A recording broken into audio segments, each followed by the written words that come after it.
A clear and articulate female voice spoke to him. This was not a video game, nor was it a dream. The voice spoke to him only in his head. On top of that, an informative quest screen floated in front of him, waiting for his access. With a heavy heart, he opened the quest and read its contents. Ring ring. Daily quest. The preparation to become powerful. Do 100 push-ups. Do 100 sit-ups. Do 100 squats. Run 10 kilometers. Warning. Failing to complete the daily quest will result in a penalty quest. He cursed as he verified its contents. How many days has it been? -1. E-rank hunter Sung Jin-Woo. It was a title that followed him wherever he went. Even as a hunter, his abilities were barely above that of an ordinary person. If it wasn't for his slightly more durable constitution or his slightly increased healing factor, there was but a little difference between him and a non-hunter. As such, his hunting career was riddled with variety of injuries. There were even times where he towed the line between life and death itself. But he was not a hunter because he enjoyed the job.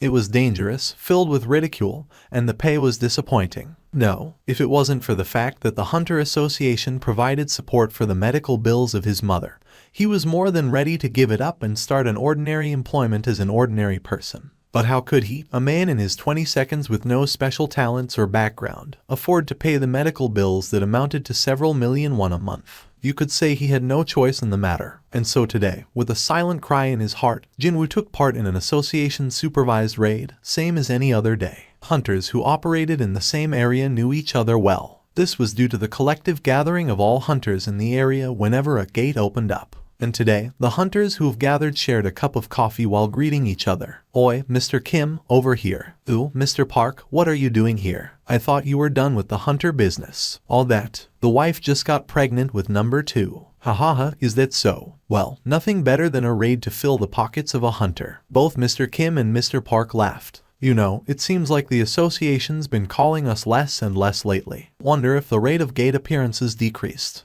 Nonsense. It's because the guilds have been working harder than the association lately. Whenever large sums of money's involved, you just know the guilds pounce on them with that fiery look in their eyes. Well then, I guess this raid being supervised by the association means it'll be pretty safe, right? With a slight concern, Mr. Park took a look around the area. A gate ignored by a guild meant low pay, and a low-paying gate meant low difficulty. Of course, there was nothing in life that was 100% certain. Similar to Mr. Park, other hunters in the area shifted their eyes with nervousness. Perhaps, as he finished the coffee, Mr. Kim suddenly waved to someone he saw approaching in the distance. Oh, wait, look who it is. Mr. Sung. Hey, Mr. Sung. Other hunters also looked at the newcomer with familiarity and relief. Hello. It was Sung Jin-Woo. Briefly greeting Mr. Kim with a nod, Jin-Woo continued his walk. After he passed, Mr. Kim lightly chuckled and loosened his worries. So Jin-Woo came. Then this place should be safe. With his eyes widened, Mr. Park asked Mr. Kim, "What? Is Hunter Sung Jin-Woo that strong?"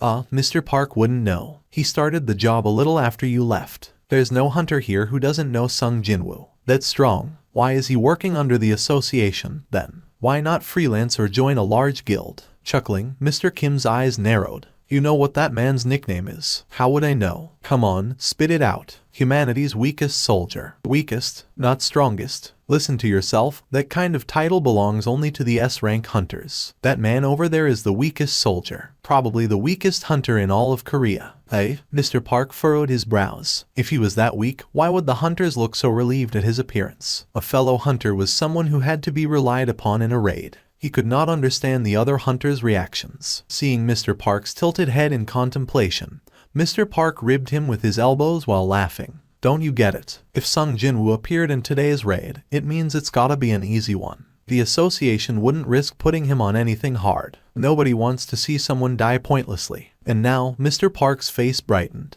Mr. Kim continued. Once, that man got injured in an E-rank gate and had to be hospitalized for a week. A hunter got injured in an E-rank gate. Yep, nobody expected someone to actually get hurt in an E-rank gate. I heard they didn't even take a healer class hunter. Seeing Mr. Park laugh loudly in response, Mr. Kim shifted his eyes toward Jin-Woo. Hey, not too loud. He might hear. Oops, didn't think about that. Mr. Park shifted his eyes towards Jin-Woo and quieted his laughter. Fortunately, Jin-Woo appeared some distance away and probably couldn't hear their conversation. But he did. I heard everything, you geezers. Doing his best to ignore their laughter, he met their gaze and put on an ignorant smile. At times like this, he cursed his rather keen hearing. Did I come too soon? It was some time before the raid would begin. While waiting, Jin-Woo approached an association employee for some coffee. "Could I get a cup as well?" "Ah, Hunter Sung Jin-Woo Nim. I'm so sorry, we just ran out." A cold winter breeze slapped his face. Jin-Woo wiped his nose with fingers. It was a rather sad day where even the coffee ran out just as he got to it. "Why are you so stubborn about this whole Hunter business, Mr. Jin-Woo?" "Sorry." Jin-Woo bowed his head. As she healed him, Lee Joo-hee's face was filled with complaint. "I'm not trying to get an apology from you. I'm just worried about you, you know. I swear, one of these days, you're going to get seriously hurt. Once you pass through the gate, you would be in the dungeon."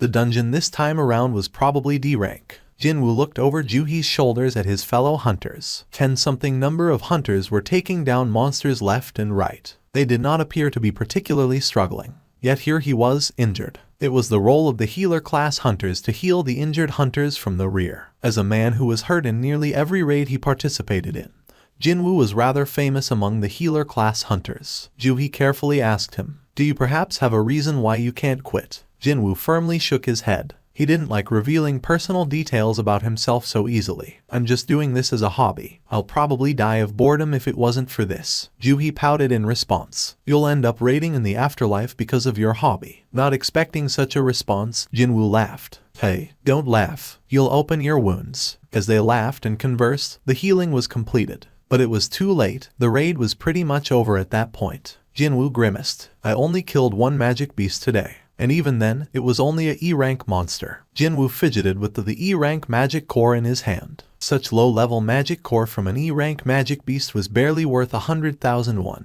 The fact that he put his life on the line to earn it made it seem all the more pathetic. "I heard a magic core from a C-rank magic beast is worth at least few 10 millions. But to Jin-Woo, an E-rank hunter, the thought of taking down a C-rank magic beast was an impossibility. Suddenly, someone shouted, "Hey, there's another entrance here." The hunters swarmed towards the voice. "You're right, really, another entrance." As the first person noted, there indeed was another dungeon entrance here. A double dungeon. So they really do exist. A hunter with 10 years worth of experience, Mr. Song looked at the newly found entrance with wonder. Unable to see far into the dark tunnel, Mr. Song used his specialty, fire magic. The fireball that shot out from his hand flew through the tunnel, illuminating its darkness. However, the tunnel was deeper than expected, and the fireball eventually lost its energy and fell to the ground and quickly extinguished as a spark. Darkness returned before their eyes.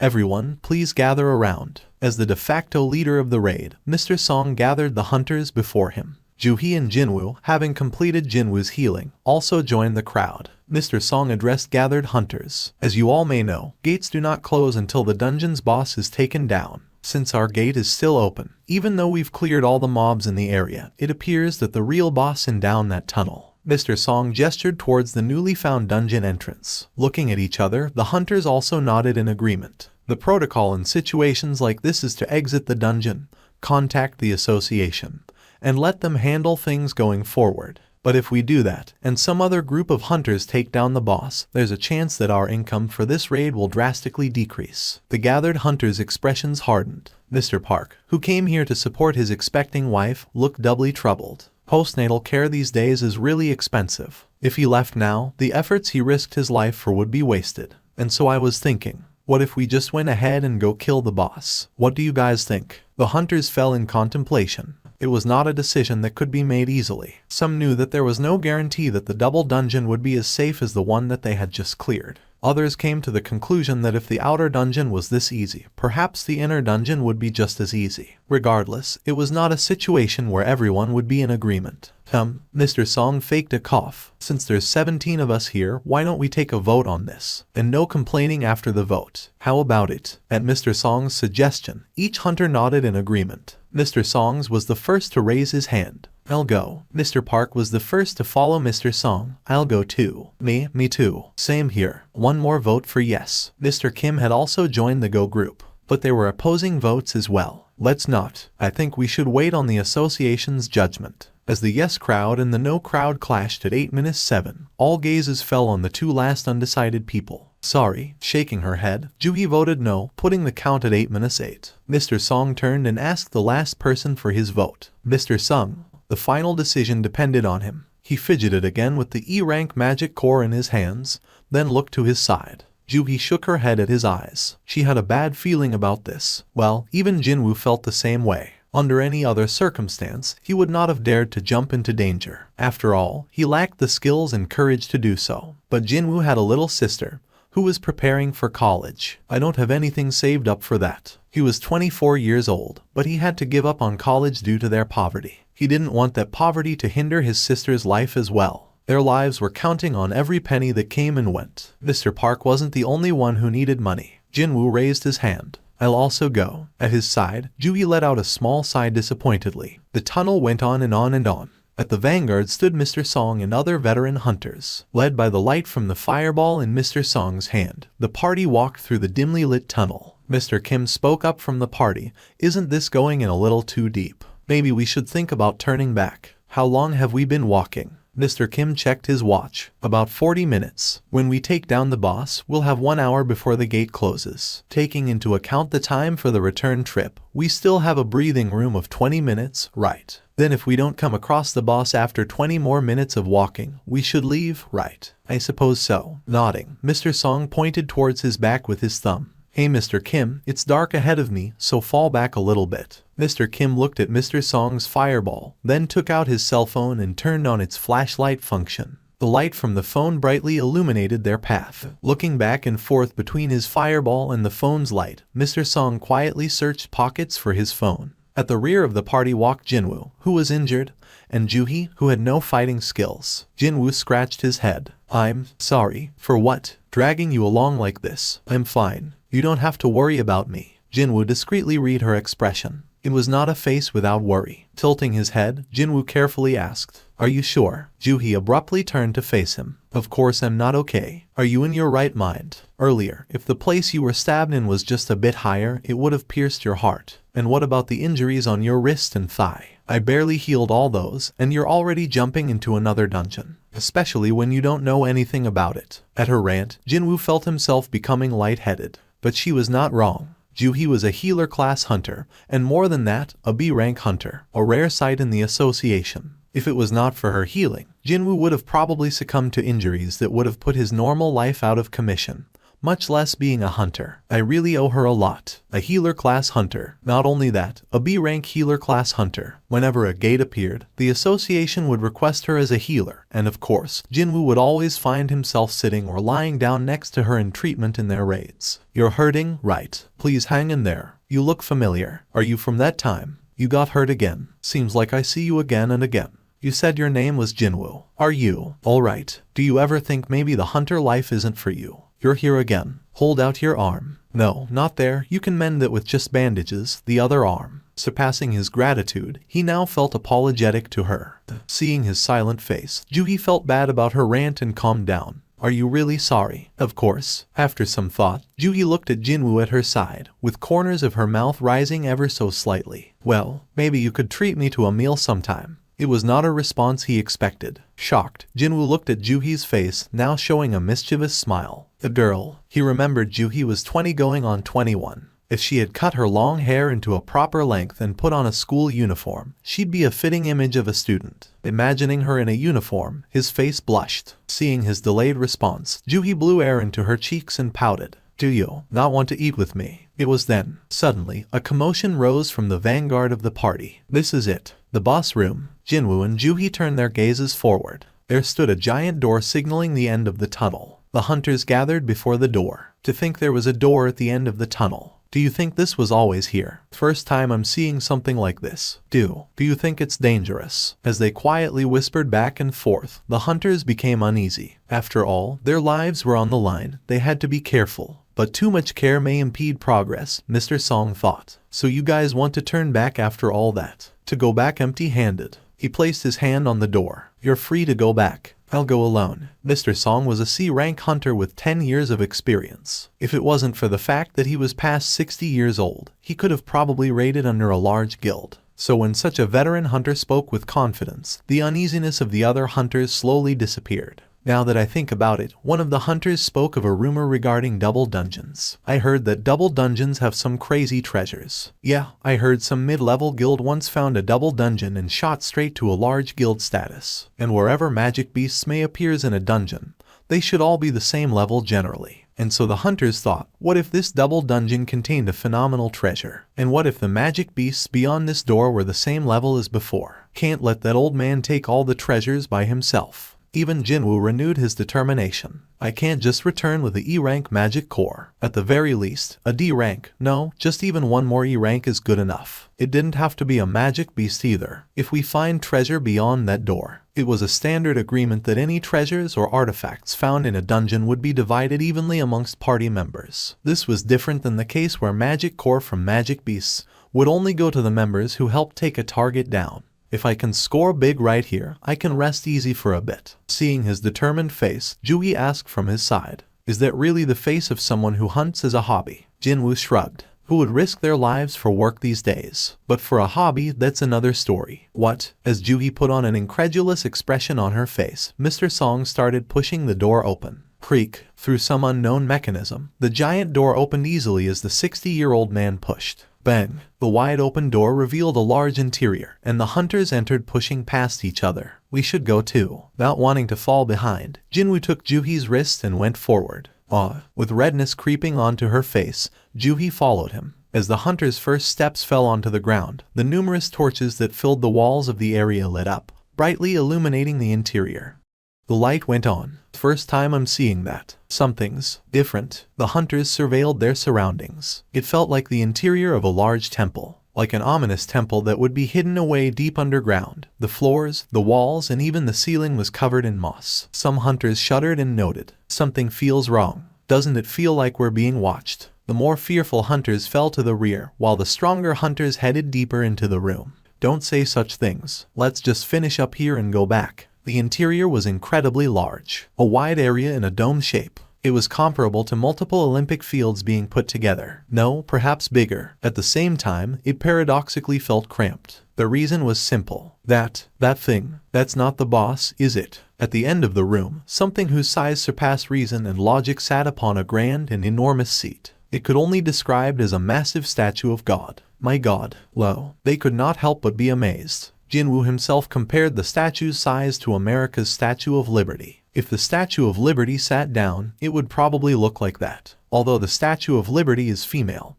and this one was clearly male. No, this thing's bigger. The hunters gathered before the statue could not help but gulp repeatedly. They stood in fear, wondering if the statue of God was the boss of this dungeon. But the statue did not move. Phew, Mr. Song also sighed in relief. Alright, let's spread out. With renewed confidence, the hunters spread out, investigating the giant room. I don't see any magic beasts. Right? Forget magic beasts. I don't even see a single bug. Compared to its well-lit interiors and enormous size, the room of the statue of God was rather plain. Adorning its walls were countless torches, illuminating the room. In front of the torches stood statues slightly larger than the average man, forming equidistant points of a circle. Beautiful. It's like a work of art. Each statue held something different in its hands. Some held weapons, some books, others held instruments or torches. It's like, Mr. Kim started describing. Decorations in a temple. Mr. Song finished his sentence. Mr. Song found something at his feet. This is a magic circle. At the center of the temple room,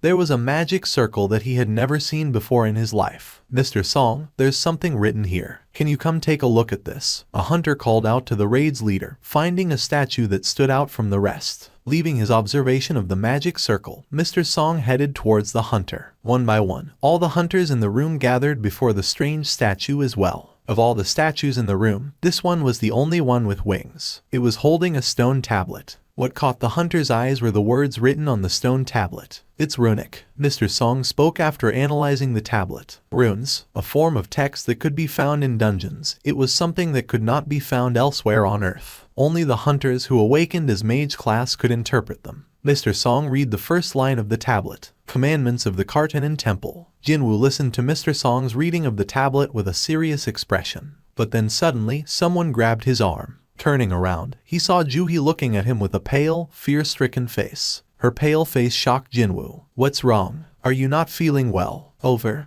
there. Jin-Woo followed Juhi's pointing fingers to the statue of God. The enormous statue. She was pointing at its face. Not seeing any difference from the first time he saw it, Jin-Woo tilted his head. With a shaking voice, Juhi spoke. His eyes. The statue's eyes just looked at us. What? No matter how long he stared, the results were the same. The statue sat still, unmoving. You must have imagined it. But his words fell on deaf ears. Casting her gaze to the ground, Juhi simply held onto his arms and trembled. Wait, a sense of dread washed over Jin-Woo. Where did the sound go? The crackling sound from the torch's fires suddenly became silent. Meanwhile, Mr. Song's reading of the tablet continued. Worship the Lord. Second, praise the Lord. Third, prove your faith to the Lord. Those who do not follow these commands will not leave alive. It was in that moment, at the sudden sound, all the hunters jumped in surprise. What's happening? The first person to notice was Jin-Woo. Having focused on his hearing because of the torches, he was able to immediately notice what was happening. The door is closing. At his words, the entire party turned towards the door, only to watch it close with a bang. Damn it, I can't do this anymore. The hunter who first voted no to enter the double dungeon swore and headed towards the door. I'm leaving now. You guys can have all the bosses and treasures you want. Glaring rebelliously at Mr. Song, the man turned and grabbed the door's handles. Suddenly, Mr. Song's eyes widened. No, don't. Crunch, a sickening sound of something striking something rang throughout the temple. With it, the man's head had disappeared from sight. Having lost its head, his body naturally fell backwards onto the ground. Thud! The hunters started screaming.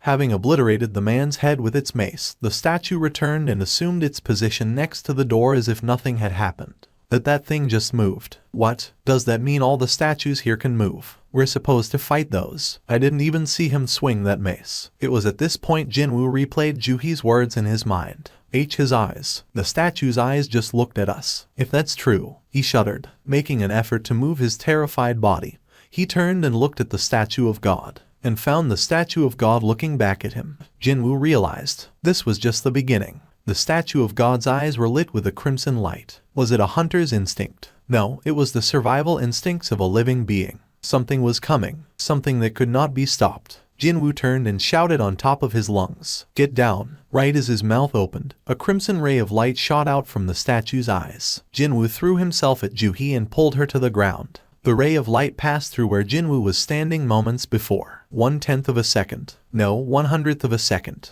If the timing of his actions were off by just an infinitesimal amount, the other hunters were not as lucky. The screams did not come from the hunters who were struck by the light. After all, the ones who were struck disintegrated instantly, leaving only a trace of ash and burnt stone in their wake. No, the screams were coming from the hunters who survived. What the hell is this? How could this? The hunters were in shock. 11 remaining alive out of 16. They had never seen an attack like this before. I barely dodged after hearing Jin-Woo. If Mr. Sung didn't shout just now. The hunters looked at Jin-Woo and gulped. Their lives' savior. If it was not for him, they knew that they would be counted among the fallen. With his entire body bowed on the ground, Jin-Woo turned his head and peeked at the statue. Its eyes were still lit with crimson glow but did not continue its attack. Is it done attacking? Jin-Woo turned his head towards the ground again. Juhi lay below him, shaking in fear. Although she was a B-rank hunter, this was the reason she hunted in simple raids under the association and not an advanced raid under a large guild.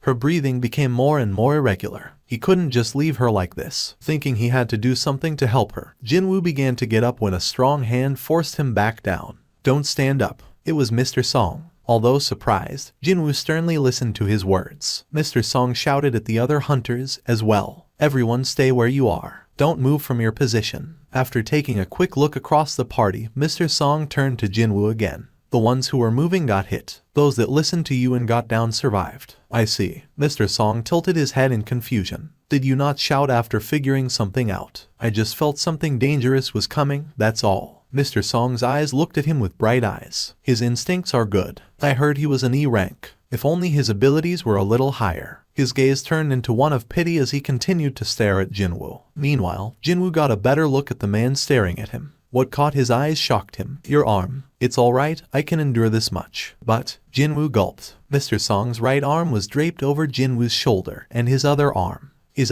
was gone. While silently looking at Juhi, Mr. Song wordlessly wrapped the remnants of his shirt around the stump where his arm was, gritting his teeth through the pain. Can you tie the end here? Hard to do with just one hand. As Jin-Woo nodded and completed what could barely be called first aid, Mr. Song let out a long sigh. It was a sigh filled with the experience of 10 years of hunting. Looking around, he took in the surroundings and the status of their situation. Just because the statue of God had stopped its attack didn't mean their adversity was over. Time passed as the hunters lay on the ground. Why did this happen to us? Some of the hunters started crying again. We can't stay like this forever. The patience of the survivors was slowly reaching its limits. Jin-Woo felt the same. We can't stay like this forever. But what could they do? If Mr. Song's guess was correct, they would be attacked the moment they started moving. And even if they managed to dodge the statue of God's attack, they still had to go through the statues guarding the door. And therein lied the other problem. The movement of the one guarding the door was so fast that it could barely be seen by the naked eye.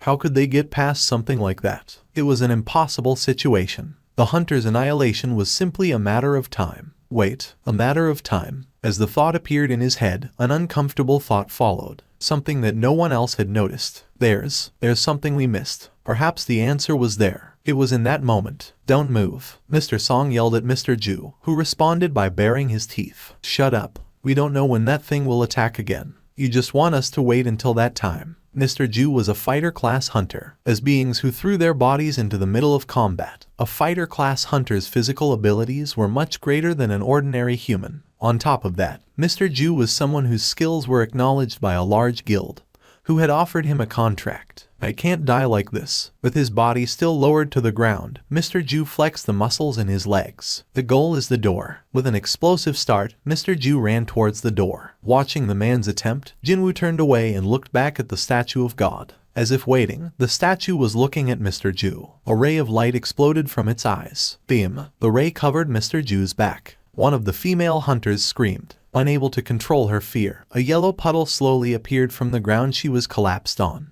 The other hunters' faces hardened. Oh my god. No trace of Mr. Ju could be found where he stood, save for 2 feet on the ground, ending just above the ankles. The sound of a man retching reached Jin-Woo's ears, and he furrowed his brows. As expected, this thing was more than capable of annihilating all the hunters in an instant. It was easier than stepping on an insect. So why isn't it? It could kill them all, yet it did not. Compared to the magic beasts that always threw themselves at the hunters, these things were different. Attacking someone only when they moved. Attacking someone only when they neared the door. There was a pattern and condition to their aggression. Like a game with rules. Perhaps there are rules to this room. In that moment, Jin-Woo found a piece of the puzzle in his head. It was the tablet that Mr. Song was reading earlier. Commandments of the Kartanen Temple. A commandment was a rule, and rules must be followed. If there was a way out of this place, away from these things, the key was written on that tablet. Worship the Lord. Jin-Woo spoke the first commandment out loud. Did you say something? Mr. Song asked, facing Jin-Woo. Instead of answering, Jin-Woo put a finger to his lips. If I'm correct. Slowly, Jin-Woo got up. Mr. Song frantically tried to stop him, but Jin-Woo shook his head at him with a determined face. That's not a face that's given up on living. Mr. Song nodded at Jin-Woo. Without looking away from the statue of God, Jin-Woo slowly rose and raised his body gradually higher and higher. Suddenly, the statue of God's gaze fell upon him. Beam. If he hesitated even for a split second on getting back to the ground, Jin-Woo would have lost a lot more than few strands of hair on his head. Back on the ground, Jin-Woo panted heavily. He had almost died just now. When his eyes met the statue of God's, he knew he had looked at death right in the eyes. Having dodged the attack by a hair, Jin-Woo's legs could not stop shaking. But it was not for naught. He's not attacking someone who's moving. Having his body lowered to the ground, no amount of movement caused a reaction from the statue of God. No, his attacks are towards someone who rises above a certain height. To confirm, he had just put his life on the line.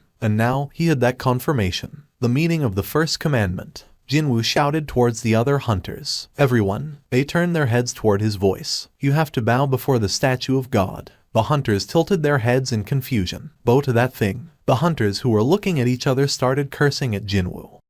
What the hell are you saying? Is this a situation where you could say something like that? Have you gone crazy, sung Jin-Woo. Mr. Kim flared his nostrils. Looks like I judged you wrong. If I could get up from this spot, I'd sock you right in the nose. Jin-Woo bit his lips. After all, 6 of their comrades had fallen to the statue of God. To think that he'd ask the others to bow before it understandably invited their ire. More importantly, there was no solid proof to his guesses. Only a gut feeling. One could not easily explain or put to words what they felt through instinct. While he was lost for words, someone spoke up, I'll do it. The voice came from behind Jin-Woo. The hunter's eyes turned toward the raid leader who had spoken. Mr. Song, you're going to bow before that goddamn statue. As the hunters spoke out in confusion, Mr. Song turned and met Jin-Woo's eyes. "What have you discovered?" Jin-Woo shook his head. "Just a gut feeling. Yes, for now." "I see." Jin-Woo's instincts resulted in 11 of them being still alive, well, 10 after Mr. Ju's death. As such, was it not worth it to try and put some faith in him? This was what Mr. Song believed.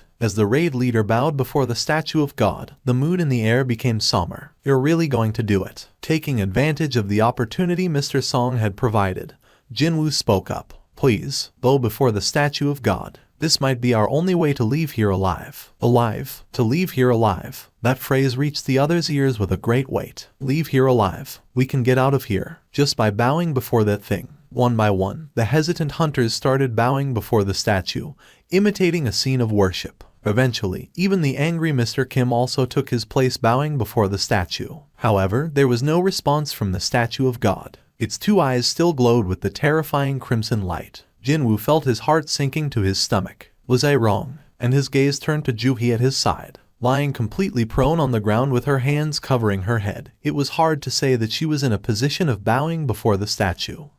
Jin-Woo gently grabbed Ju-hee's wrists. Startled, Ju-hee looked up at him like a terrified prey. He wordlessly nodded at her, then released his hand. Slowly, Jin-Woo helped Ju-hee assume the position of worship before the statue of God. This should do it. And then there was one. Himself. Jin-Woo faced the statue, kneeling, then put his hands on the ground and slowly bowed his head. And a change occurred. The hunters who noticed started making noise. The statue of God. Everyone, look at the statue of God. Its eyes. The crimson light that adorned the statue's eyes were fading away. What? You mean this really is working? And just like that, the lights completely disappeared from the statue's eyes. The hunters cheered in unison. The light disappeared. "We're alive." The excited hunters rose from their spots and cheered.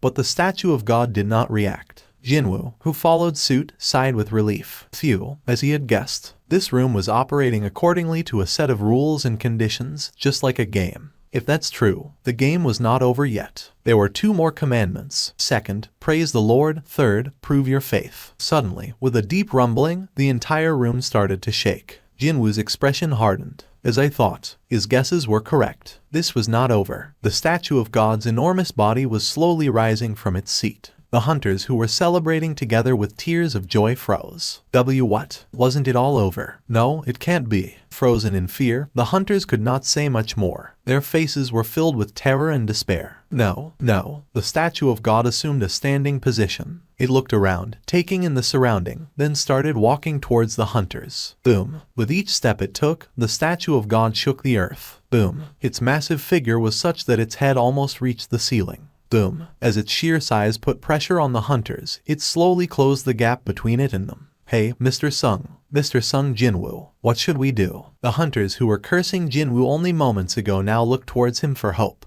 "Is there anything else we have to do? Say something." Even as grown adults, the hunters' faces were on the verge of breaking down in tears. Yet they looked at Jin-Woo as their only remaining hope. Jin-Woo carefully helped Ju-hee, frozen in fear, to her feet, and he explained the 2nd commandment. It said, praise the Lord, that's our clue. Oh, that's... Mr. Kim spoke knowingly. It was written on the tablet, right. That's right, praise the Lord, prove your faith, we have to fulfill all 3 commandments. Jin-Woo's words were filled with urgency. Boom. With one last step, the statue of God had already arrived before their group. Its massive shadows covered the hunters, whose faces became pale. I'll try. One of the hunters, normally a shy, youthful man, stepped forward. Hey, what are you going to try? I'm part of my church's choir. If it's praise, I'm confident in it. The young man answered Mr. Kim and walked towards the statue of God. As he neared the statue, he took a deep breath and started singing. As I walked to the Lord, his youthful voice rang throughout the room. Please renew me and provide me with your blessing.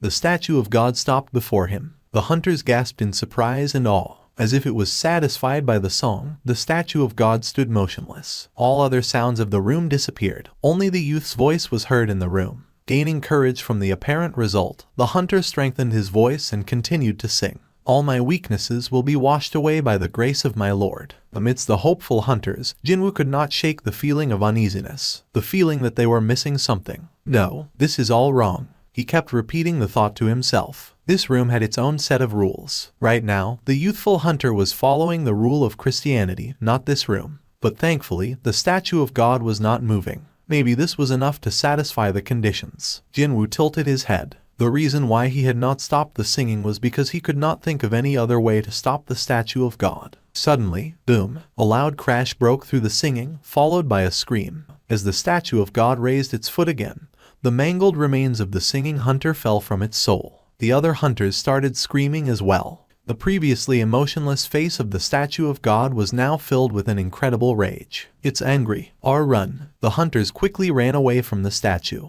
having lost all thought and reason after seeing the youthful man be crushed beneath the statue of God's foot. A female hunter simply stood in place and screamed, "Shit!" Jin-Woo, who was running with Juhee in his arms, quickly turned to try and help her, but he was blocked by Mr. Song. Audacity, it's too late. Like swatting a fly, the statue of God slammed its hand on top of the female hunter. Bang! Jin-Woo turned away. It was a gruesome scene which he could not bear to witness. "We can't dilly-dally here. Are you trying to get that young lady killed as well?" At Mr. Song's rebuke, Jin-Woo snapped back to attention. Mr. Song was right. Boom, boom, boom. The statue of God ran from hunter to hunter, crushing them beneath his feet. With each step, he shook the entire temple. Boom, boom. Jin-Woo ran with his teeth clenched. With her eyes closed, Juhee held on to Jin-Woo as they ran. "Let's split apart." Okay. Knowing that running together made them a better target, Jin-Woo and Mr. Song separated away from each other. Trying to maintain the largest distance between himself and the statue of God, Jin-Woo ran towards a spot at the walls. He saw that Mr. Park was already there, having ran with all his might, knowing there was more on the line to him than just his own life. The image of his family reflected over his teary eyes. His son, who looked just like his father. His wife, with his second child. Mr. Park could not afford to die in a place like this. Pulling forth every ounce of his strength, Mr. Park was able to reach the walls faster than the other hunters. Huff, huff. Suddenly, Mr. Kim, who was friends with the man, shouted at the panting Mr. Park. "Mr. Park." At the familiar voice, Mr. Park turned towards Mr. Kim.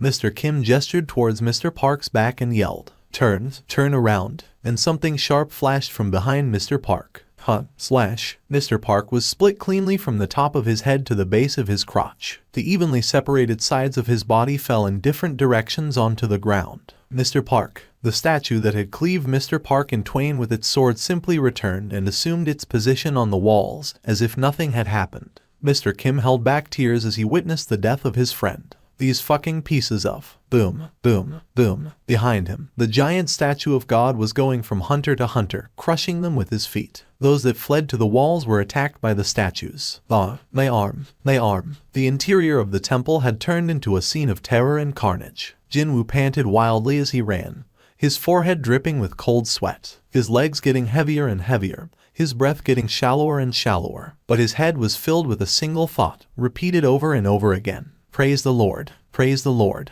praise the Lord. The second commandment that swam through his head. The key to solving the meaning of the commandments must be hidden in this room. There must be something in here that we're supposed to use. But when the hunters initially entered the temple and looked around, they found no tools or mechanisms. The only thing here are those damned statues. Wait, a thought appeared in Jin-Woo's head. The only thing that's here are those statues. Jin-Woo's eyes widened. Why didn't I think of that? If the statues were the only thing in this room, then the statues must be the key to solving the mystery. The statues only moved when someone entered their proximity. This must have been the key to using them somehow. If that's correct, gathering what energy he had left, Jin-Woo screamed through his panting breath. Everyone, head to the statues with instruments. Jin-Woo's shout reached all the hunters' ears. Instruments. Hope returned to their eyes. Unlike the time where Jin-Woo asked them to bow, the hunters this time did not hesitate to respond. Of course, if Jin-Woo was wrong on his guess, they would be massacred when they approached the statues. But in this moment, there was not one hunter who remained suspicious of Jin-Woo's directions. Mr. Song was the first to arrive at a statue holding an instrument. Holding his breath, Mr. Song slowly looked up at the statue. As if responding, the statue's fingers moved,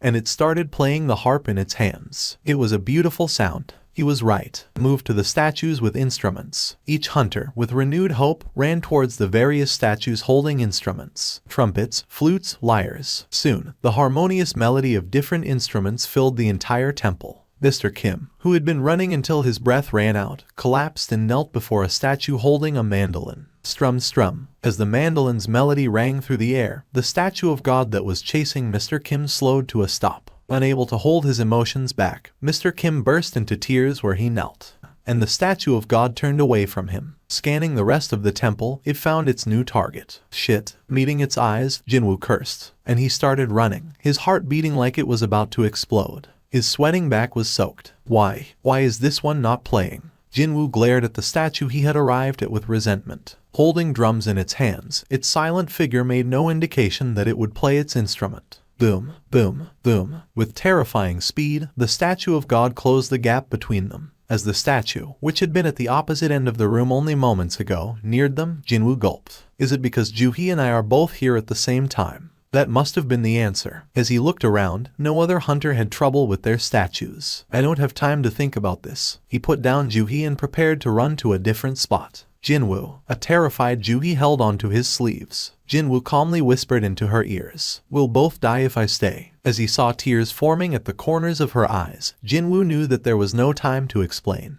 He gently pulled away her shaking hands from his sleeves, then ran with all his might towards another statue. Ba-bum ba-bum ba-bum. He heard the beat of the drum starting from behind him as he ran. Thank God. There was only one thing left. To safely make it to another statue. Jin-Woo was now the only one who had not made it to the protection of statues holding instruments. Accordingly, the complete rage of the statue of God was now focused solely on him. Jin-Woo ran away from the crashing footsteps of his chaser and sped across the room. Boom, boom. As he barely dodged and rolled away from the statue's stomps, his panting became heavier and heavier. Although he was the lowest of the E-rank hunters, as a fighter-class hunter, his body offered what little help it could in this situation. Just a little bit more. Taking notice of the statue of God's footsteps closing in on him, he focused and strengthened his legs. His speed increased. There was but a few steps until he reached his target statue. No, not that way. Mr. Song had shouted at him. Having focused on the statue of God's movements until now, Jin-Woo turned his attention to the statue he had arrived at. It's not holding an instrument. He now realized what appeared to be an instrument in the statue's hands was actually a shield. Without mercy, the statue raised and brought down the shield in its hands. Jin-Woo threw his body to the side. Joo-hee screamed. As he rolled across on the floor, he looked up. The statue of God was almost upon him. Out of the frying pan, his tumble on the ground had opened a cut on his forehead. Blood flowed down to his eyes, obscuring his vision. Jin-Woo rapidly looked left and right. Instrument, instrument. But no instrument registered in his eyes. The statue of God raised its foot. Shit. Boom. Jin-Woo barely evaded the stomp by throwing his body to the side. But he was reaching his limits. Feeling faint, he found it hard to maintain balance for some reason. Please, if there was a god, he wanted to pray to it. In that moment, Jin-Woo noticed a statue that was neither holding a weapon nor an instrument.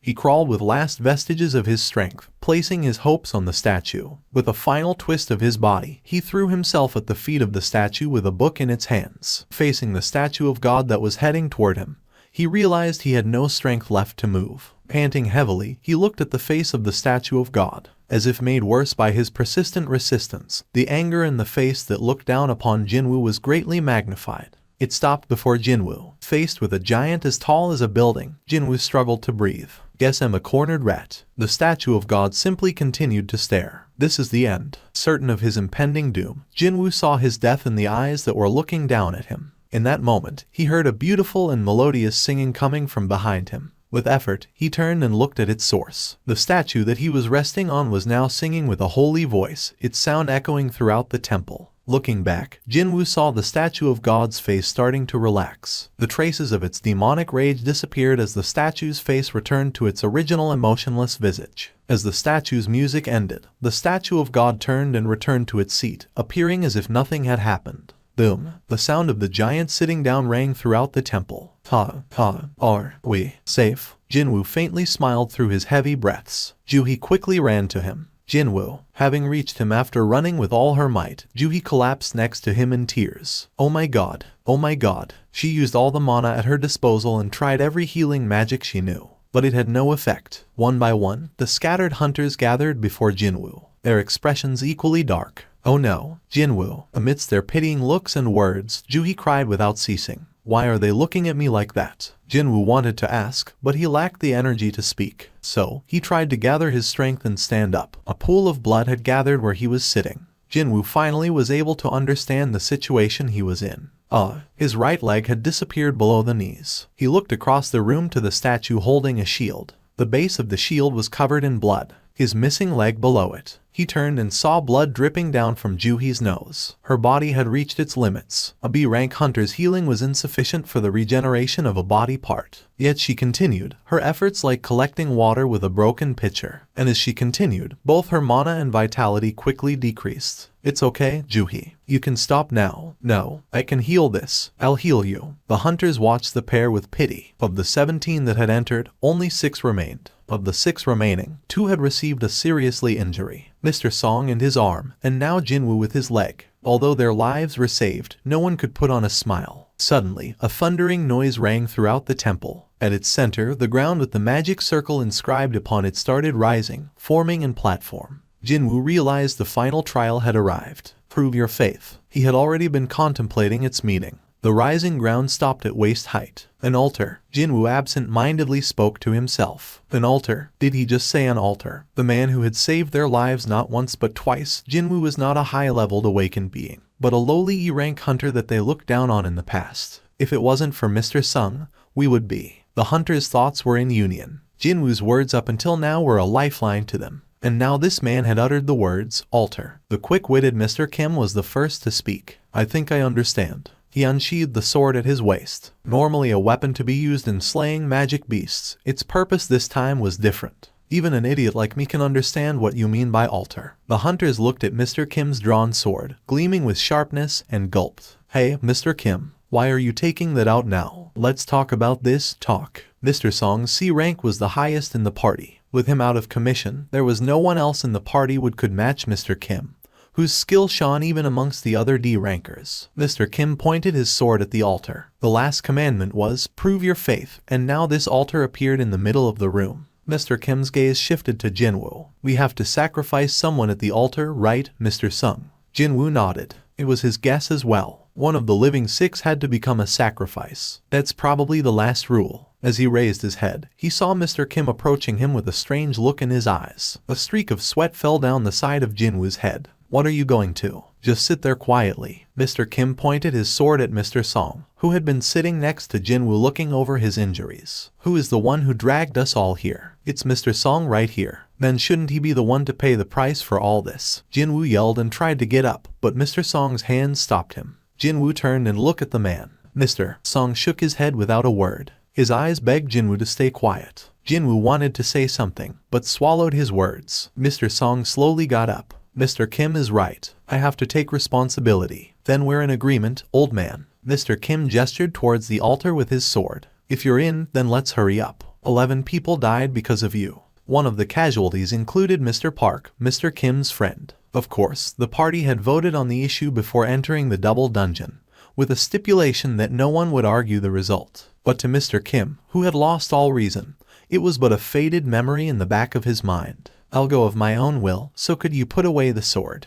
Mr. Song asked Mr. Kim. How could I trust you after all this? Stop talking and walk. Sighing, Mr. Song walked to the altar, followed by Mr. Kim and his sword pointed at his back. As he watched, Jin-Woo bit his lips. It's not Mr. Song's fault. After all, they all had voted and agreed on the result. To Jin-Woo, after everything they went through, putting all the blame on Mr. Song was the height of cowardice. But Jin-Woo simply did not have the power to stop Mr. Kim, a D-ranker who stood at the height of his rank, and an E-ranker who groveled at the lowest of his. The difference in power was too much. On top of that, he was missing one of his legs. If he tried something now, not only him, but Juhi, who was healing him, could become the target of Mr. Kim's anger. Shit. Jin-Woo closed his eyes. Out of all the days, he cursed his powerlessness the most in this moment. In the meantime, Mr. Song had gotten on top of the altar. Whoosh. In response, a red flame appeared at the edges of the middle area where the altar was. All those gathered gulped as they cautiously prepared for what would happen next. But nothing happened, except for the appearance of the flame. As no new development occurred after some time, Mr. Kim and the others started feeling anxious. Hey, Mr. Sung, wasn't this it? Mr. Kim asked Jin-Woo. I'm not sure. Jin-Woo had expected the third commandment to be fulfilled when a person went on top of the altar. Was it not asking for a sacrifice? Well, it was not a bad news to Jin-Woo. If his theory of sacrifice was wrong, then there was a chance to save Mr. Song. Jin-Woo's face brightened. As he struggled to get up, Jin-Woo asked the 2 hunters standing nearby for help. Could you help me get to the altar? Jin-Woo, your injury. Juhi also stood up with Jin-Woo. Having spent most of her mana, Her appearance was pale and weak. Thanks to her help, Jin-Woo was at least able to overcome the sense of pain from his injuries. I have to hurry. Joo-hee's condition, Mr. Kim's anger, the other hunter's terror. He was running out of time. With the other 2 hunters' assistants, Jin-Woo arrived at the altar. Let's go up on the altar. His 2 helpers were taken back for a moment, but placed their faith in Jin-Woo and got on top of the altar. In response, 3 more flames arose from the edge of the middle area. Whoosh, whoosh, whoosh. Jin-Woo's eyes widened, same as the number of people on top. Mr. Song, his 2 helpers and himself. The 4 flames flickered around the middle area, outlining a circle. Looking at their placement, we just need 2 more to complete the circle. And so, it appeared that the remaining people would have to come on top of the altar. Do you think someone will come to rescue us if we wait? Jin-Woo asked Mr. Song. Mr. Song shook his head. Today marks the 7th day since this gate opened. Before reinforcements arrive, those things will probably move first. For a D-rank gate, they sure left it alone for too long. Well, it's the association, after all. A gate will undergo a full opening after 7 days. It was the job of the hunter to prevent that from happening. To close the gate by slaying the boss in the dungeon.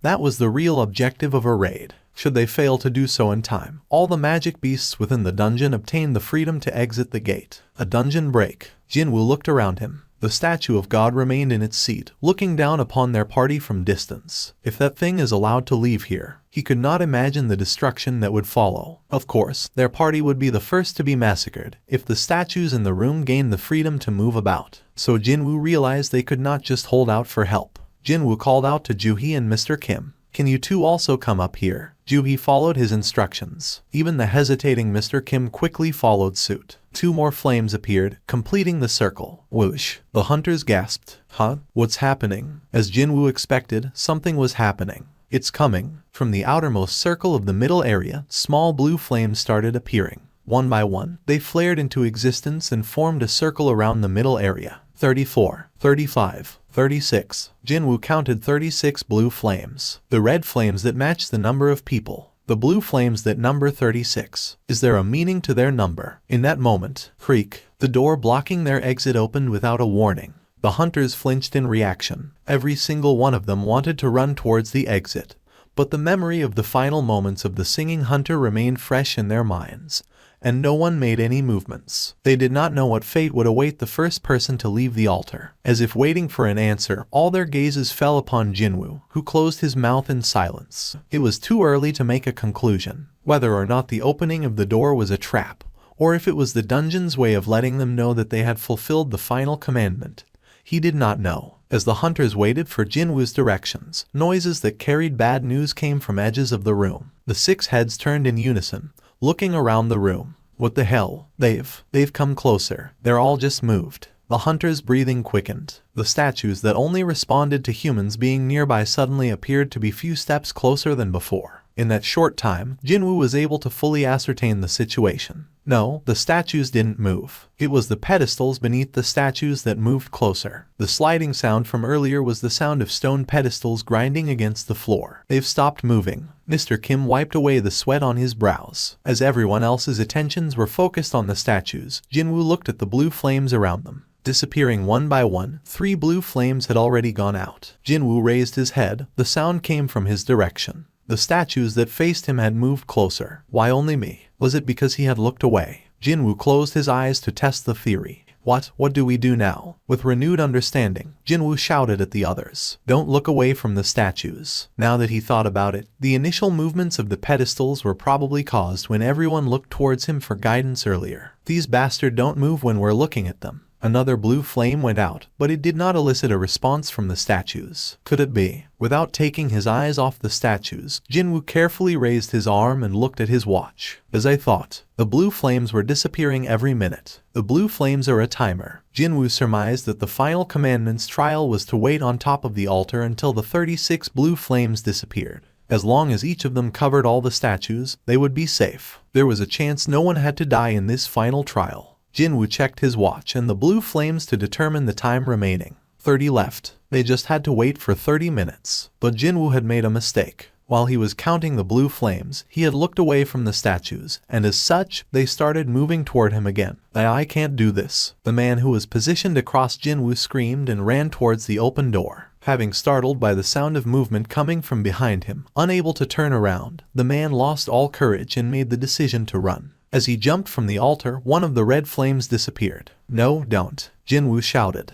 But the man who ran with all his might ignored him and safely passed through the open doors. What? Mr. Sung, what just happened? He got out safely. Jin-Woo, unable to turn around towards the door, did not know what had happened. Did anything change? The door moved slightly inwards. Is it closing right now? No. It started closing a little after that man went through but isn't moving anymore. Jin-Woo remembered the red flame disappearing after the man left the altar. Of course. His heart sank to his stomach. The riddle that plagued his mind atop the altar had finally revealed its answer. What part of this was proving faith to the Lord? The answer had come to him. However, to a man who could only walk with someone else's assistance, it was the worst answer possible. The open door was a trap, a false hope to their eyes. Had the entire party ran towards the exit after seeing the door open, the door would have closed immediately, and the party would have ran towards their massacre. On the contrary, the altar was the safe zone. If they had just waited on top and waited out the blue flames while watching the statues, it would have guaranteed their safety. A false hope they could see versus a promise they could not. This was how one proved their faith to the Lord.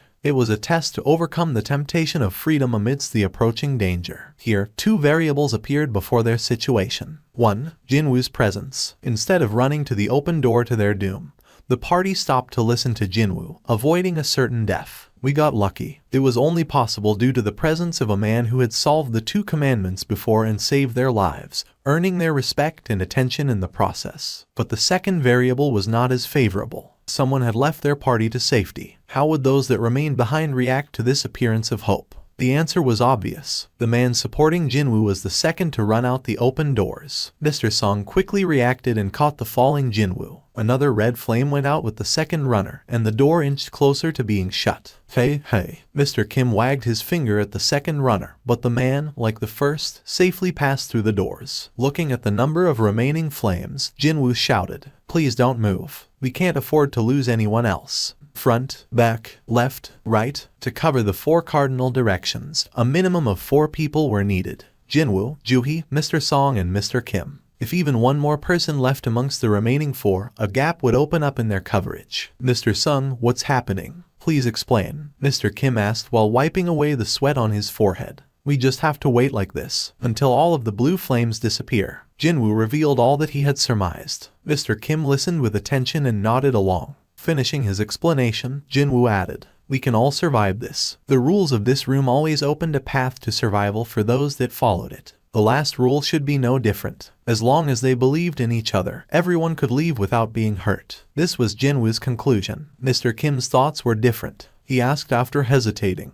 "Mr. Sung, you might be correct on all this, but isn't there a possibility that the door might just close once the timer ends?" Jin-Woo could not answer him. Although his theory was gathered from the multiple trials and the evidence observed so far, it was not 100% guaranteed that he was correct, and Mr. Kim needed an assurance. To him, the certainty of his own survival outweighed the uncertain survival of the entire group. "I'm sorry, I don't think I can do this. I'm sorry." And with that, Mr. Kim stepped off of the altar. Ignoring Jin-Woo's voice, he ran towards the door. After taking one last look at the people he left behind, Mr. Kim went through the door and did not come back. Jin-Woo clenched and grinded his teeth. Fuck, he had saved their lives. Instead of repaying his actions with kindness and gratitude, they betrayed him. As expected, a hole appeared in their coverage of the statues. The statues inched closer and closer towards the group. After looking at their surroundings, Mr. Song spoke to Jin-Woo and Joo-hee. "You guys should go." It was a voice filled with resignation. Jin-Woo turned his head and looked at the man. "Mr. Kim was right. Who was it that brought you all here? It's only right that I remain behind. But, if anyone should live, it's you young'uns with your many years of life remaining."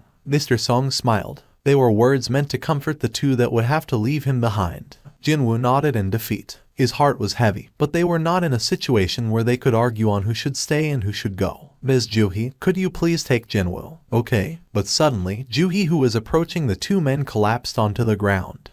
Struggling to get up, tears filled her eyes. I can't move my legs." Jin-Woo and Mr. Song's expressions darkened. She was not in a good state. Her lips had turned blue, and her entire body was spasming lightly. It was the side effect of overusing one's mana to near emptiness, made worse in her exhausted state. "Only because she tried to heal my leg. Jin-Woo struggled to speak as the guilt weighed heavily upon his heart. But this was not a time to waste away like this. The statues were continuing to move towards the center of the room. Jin-Woo pulled away from Mr. Song's arms and collapsed onto the floor of the altar. Mr. Song's eyes widened. "You." Jin-Woo spoke to him with a determined look. "Please take Juhee and get out of here. I told you I would remain." "Then who will take Juhee?" Jin-Woo wasn't able to walk on his own. It was impossible for him to take Juhee, also incapacitated, to the doors. Of course, there was the option of leaving her behind, but she was someone who had saved his life countless times before, and even her current state was due to spending all her mana in efforts to heal him. He hated the thought of carrying the guilt of leaving such a person behind for the rest of his life. "There's no time. Please go." Mr. Song picked up Juhee with a heavy expression. Juhee cried and shook her head in defiance. "No, we can't. Jin-Woo, you can leave, I'll stay behind. I promise to buy you dinner, right?" Jin-Woo took out the E-rank magic core from his pocket and placed it in Juhee's hand. "Go ahead first and eat with this. I'll come collect the change later." Juhee flared at his smile. "How could you even joke in a time like this?" Jin-Woo nodded toward Mr. Song, who struck the back of Juhee's neck, knocking her out. Mr. Song carried her over his right shoulder. "I'm sorry. It's my decision, after all." Mr. Song bowed his head toward Jin-Woo and stepped down from the altar with Juhee. The statues were quickly nearing the altar. Sitting down, Jin-Woo took in a deep breath. Noticing the sword that Mr. Kim had left behind, he reached out and grabbed it. "Now that it's like this, I'm going to take at least one of you with me." Turning around, he saw Mr. Song and Juhee safely make it through the open doors. "Thank God, I'm the only one that'll die now." It was not a sentiment born of some noble self-sacrifice, just a matter of simple calculation. Even if he got out somehow, he would have to live the rest of his life as a cripple. Forget being a hunter, it wouldn't be possible for him to even live a normal life. With no special talents or learned skills,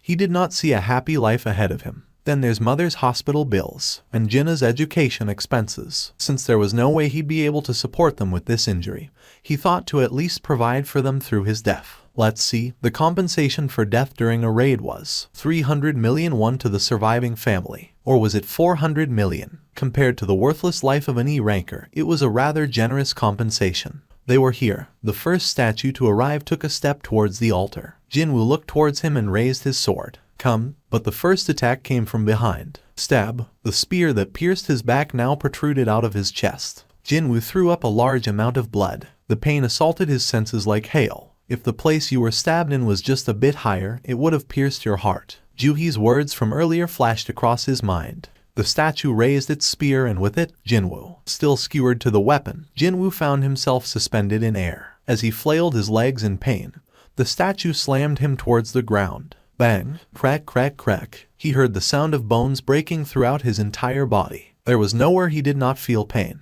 One by one, the statues gathered around the convulsing Jin-Woo, who glared up at them. I don't want to die like this." As death crept closer and closer, tears formed in his eyes. His family appeared in his mind. Juhee, who worried for him until the last minute, also appeared in his mind. "I don't want to die." To end his life at a young age of 24. Step. A statue wielding a sword walked towards him with an expressionless face. Even as his entire body shook, Jin-Woo did not look away from its gaze. Finally, the statue's raised sword fell down towards him. "Just one more, if I had just one more chance." Jin-Woo's eyes widened at the falling sword. It was in that moment, as if someone had pressed the pause button on a video, the falling sword stopped before his eyes. No, not stopped. Slowed to a crawl, almost as if it was stopped. Millimeter by millimeter, the sword was definitely still coming down at him. He could not hide his surprise. Then, a female voice he had never heard before in his life rang throughout his head. Secret quest. Fulfilled all conditions. He had no idea what it was saying.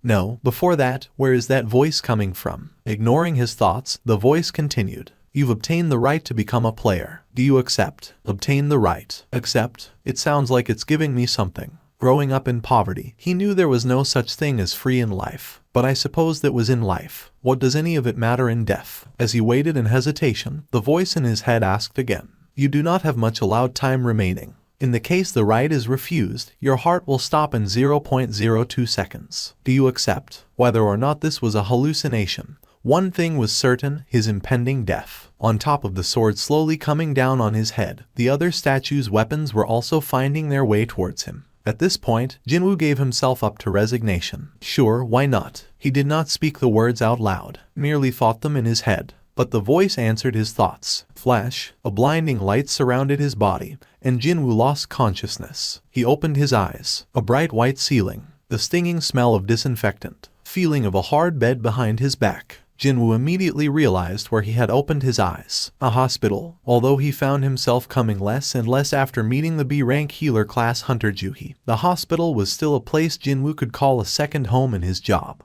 After all, there were even rumors that there was a room reserved just for him here. Jin-Woo sat upright. Holding his hand up to his chest, he felt the regular beating of his heart. I'm alive, not just alive. His entire body felt lighter than usual. Compared to the heaviness he felt when he would normally open his eyes here, something was different. It was as if he woke up after a good rest in his own home. When he remembered the scene before he passed out, it was an unthinkable occurrence. The falling sword, the statues that surrounded him. Even if he had somehow dodged the sword, it would take a party composed of S-rank hunters to defeat the enemies in that room. And I came out of there alive. Was it a dream? Thankfully, there was an easy way to find out. Jin-Woo looked underneath the blanket covering him. If it was all real, he would be missing a leg. Then, a deep voice interrupted him. Have you regained consciousness? Two men kitted out in black business suits approached Jin-Woo's bed. The youth tilted his head and asked them, "Who are you?" He had never seen these two's faces before. One of them with the close-cropped hair like a soldier and wearing a pair of sunglasses presented him with a business card. "This is who we are." Jin-Woo received the business card and read what was written on it. Woo Jin-cheol, the section chief of the monitoring division, the Korean Hunters Association. I was unconscious for 4 days. Just how did I get to this hospital? Did a large guild participate and kill those DMN things? Well, actually, Woo Jin-cheol awkwardly opened his mouth. By the time the agents of the monitoring division and the White Tiger Guild arrived at the scene after being briefed by the survivors, everything was gone. The only thing to be found within that open space was you, Mr. Seong Jin-Woo. There was not one trace of the god statue nor the stone statues. Come again. Jin-Woo displayed a shocked, disbelieving face. It's hard for us to believe it as well. If there had been any inconsistencies in the testimonies of the survivors, or if we had failed to find the remains of the victims in the chamber, we might have suspected something fishy was going on. Woo Jin-cheol carefully studied Jin-Woo's reactions as he continued on. We suspect that Hunter Seong Jin-Woo Nim might have gone through another awakening. Another awakening. Jin-Woo's eyes shot open wide. Although extremely rare, there had been instances of a human who had awakened his or her abilities as a hunter going through yet another awakening. Often referred to as reawakening, those who undergo this process would normally become extremely powerful compared to before. Originally, once a hunter's rank was assigned at the beginning, it rarely changed. A hunter's abilities were determined the moment one went through an awakening, that was why. However, it was a different story for those going through the reawakening process, jumping past their own limitations to rise up from, say, rank C to A, or even from B to S. Such things had happened before. The god statue was said to have melted rank C hunters with nothing but its eyes, according to the survivors. If one were able to kill such a creature even while unconscious, just how powerful one could possibly be. To prepare for this unlikeliest possibility, Woo Jin-cheol labeled this incident as top secret and made sure everyone involved would keep their mouths shut. Woo Jin-cheol's chest began beating real fast. Could Korea finally have a hunter on the level of an international powerhouse? Of course, confirming the truth of the reawakening wasn't difficult at all. Didn't the wise elders once say to make hay while the sun still shines? Woo Jin-cheol signaled to his lackey, "Bring it here." Although this device had been miniaturized, its efficiency or accuracy did not fall short of the actual full-size measuring device located in the Hunters Association. Jin-Woo placed his hand on top of the black crystal and soon enough, warm rays of light oozed out from it. Cold sweat drops formed on the foreheads of Woo Jin-cheol and his lackey. Not too long after then, the light surrounding the crystal dissipated. Woo Jin-cheol hurriedly took off his sunglasses and confirmed the numbers. Right away, a small earthquake rocked Woo Jin-cheol's eyes. How can this be? He rechecked the numbers, but it remained the same. How could a person holding a hunter license possess the magic energy value of only 10? When considering the fact that the lowest average value for rank E, the bottom rank, was around 70 to 100, Seong Jin-Woo was no different from a regular person. Woo Jin-cheol rapidly realized that being here was a waste of time, so he got up from his seat. "Let's go." "Yes, sir." Woo Jin-cheol and his lackey quickly packed up to leave. "Thank you for your cooperation. If you remember anything else, please give us a call anytime." as if their rear ends were on fire. Two men in black rapidly left the room as soon as they put away the device. The hospital room that felt rather small suddenly became quiet and lonely. Huh? He looked up without thinking, and then saw words floating in the air. He closed his eyes and opened them again. The words remained floating up there without a single change. He shook his head hard a few times and even rubbed his eyes, but they were still there. Jin-Woo massaged his aching forehead and lowered his head. It hadn't been a long time since I started hearing weird things, but now I'm even seeing them, too. Could something in his head really be broken? There was a condition called PTSD, after all. It was only a few days ago since he witnessed the deaths of many of his comrades, not to mention he himself nearly died as well, so it would not be so strange to hear or see weird things as a possible side effect. However, there were a couple of things that prevented him from dismissing this out of hand. Jin-Woo's sight lowered to his leg. The leg that got cut in half by the shield of the stone statue was now all fine and dandy. The voice he heard out of the blue inside the underground temple hidden within the depths of the dual dungeon. His completely cured leg, and now, those words floating in front of his eyes. Too many weird things were happening all at once. What if there was a chance that all these things were not isolated events but linked to one another? Once the confusion in his heart died down and he felt calmer, he became quite curious about the contents of those so-called unread messages. There might be answers to his questions found within those messages, after all. In order to confirm the messages, he reached out towards the words, and his hand simply went past them. It's not touch-operated. It seemed that he got way too used to how a smartphone worked. Check messages. Reading. I want to read. I want to look. Hey, show me already, will ya? Just what is it that you wish to see that bad? He felt a cold, probing stare coming from the side, so he turned his head to look, and spotted his little sister in her school uniform looking at him from the gap of the half-open door. Boom. Jin-Woo became speechless. Maybe you hurt your head really bad. The younger sister stood at a distance away and asked Jin-Woo, "Are you really okay?" "Yes, I'm telling you the truth. I told you to stop getting hurt. You have any idea how worried I was?" "I'm sorry. Other people walk away fine, but how come it's only you who gets hurt all the time?" "Sorry. I was thinking of leaving behind this kid alone and dying, wasn't I?" What a relief that he made it out alive. Jin-Woo's gaze shifted ever so slightly towards the words floating in the air. It still feels like I haven't completely woken up from that nightmare just yet, doesn't it? There were so many things he couldn't understand. But, so what? The most important thing was that he came back alive, and he got to see his little sister again. Do you hear me? If you get hurt one more time, I'm going to give up on studying, find a job, and make sure you don't work as a hunter ever again.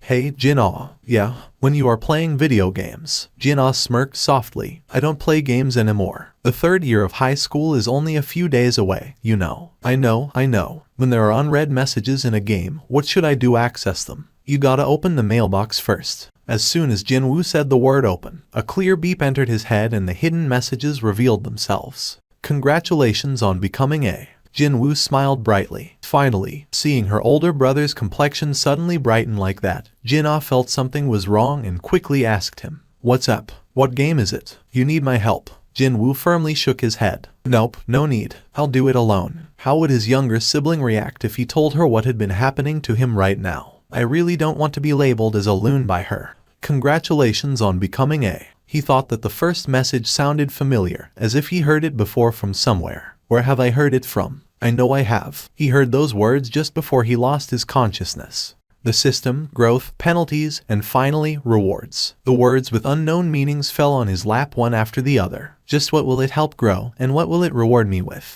He decided to worry about the confusing words later and calmly opened the next message. Is now available. Gulp. Jin-Woo unconsciously swallowed his saliva after reading that rather suggestive title. His heart began to beat faster in anticipation. Confirm.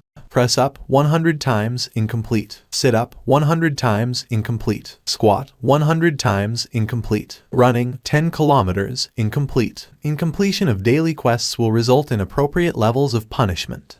Jin-Woo reflexively spat out a dumbfounded chuckle after confirming the contents of the message. Ha. Seriously, man. Should this be the feelings of disappointment? To think, what the grand-sounding daily quest, the one titled Preparations to Become Strong, was nothing more than a list of physical exercises to train his body. Well, for sure, if he did as the quest said, then his body might get a bit tougher. Jin-Woo shook his head. He suddenly thought that he was a fool for searching for answers to his many questions from a DMN hallucination. I'm sure these hallucinations and weird things I hear will eventually go away with time. His eyelids slowly closed shut, and Jin-Woo drifted away into a deep slumber. Tick-tock. Even when Jin-Woo was softly snoring to himself, the needles of the clock hanging by the wall continued to tick away. The needles spun and spun around until they indicated 11 hours, 59 minutes and 57 seconds p.m. Tick-tock, tick. 58, 59, 60. Jin-Woo's eyes shot right open from the violent tremor that shook his entire body. An earthquake. Jin-Woo sat right up and grabbed the edges of the bed.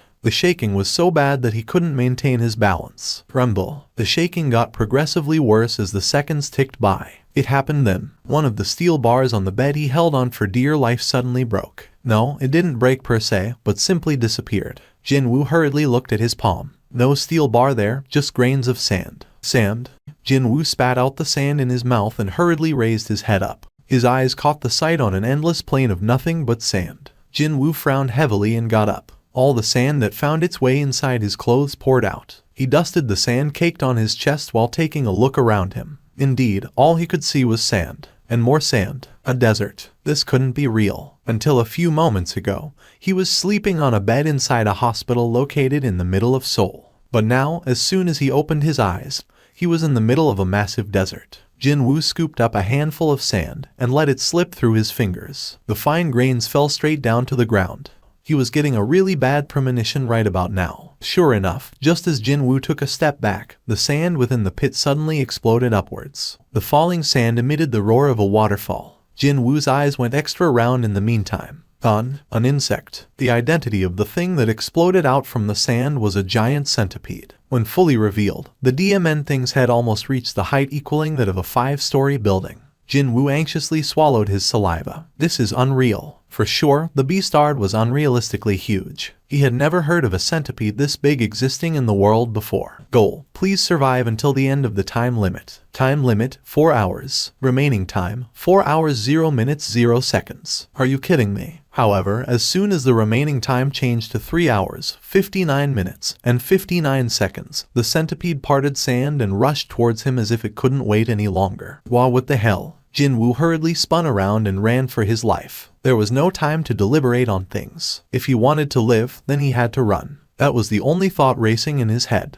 However, even before he had taken several steps, another pillar of sand exploded upwards not too far from his position. Jin-Woo fell on his rear from the powerful shockwave. He rolled on the sandy ground before urgently getting back up. He swiped the sand off his face before his eyes shot open even wider. This time, it wasn't just one or two of them. Boom. Before he had even noticed it, there were 7 sand centipedes jutting out from the sand, and they were all glaring at him. As the centipedes issued shrill cries, Jin-Woo's complexion changed for the worse. Jin-Woo reappeared in the hospital room exactly 4 hours later. Plop. Jin-Woo keeled over on the floor and painfully wheezed out. Cough, cough. His mouth felt full with this coarse, grainy taste. His eyes stung badly too, seemingly like sand particles got in there. Jin-Woo whimpered and groaned for a long time, before powerlessly falling flat on his back. He didn't have any energy left to lift even a finger. What was that? Jin-Woo continued to pant heavily when a new message appeared before him. Jin-Woo's expression crumpled into something unsightly. A penalty quest. Did he do something worthy of being punished? Jin-Woo carefully retreaded his memories until he recalled that he abandoned midway yesterday.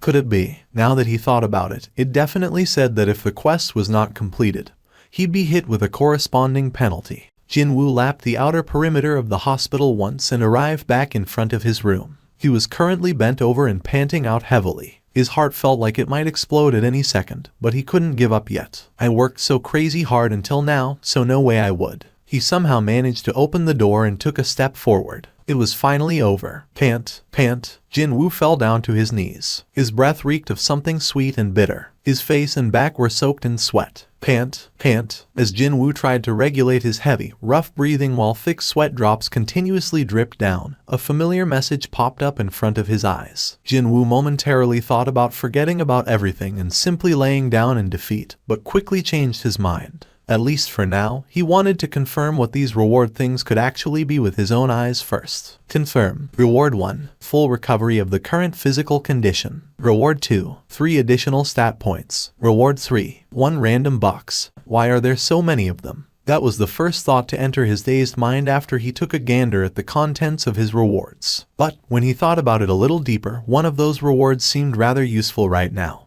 And there was also one that made him curious about what it could actually mean. For now, he urgently needed the first reward available. He was on the brink of collapsing here, since there really was a penalty for failure. The odds of completion rewards being real were pretty damn high as well. Well, trying wouldn't hurt anyways, right? Seriously, this thing wouldn't throw him back into the penalty zone again after it said it'd give him the rewards, now would it? When Jin-Woo shifted his gaze around, he spotted a small box resting on top of the bed as well as his own stat window floating in the air. I guess that thing over there is the random box. The important thing was his stat window, though. This window displayed simple information about himself. What he paid attention to was the skills column. A passive skill called Tenacity and an active one called Dash. For some reason, he felt rather familiar with them. I remember now. Yesterday, or to be more precise, back in the early dawn of this morning.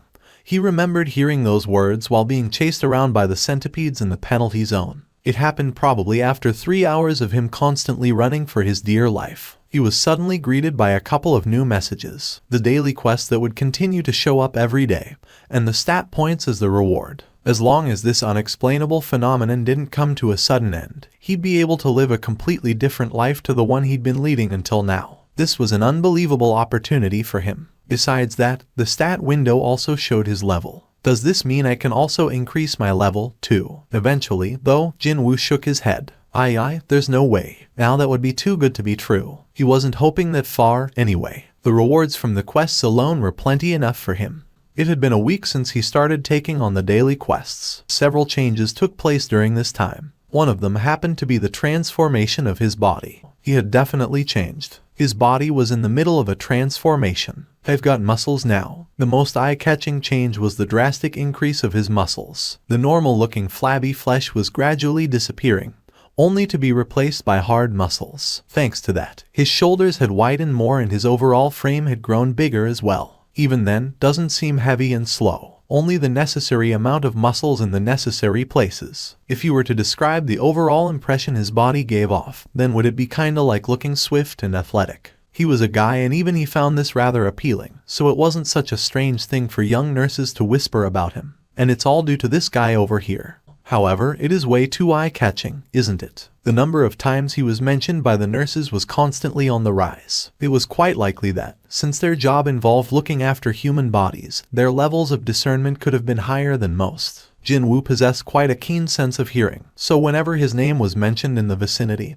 he took note of it. I guess it's time for me to leave this hospital. It was not good to be the center of attention. Not only would he feel uncomfortable being placed under the spotlight, but he also didn't want to let others know of this strange phenomenon. Didn't the old saying go something like, scratching unnecessarily results in more flakes to clean up, or something like that? He wanted to increase his stat points as quietly as possible, and it shouldn't be a problem for me to leave the hospital now, too. Thankfully, tests had shown that he was normal and healthy, meaning he could leave at any time he wanted. No, hang on a minute, it kinda felt like that both the hospital and the association wanted him to leave in the first place. Well, it'd be a waste to spend that much money as hospital fee on a measly rankie like him. One of the special privileges the S-ranked hunters enjoyed was the government paying for all of their health-related expenses. Of course, that was a story happening in another cosmos as far as Jin-Woo was concerned. So, he figured that it wouldn't be such a bad idea to leave this hospital right about now. And there was something he wanted to confirm as well. Now, where did I put it? Jin-Woo rummaged around his pockets and brought something out. It was a key gleaming in a golden hue. It featured such a simple design that it could be passed off as an accessory at a casual glance.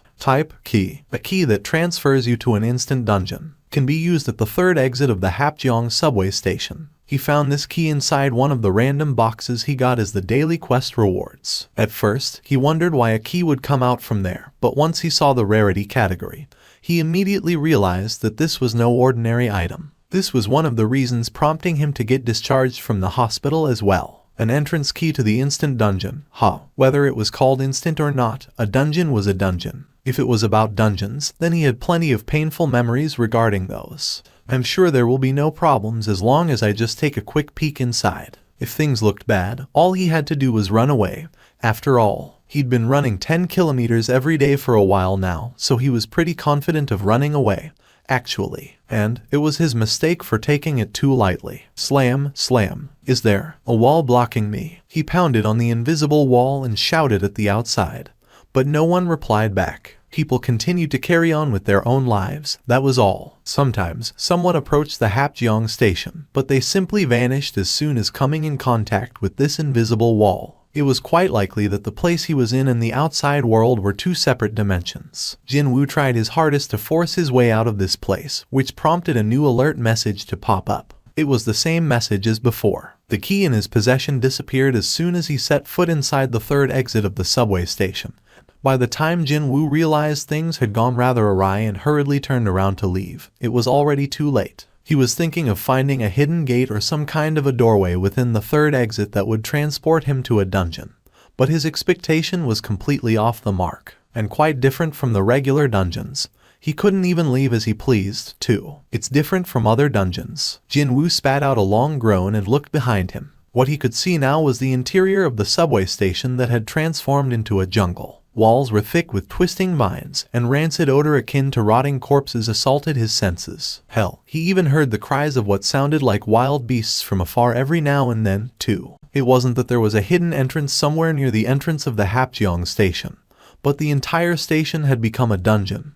Instead, Jin-Woo nervously swallowed his saliva and slowly descended the steps. He held his breath and surveyed his surroundings, but he couldn't sense anything particular. However, it was truly forbidden to underestimate the dangers in a dungeon. Among the low-ranked monsters, there were quite a few that knew how to mask and hide their presence very well. No, maybe because they were so low-ranked that they had no choice but to hide and wait to ambush their prey. Past the toilets, he entered deeper and encountered the underground shopping center. Shops were worn down and in complete disarray, looking more like a ruin than anything else. Seeing the human-less ruined shells of the shops dimly illuminated by the flickering overhead lamps, something felt rather ominously creepy and sinister. A few of the lamps continued to flicker as if their life was nearing the end. Everything seemed so quiet and still, but he did sense a gaze of something. And then there was this smell, too. The seriously rotten odor of an animal carcass with flies buzzing around was coming from somewhere. For Jin-Woo, who had frequently entered dungeons, this was a rather familiar smell. This smell, an animal-type monster. Jin-Woo deliberately turned around and presented his back, and very slowly retread the path he had taken until now. An animal would try pounce on the prey as soon as its back was shown. An animal-type monster would be no different. And so, it happened when he took his third step. Smash! The shop window of a clothing store behind him shattered into pieces and something jumped out. And this something, as soon as it landed on the ground, leapt towards Jin-Woo's exposed neck in one go. Roar!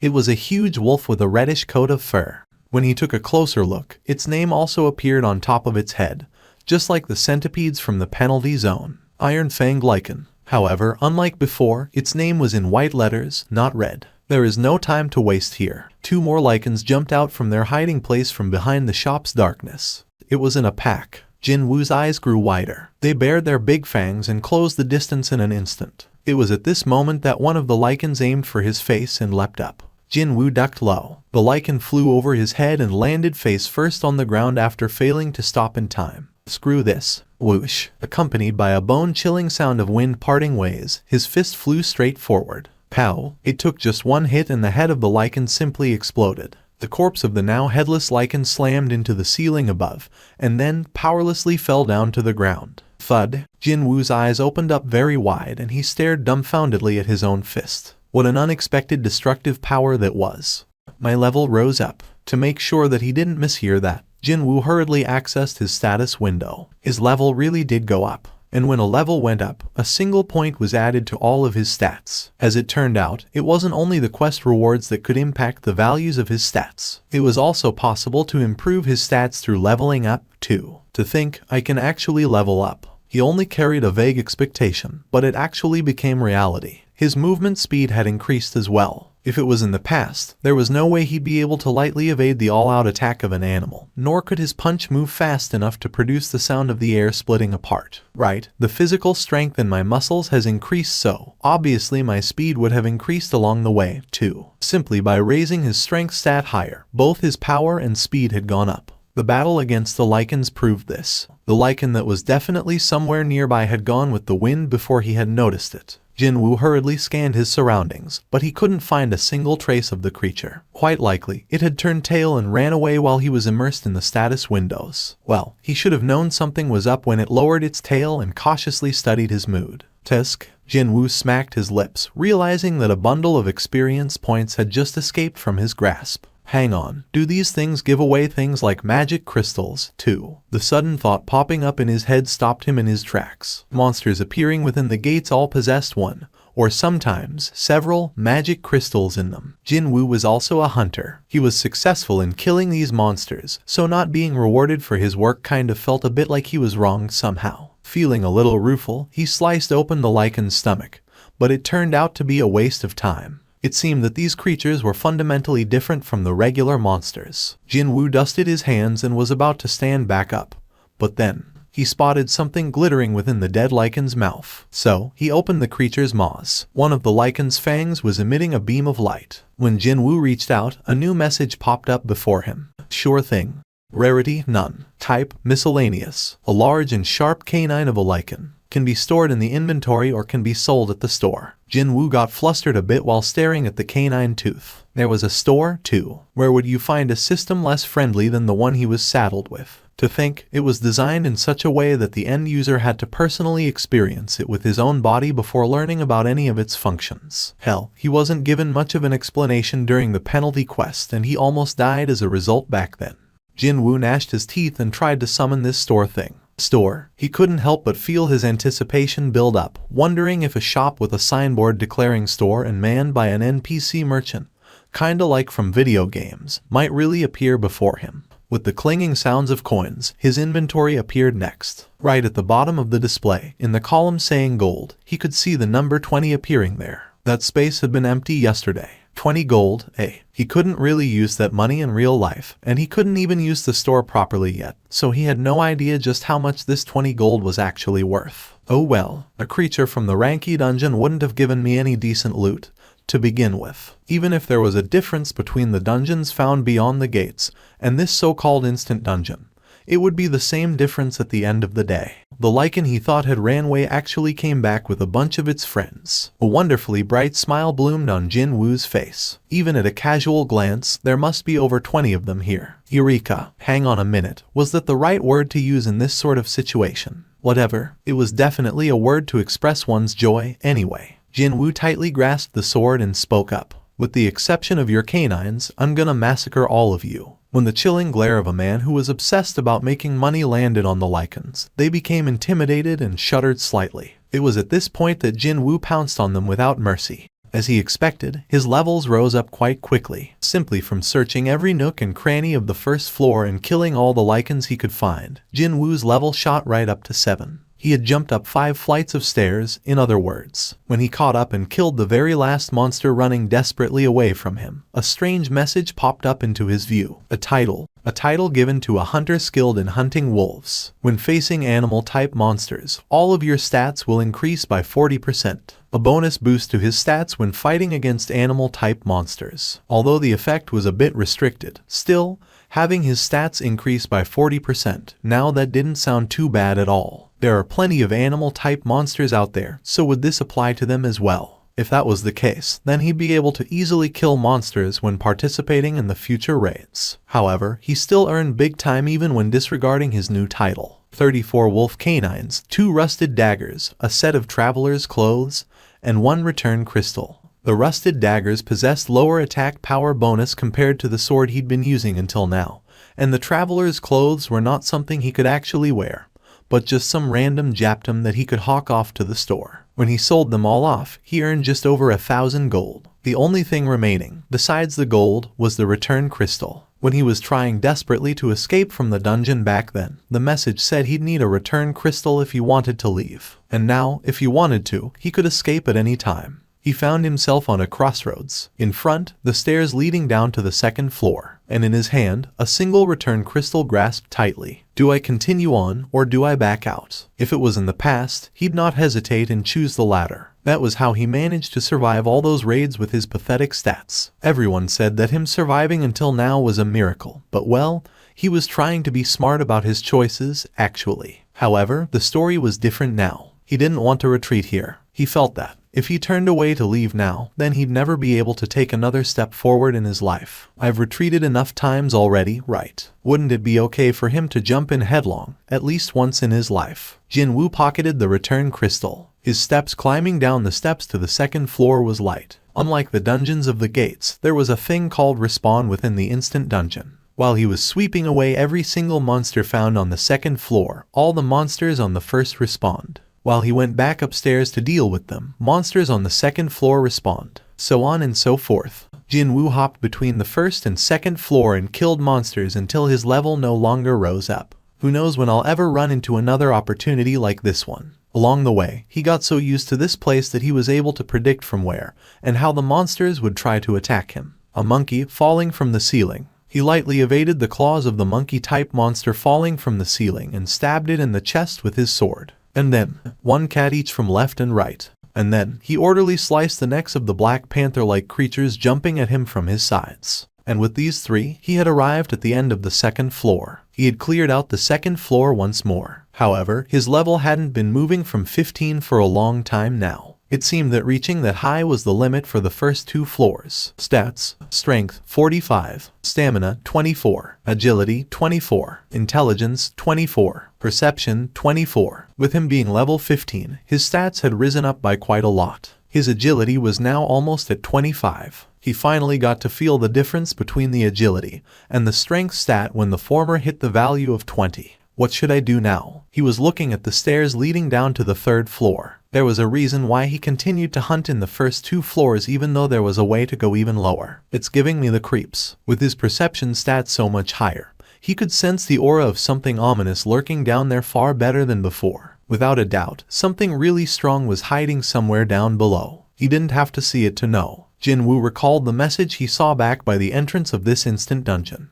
The existence of the boss. Jin-Woo had been roaming the first two floors in order to raise his levels until he couldn't anymore, all for the purpose of fighting this boss. He had prepared himself as much as he could, but when the time to actually go down there came, he was getting all sweaty and nervous. Jin-Woo lightly slapped both of his cheeks. I mean, I've entered a dungeon, so I can't just leave without taking a look at what this boss looks like, now can I? Jin-Woo gripped the sword tightly with both of his hands, slowly descended the steps. Could he have been mistaken when the steps felt unusually longer than before? He swallowed dried saliva down. The lighting was worse than the first two floors, but there was no problem with seeing where he was going. Is it because of my perception stat? He couldn't help but feel that his eyesight had improved greatly. He cautiously climbed lower until eventually spotting the railway tunnel used by the subway trains. No, he saw where the railway used to be. The tunnel that should have been used by trains was now filled with jet black liquid. Instead, what is this? Rather than a subway tunnel, it was more like a lake or a river now. Just as Jin-Woo took one more step forward to take a closer look, a long log-like object shot out from the surface of the black water. Swish. It's fast. The thing that arrived in front of his nose in the blink of an eye was not a log, but a snake with the thickness rivaling one. Actually, taken by surprise, Jin-Woo could only swing the sword and strike the head of the snake away from him. Clang! Jin-Woo's eyes opened wider. What the hell? He did succeed in deviating that direction of the lunging snake, but his trusty steel longsword ended up breaking apart from the impact. Jin-Woo looked back in surprise. The snake must have been surprised by his counterattack as well, because it didn't try to follow up right away, but instead chose to simply glare at him while coiling itself up a distance away. The ruler of the swamp, Poison Fang Blue Kasaka. Jin-Woo could clearly see the orange-colored name of the monster. It was a creature incomparably faster and hardier than those with their names written in white. Even then, for a sword reinforced with magic energy to break like that, Jin-Woo swallowed nervously and cautiously studied the boss monster called Kasaka. Blue scales covering its entire body gleamed in an oily manner. As if it had draped itself with thick armor, those scales had no gaps to speak of. Sword strikes wouldn't have worked in the first place. It'd be the same story for punches, too. When Jin-Woo's thoughts arrived there, the Kasaka must have finished its own analysis on its prey, because it finally lunged at him once more. No matter how one looked at it, it was a frightening turn of speed, that's for sure. Jin-Woo narrowed his eyes. It's coming. When he concentrated hard, he could now clearly see the attack of the Kasaka, which was something he couldn't even properly decipher in the beginning. This was all due to the increased agility stat. Just before the Kasaka opened its maws wide and tried to swallow him, Jin-Woo swiftly sidestepped and let the attack brush past him. At the same time, he wrapped his arms around the creature and caught it in a headlock. He then tightened his grip. Jin-Woo's strength stat was almost at 50. An unbelievably powerful pressure tightened around the snake's main artery. The snake could not escape from his grip and thrashed around as if it was in pain. Jin-Woo gritted his teeth and strengthened his arms even more. Slam. Boom. Jin-Woo's body slammed against the walls and on the floor, but he never released his arms. If I didn't raise my levels as high as I could before coming here, there was literally no end to wondering about what ifs and what could have beens. However, all kinds of thoughts still swirled in Jin-Woo's head. If he didn't raise his level to the limit, if his strength stat wasn't so illogically high,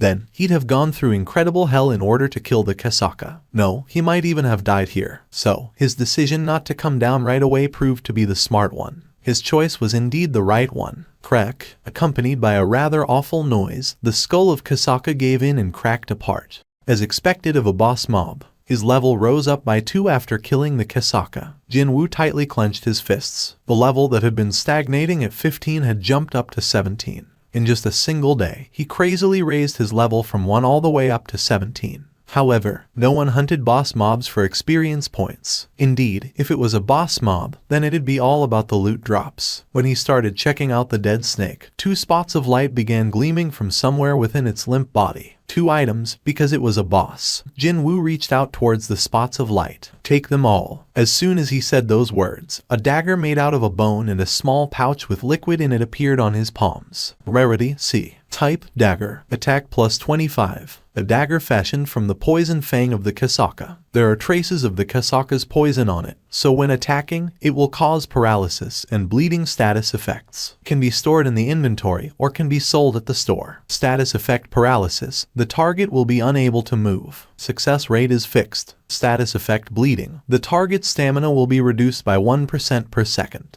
Jin-Woo nodded his head. A dagger made not out of bone, but from the fang. Huh. It's not a bad item with those options, yeah. Next up was the pouch. Rarity A. Type medicine. A pouch containing the refined poison of the Kasaka. Can be found very rarely when hunting Kasakas. Drinking this poison will give you strong skin, but the toxicity will permanently damage your muscles. Affect the iron scales of Kasaka. 20% reduction in physical damage. Side effect damaged muscles. Strength minus 35. Jin-Woo's expression alternated between joy and anguish. The poison fang of Kasaka was a good weapon to replace the broken longsword. Not only did it possess over twice the attack power, but he really liked the 2 status effects of paralysis and bleeding, too. However, this poison sac is a bit. Initially, he was really pleased to find an item with the rarity rating. But when reading the description, he realized this was not something he could feel completely chuffed about. Of course, that effect of reducing all physical damage taken by 20% was a great option befitting a rank item. However, it also carried a fatal penalty of decreasing his strength stat by 35. It'd be a really painful loss for him, especially when he invested all of his points on increasing his strength stat. It was then a new message popped up. Suddenly, his sights blurred for a bit, and then they were restored back to normal, along with a slight bit of dizziness assaulting his senses. When he took a look around, he found himself inside a normal subway station. The lights overhead shone brightly, and the black liquid filling up the tunnel was all gone, too.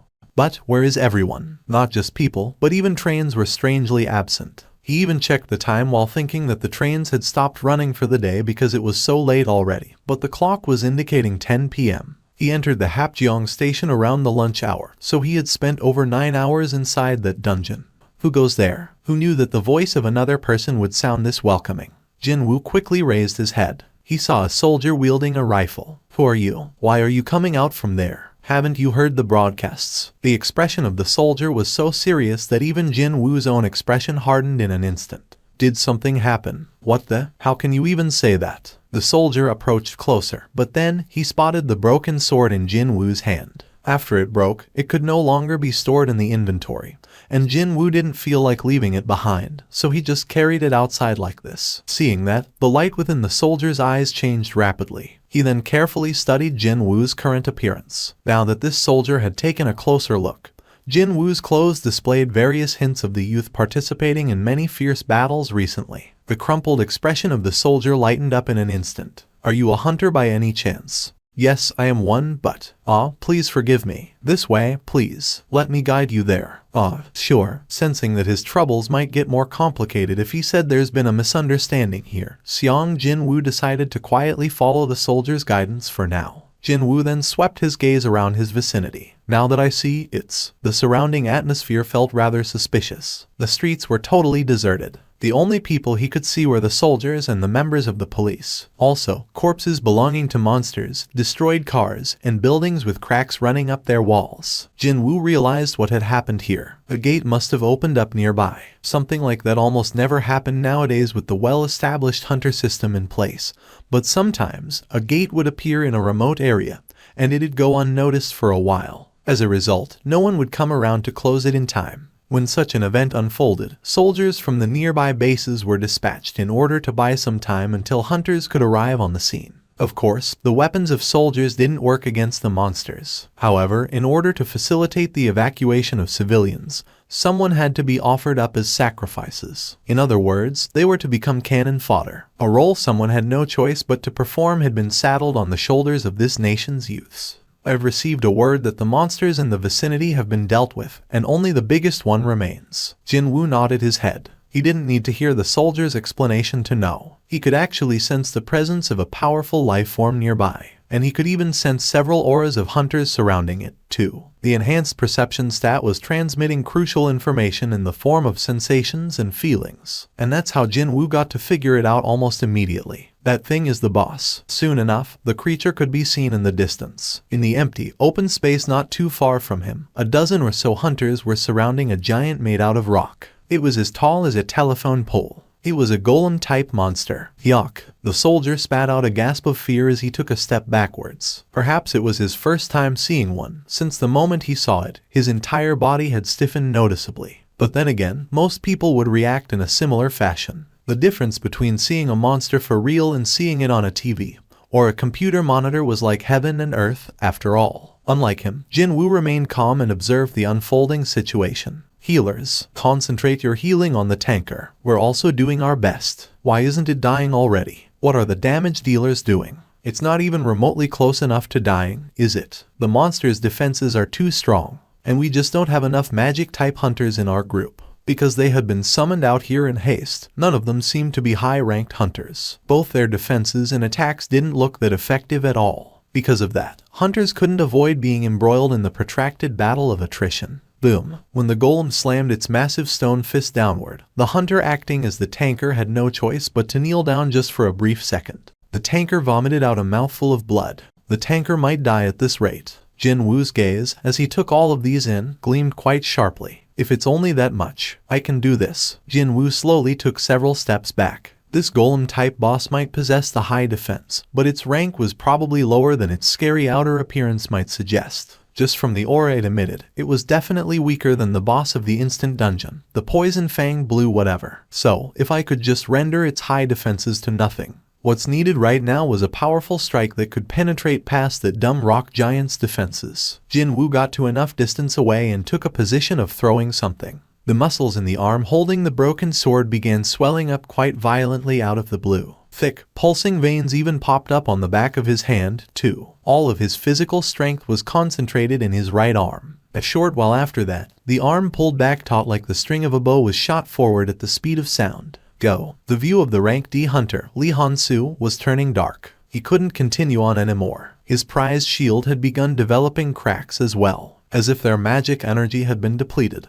The amount of healing magic hitting him from the healers had decreased quite noticeably. At this rate, every single one of them would die for sure. Lee Han-soo had to make a decision now. The only feasible plan here was for him to buy enough time so the other hunters could safely escape from here. And at a later time, hunters with higher ranks show up to kill this golem. Or, we all die together here. Lee Han-soo shouted out while looking back. Leave this to me and you all gotta.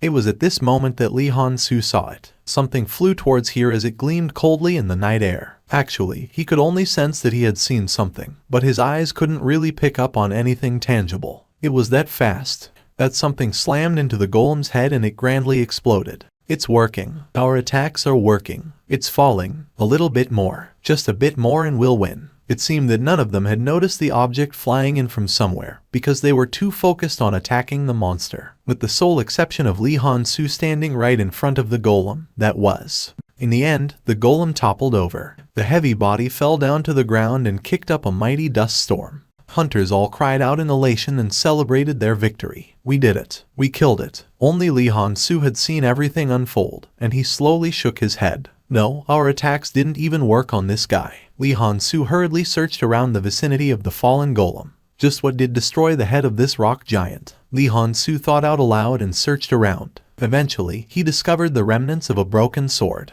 Although there were some traces of magic energy within it, it was basically a cheap, plain steel sword. What? Someone threw something this worthless and destroyed a boss-level golem capable of brushing off the combined attacks of 10+ hunters. Suddenly, he forgot what he wanted to say. Lee Han-soo silently alternated his gaze between the corpse of the golem and the broken sword, before he ran past the cheering hunters and in the direction the sword flew in from. Excuse me. He found a dazed soldier standing there. Pardon? You talking to me? That's right, you. When a hunter with a hulking physique hurriedly rushed towards him, the soldier couldn't help but swallow nervously with a stiff face. That was how great the pressure a hunter gave off to regular people. Lee Han-soo displayed the broken sword and asked, "Did you throw this?" "Oh, that. It's actually." The soldier looked behind him, only for his eyes to go round in surprise. But there was a hunter standing right behind me, though. Of course, there was no one there now. While the flustered soldier was looking around the vicinity, Lee Han-soo scratched the back of his neck and stared at the broken sword. That power, that destructive power. Could it have been a high-rank hunter? He'd never know, since the protagonist had disappeared already. Around the same time, Jin-Woo was on his way home. He turned around to leave as soon as the golem began teetering about. Indeed, he was the one who brought down the golem. He was well aware of this fact. Now originally, the loot and the profit arising from a dead monster belonged solely to the hunter who managed to kill it. If he wanted to, he could contest for the rights to the golem. However, it had become problematic when trying to prove that I am capable of bringing down a golem like that. Who would believe the notion of a giant golem crashing down because of an attack from a measly little rankie? His level rose up by 1 because he had killed the golem. Indeed, my levels will rise if I hunt the monsters from the normal dungeons. He had learned some valuable information. That alone was worth it. A person stepping outside the house in the early hours of dawn would inevitably be cautious in their movements. Well, they might end up accidentally waking up their family members, after all. That was why Seong Jin-ah was silently closing the front door to her home, so that her brother wouldn't wake up from his sleep, as she was about to leave for school. But, then, you going to school now? She was taken by surprise when a voice came from near her, and she quickly turned around to look. Jin-ah's eyes opened up real wide in shock. What the heck? You were up already? Yup, been a while since I was up, you know. Hey, have fun today and be careful on the road. Sure. Now that I think about it, her older brother's back seemed broader than before, for some reason. No way that's true. A human's body wasn't made out of some rubber band, so how could it make any sense for him to expand and contract in a space of a few days? I've probably made a mistake. Just as Jin-ah shook her head, Jin-Woo suddenly pushed forward an umbrella to her. Why an umbrella? Jin-ah received it and took a look at the sky. As it was still early dawn, the sky remained dark, but it seemed to be more or less clear and cloudless. But it doesn't look like it's going to rain, though. Take it anyway. But it's heavy, you know. Take it with you regardless. Besides, it's a folding type umbrella so it doesn't even weigh anything. Jin-ah lightly kicked the door a couple of times to express her disgruntlement, folded the umbrella and shoved it inside the empty space in her school bag, and turned around to leave. Hang on. Her steps came to an abrupt halt after she remembered the difference in the eye levels between her and her brother. Something was rather odd. He had been saving up the stat points earned from the quests of the past 4 days. He made sure to complete the daily quest every day. Of course, he also didn't forget to always check his rewards, too. However, he hadn't distributed the points until now. The issue was, this is tough. Indeed, he found it rather difficult to come to a decision. The strength stat. It was a wonderful stat, that's for sure. He hadn't regretted it once, investing all of his points into this one back when he started this thing. Agility. This was also a pretty darn good stat, too. Against weak enemies, it only helped a little, but as the levels of his opponents rose up in the future, no doubt he'd be relying on this stat more and more. Well, the speed was a relative thing, after all. And then, stamina and perception. It'd be great if his stamina was high, obviously, and this perception turned out to be very useful as well. Finally, intelligence. This was the problem child. He hadn't been able to figure out this stat's uses yet. His level had increased by quite a lot, but he didn't feel any smarter than before. His memories didn't seem to have improved, nor did his ability to calculate quickly, either. I think it has to be related to magic. After a lengthy deliberation, he decided on the order of priority. Strength 50, Stamina 27, Agility 35, Intelligence 27, Perception 29. It was then he could hear the telephone ringing from the living room. Is the association calling me? In the past, he didn't want to participate in the raids, so he did his best to ignore the calls until the last possible moment.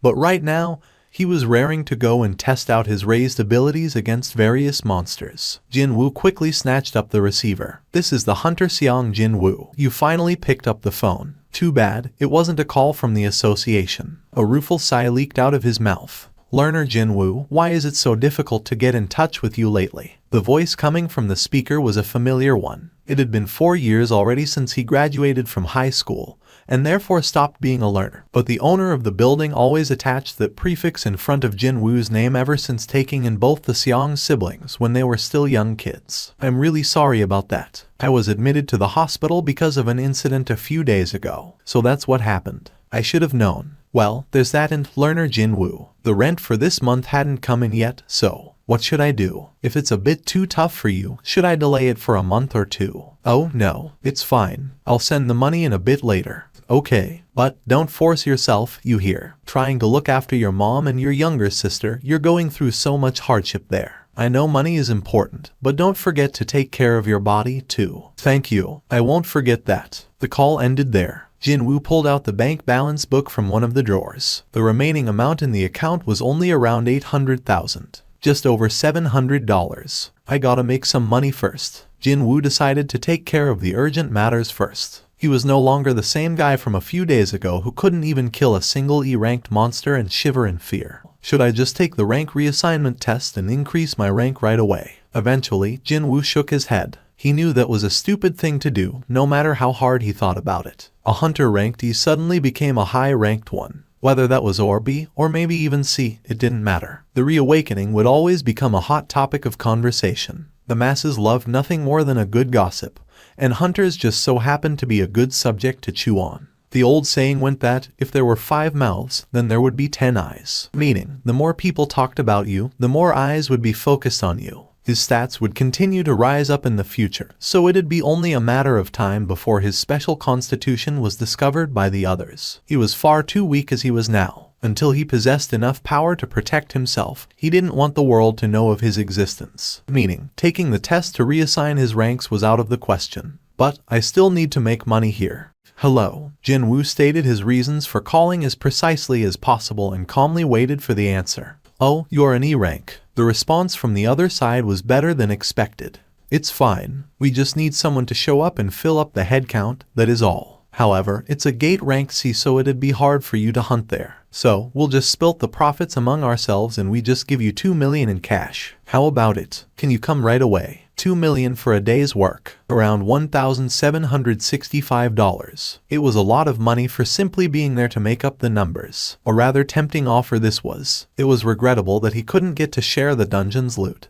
But he might end up losing out on making 2 million just by trying to be too greedy. For now, let's put out the urgent fires first. Such an opportunity wouldn't come around every day, after all. 2 million was enough for him and his sister's monthly living expenses. Jin-Woo said yes to the offer. I'll be there in less than 15 minutes. The man who looked like the leader of the group waved his hand at Jin-Woo. Hey, over here. It was a bearded man with a fairly big physique. He smiled softly and walked closer while speaking to Jin-Woo. Are you Mr. Seong Jin-Woo? That's correct. It's a relief that you found the right place so quickly. I guess this is fate. So how about we greet each other before we get started? The bearded man briefly introduced the members of his team. The 8 of them, including himself, were regular teammates that worked together all the time, while the remaining guy was someone who also came here to make up the numbers, just like Jin-Woo. Jin-Woo greeted other team members and studied their countenance carefully. Thanks to his enhanced perception stat, he was able to more or less sense everyone's capabilities. 5 with a similar rank, 4 with a slightly lower rank than them, 5 rank CS and around 4 with D or lower. There was a regulation when attempting to clear a gate rated C. The minimum number of a party had to be 10 hunters,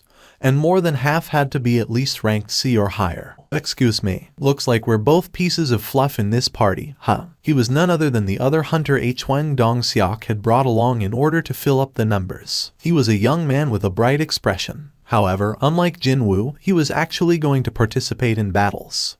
Jin-Woo lightly nodded his head as Yoo Jin-ho greeted him, before shifting his gaze away. Before we enter, you two, take a look at these. Hwang Dong-seok pushed forward a page of a document to Jin-Woo and Yoo Jin-ho each. It turned out to be a simple contract. Write your names on the bottom and sign it, and we're good to go. The contents said he'd not participate in any hunting. He'd not participate in sharing of the loot. And when the raid was over, he'd be paid 2 million won right away. The terms were the same as what he heard over the phone. However, they were not the ones to catch his attention. I have to promise not to question them regardless of whatever incident happens inside the dungeon. Unlike the raids organized by the association, one would not be able to claim for compensation if something happened during a raid organized by the freelancers. One of the reasons why hunters couldn't get a life insurance either. One had to look after one's own neck, in other words. Only now did it feel real that Jin-Woo had entered an assault team. What am I supposed to do when we're inside? Nothing too particular. Just follow us and help us carry the luggage, that's all. Your luggage. Hwang Dong-seok pointed at the huge backpack one of his dongsings pulled out from the minivan. You'll be carrying around lunch boxes to eat when inside, several sets of clothing and equipment, first aid kits and some other stuff. Wait, first aid kits when entering a dungeon? Jin-Woo couldn't help but question this. You are not entering with a healer. I'm sure you already know that it's not easy to hire a healer if you're running your own assault party. Well, we've been doing things this way until now, so it'll be fine. Hwang Dong-seok smiled awkwardly. To think, this team just barely met the required minimum number of hunters. One of the additional members mistook a raid as a blind date or something. And the composition of the assault team only happened to feature a tanker and damage dealers, and not one healer. Even after hearing that there was no healer present, that oblivious additional member didn't seem too bothered by the revelation. It was the sure proof that he was a newbie. Jin-Woo smirked inwardly. They are a bunch of wannabes. However, he still signed on the contract. Not because he needed that 2 million, but because he knew very well that he could protect himself now. Hwang Dong-seok confirmed the signatures of both men and shouted out in a loud voice as if he was feeling really pleased today. Okay, let's get going, everyone. The party headed straight to the location of the gate. It was in the middle of the halted construction site for an apartment complex. The economy nowadays isn't so good,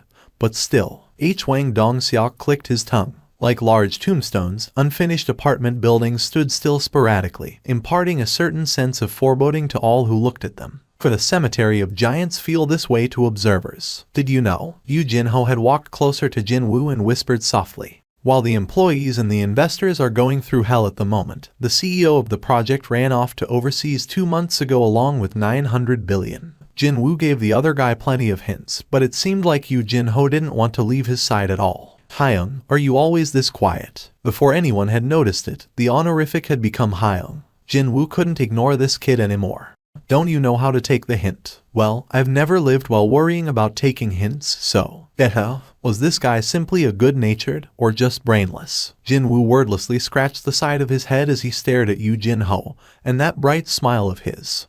Oh, the hunters all let out a surprised gasp. Hwang Hyung, is this really a gate rated C? But isn't it too big? You think the association was lying to us? They said that investigators came around here twice already. A hole in the air, floating like a black hole. People took to calling it a gate. Its rank was assigned according to the waves of magical energy emission coming from inside. Folks from the association would stop by first to assign a rank to each one. After that, individuals or guilds wanting to clear the gate could follow the procedure and apply for a permit. Gates ranked or B were, most of the time, left to the big guilds. Well, they were too difficult for freelancers to clear, after all. So, assault parties formed by freelancers took care of the gates ranked lower than that, which meant that a gate rank C was effectively the hardest one for hunters not affiliated with anyone to clear. Hwang Dong-seok stood in front of the gate and looked back at his team. I'll be entering first. Do your best to keep up, everyone. The tanker entered first, and the other hunters began entering one by one. Yoo Jin-ho began pulling out his own equipment from his bag. The sword and the shield coming out from his bag gleamed attractively under the light. Even a casual glance could tell that they were very expensive. They were definitely not something a newbie hunter could organize on his own. The interior of the dungeon was eerily quiet. Not only that, but it was also completely dark, too. H1 Dong-seok issued his first order. Hey, Jiu H1. I need a light. Alright. The magic-related hunter Jiu H1 created a ball of a light in midair. The surroundings became bright immediately. H1 Song-seok lowered his shield and tilted his head slightly. What the hell? Where are all the monsters? I wonder. There is no light in here, either. Now normally, there should have been luminous stones found here and there inside cave-like dungeons and emitted some light to illuminate the way forward. However, this dungeon didn't have those. Jin-Ho whispered to Jin-Woo from the side. Hyung, could there be a dungeon without monsters in it? Shush. Jin-Woo gestured the younger man to keep quiet. Because Jin-Woo's ears were twitching. He could hear lots of footsteps coming from the distance. Jin-Woo spoke up. It's not that there aren't any, they just haven't arrived yet. Jin-Ho swallowed nervously after hearing that. Rumble. Soon, the party could hear what Jin-Woo had heard earlier on. Only then did H1 Dong-seok realize something was amiss here. A dungeon with no luminous stones could mean what moves around in groups, lives in darkness, and rushes towards a source of light. Oh crap. The complexions of H1 Dong-seok and his Dong-seings became ashen all at the same time. It's bugs. Bugs are coming. FCK it, ma'am. Why the hell did it have to be goddamn bugs? H1 Dong-seok cried out. Get into your positions. They are coming. Out of all the monster types, insects were the most troublesome to deal with. Their shells were quite hardy. They always moved around in large groups, and each individual possessed pretty high combat potential as well. The sounds of the insect legs rustling on the ground noisily reverberated throughout the cave. It meant that they had come pretty close now. H1 Dong-seok raised his shield right up below his chin. However, they couldn't see any insects even then. His Dong-seings began raising a fuss from behind him. What's going on here? Why can't I see them? But they are close by, though. Dong-seok Hyung, can you see anything out in front? It was at this time that Jin-Woo shouted out. Above you. What? H1 Dong-seok reflexively looked up. Huge insects were running towards them on the ceiling. If they were discovered late even for a single second, those things would have jumped down on top of their heads. When fighting against monsters such as these insect types that formed large groups, the breaking down of the team's formation would mean death for everyone involved. If those were discovered too late, then H1 Dong-seok felt a chill run down his spine. The silver lining here was that he couldn't spot a single ant-like creature among the various insects. He raised his voice and shouted out, Fire, fire and bring them down. Once they are on the ground, I'll attract the aggro. From here onwards, the capability of the tanker would prove to be crucial. H1 Dong-seok activated his provocation skill to attract the gazes of all the monsters to himself. And as if they had a prior agreement, monsters all turned their heads to glare at H1 Dong-seok at the same time. Dozens upon dozens of monsters rushed towards H1 Dong-seok's position. His shield managed to defend against the attacks of the bugs without fail. The strong jaws and claws couldn't tear the shield in half. The tanker H1 Dong-seok defended commendably well from the front, all stable and unmoving.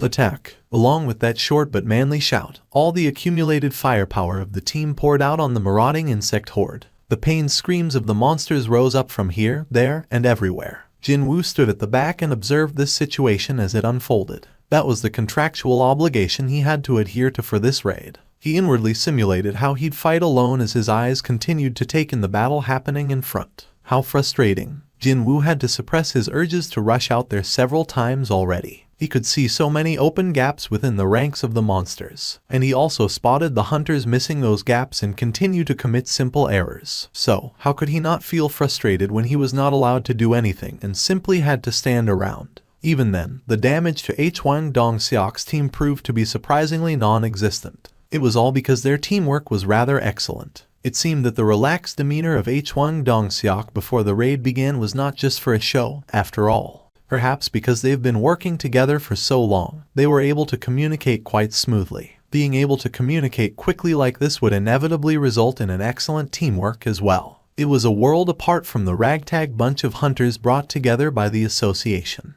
What's more surprising is that this kid turns out to be pretty handy, too. Jin-Woo's gaze shifted over to Jin-Ho next. When a monster bit into his shield, he kicked it away and swung his sword quickly at it. The expensive sword easily separated the monster's head from its body. For a newbie rank D hunter, he was defending himself admirably well. The end of the battle was drawing nearer. Once the coast was more or less clear, Hwang Dong-seok issued another order to his Dongxings. Don't forget the magic crystals. We split them exactly 9 ways. Yep, this is my favorite part of the raid. Me too. Hwang Dong-seok confirmed his giggling Dongxings collecting the loot and walked closer to Jin-Woo. We survived all thanks to you. Excuse me. Well, you were the first one to alert us about them monsters coming up from above, weren't you? How did you know, though? It was a gut feeling. Jin-Woo came up with a half-cooked story on the spot. Quite obviously, he couldn't come out and say that his perception stat was high, now could he? Oh, really? A gut feeling, huh? Well, we got lucky today. I don't even want to imagine what might have happened if we didn't discover them in time. Hwang Dong-seok patted his chest while speaking up. It was then one of the hunters rummaging through the carcass of the insect gestured at Hwang Dong-seok to come closer. The Dongxings had all gathered in one spot, so Hwang Dong-seok went there to join them as well. Something's a bit off about these crawlies. The hunters parted ways when Hwang Dong-seok arrived, allowing the bearded man to squat down and take a look at the surroundings. He couldn't spot anything out of the ordinary, though. I'm pretty sure that wound didn't come from us. Hwang Dong-seok's expression crumpled slightly. He took a closer look before raising his voice. Looks like something took a big bite out of it, doesn't it? Right? That's not the only one with wounds like that, you see. Looky here. This one, that one over there, and over there, too. Now he realized why the battle went off so smoothly when compared to the number of the monsters they had to fight. Could it be that these things were fighting against something else? It was then, although it had been for the briefest of all brief moments, Jin-Woo still sensed the gazes of the several members of this team landing on him. Their eyes shifted away as soon as Jin-Woo displayed a hint of sensing them.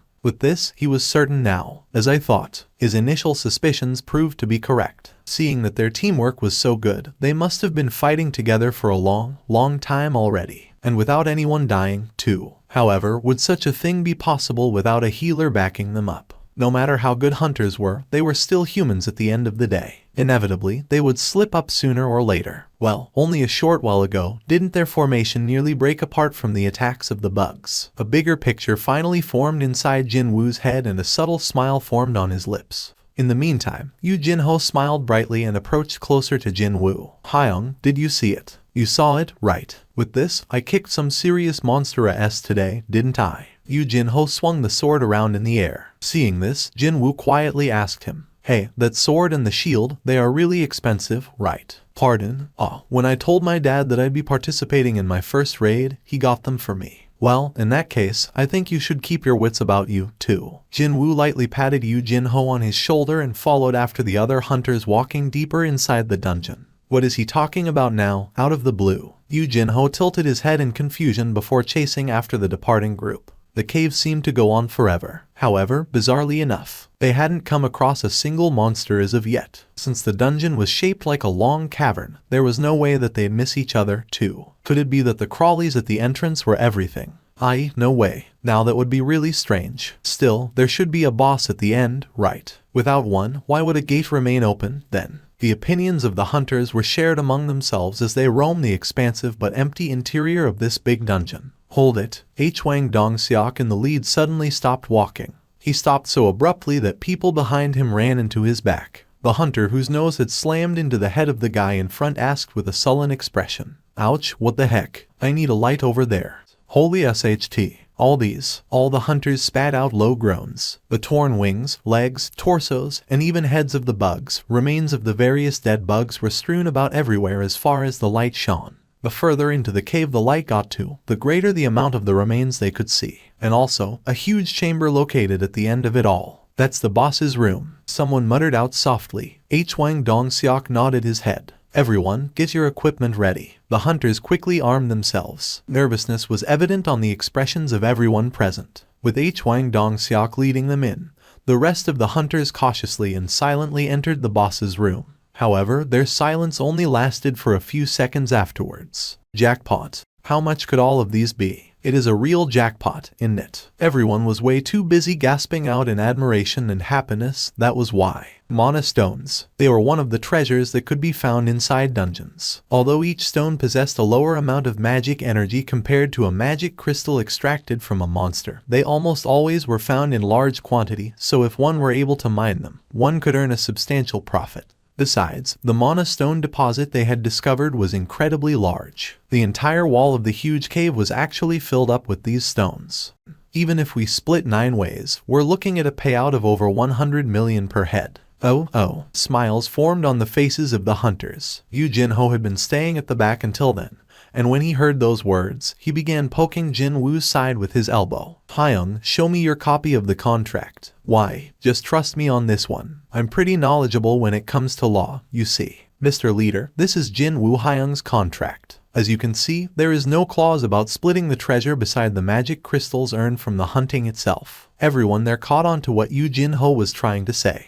It's customary to share the treasures or other rare items found in a dungeon equally among all the participants of the raid. The splitting of the profit, in this case, is different from monopolizing the magic crystals of the monsters one hunted themselves. In other words, the mana stones had to be split 10 ways, not 9. The light within the hunter's eyes changed greatly, but Hwang Dong-seok simply smiled and took a step forward. Of course, we'll be sharing them equally. I know the rules well. We still have some things to take care of before that, though. Hwang Dong-seok raised his index finger and pointed to his front. Jin-Ho grandly flinched from that. He thought that he was the one being pointed at, actually. He shuddered slightly and turned his head around to take a look, and finally spotted a spider as huge as a house quietly squatting way over there. Yuck. Jin-Ho began taking hurried steps backwards and covered his mouth after seeing the spider's appearance. As if it was fast asleep, the huge spider didn't even budge an inch from the spot. Around the creature, there were empty shells of the dead insects piled up as high as a mountain.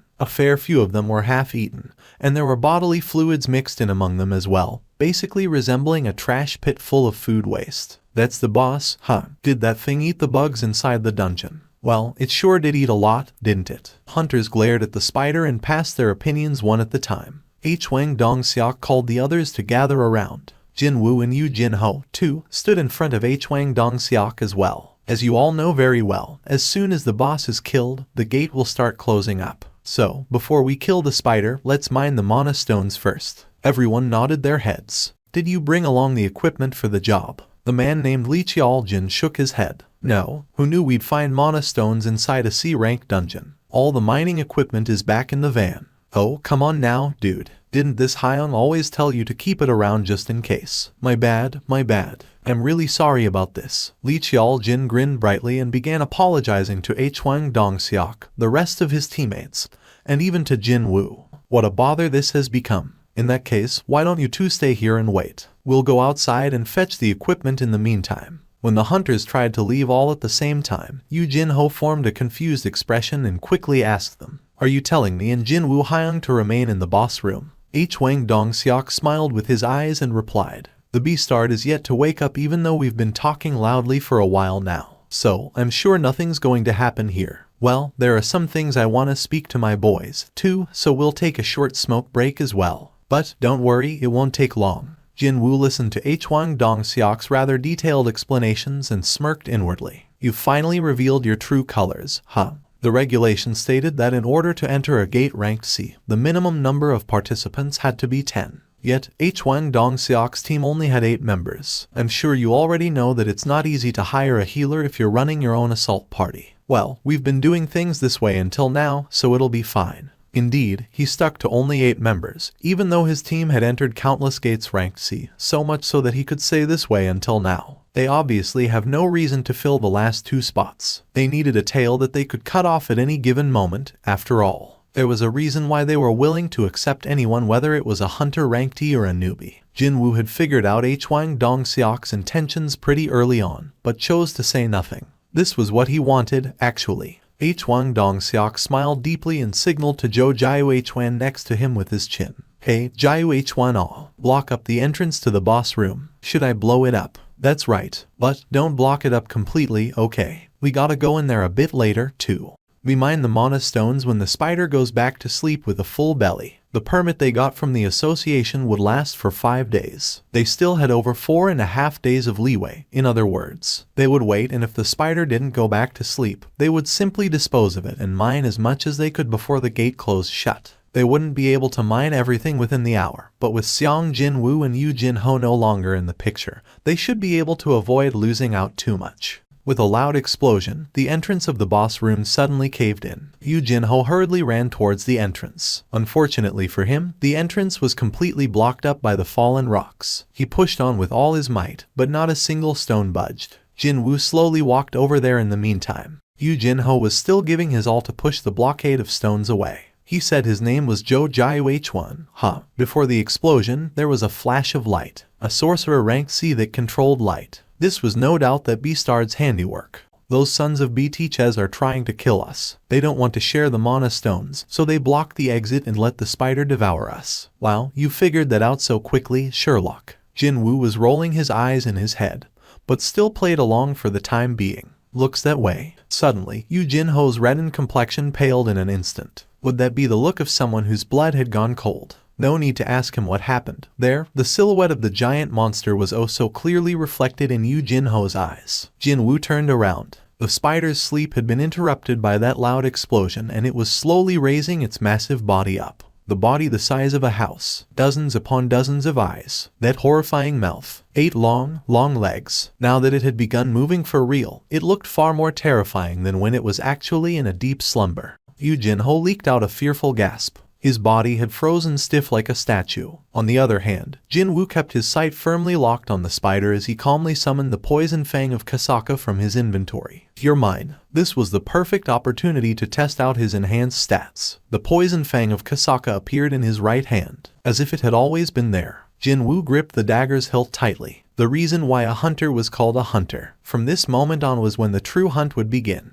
Hang on a second, Hyung. However, Jin-Woo swiftly snatched up Jin-Woo's sleeve just as the latter took a couple of steps towards the spider. What are you trying to do? Jin-Woo's hands were shaking pretty bad. Jin-Woo used his left thumb to point over his shoulder. Obviously, I'm going to hunt that. Jin-Woo had been following around Hwang Dong-seok's group until now for that purpose. In order to monopolize the remaining monsters in the dungeon as soon as Hwang Dong-seok cut the tail and ran away. This was a splendid opportunity to swallow whole all the experience points and magic crystals. Well, only if the boss hadn't devoured every monster in this dungeon.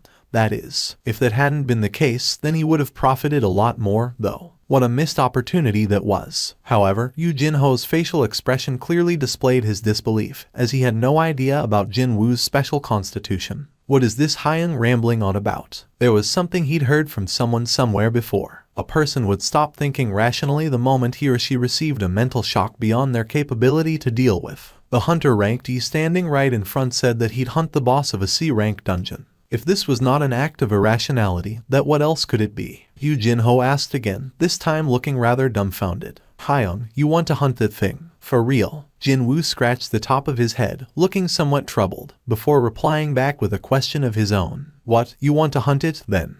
Jin-Woo controlled his wayward breathing and did his absolute best to calm himself down. He had to remain focused and steady here. He recalled the exact feelings he felt when he stood at the end of the second floor of the Hapjeong Station's instant dungeon. He then recalled seeing the poison fang blue Kasaka for the first time. However, this giant spider in front of him didn't emit as much pressure as that snake did, meaning he could definitely do this. From the get-go, if he thought that this boss was impossible to clear alone, he wouldn't even have stayed here. Slam. If he didn't instinctively tilt his body out of the way, the spider's legs would have penetrated his chest just now. The spider's legs stabbed into the ground behind him before rising up in the air, its joints folding back up, and from the ends of its legs, pieces of the rocky ground fell. Jin-Woo evaded the spider's attacks one by one and got closer and closer to the monster. Meanwhile, Jin-Woo couldn't quite believe his own eyes. Wow, what the hell is up with this guy? Even though he was watching from afar, those attacks were so ferocious that all the hair on the back of his head was standing up. However, that man was evading them all while standing right in front of the monster, not to mention he was actually getting closer too. Seeing that efficient and calm movement, Jin-Woo felt a chill run down his backside. And he's supposed to be an E rank. There was no freaking way. If it was him standing there and not Seong Jin-Woo, then he'd be torn into a rag by now. He didn't have any confidence whatsoever to dodge those attacks even once. However, Jin-Woo was evading them without making a single mistake. An E-rank doing something that a D-rank hunter such as himself couldn't even dream of doing.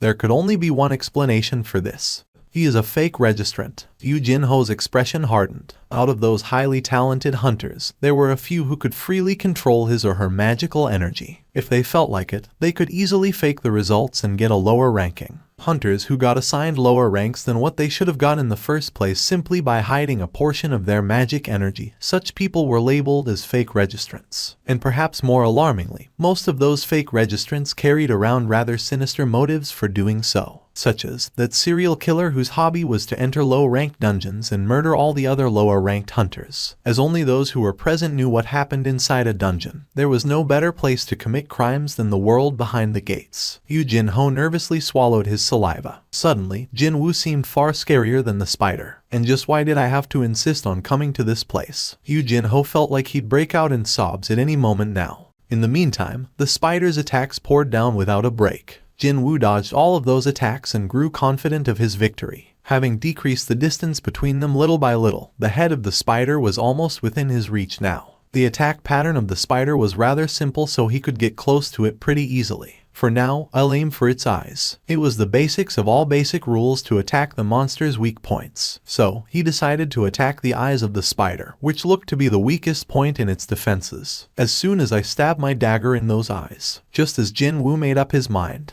he suddenly sensed that the spider's attacks had slowed down for some reason. Was it because his eyes had adjusted fully to the speed of its attacks? It was then a certain ominous premonition flickered past in his brain. When he took a closer look, the muscles around the vicinity of the spider's mouth were trembling quite imperceptibly. Why is it trying to open its mouth now? Jin-Woo had been getting ready to jump up 3 meters and reach the head of the spider, but he sensed something ominous was about to happen. Jin-Woo hurriedly changed the direction of his jump from forward to his rear. And then, splash, from the mouth of the spider, dirty and turbid liquid spewed out. Jin-Woo rolled on the floor for a second before regaining his balance. He quickly took a look behind him. The spot on the floor he had been standing only until a second ago was now emitting smoke as it got scorched black. Sizzle. Stones on the floor melted away powerlessly. Jin-Woo swallowed his saliva after seeing that. If I had jumped forward just now, it wouldn't have been only the floor that was melting right now. Perhaps sensing that Jin-Woo had been distracted, the spider rushed towards him in no time. Jin-Woo raised his head. By then, the spider was already right in front of his eyes. Swish. Jin-Woo jumped up to evade the giant spider's legs. Slam. The beastard's attacks had recommenced. Feeling frustrated now, he decided to attack the legs with his dagger. Unfortunately, the legs were also covered in that thick exoskeleton, and no matter how many times he cut it,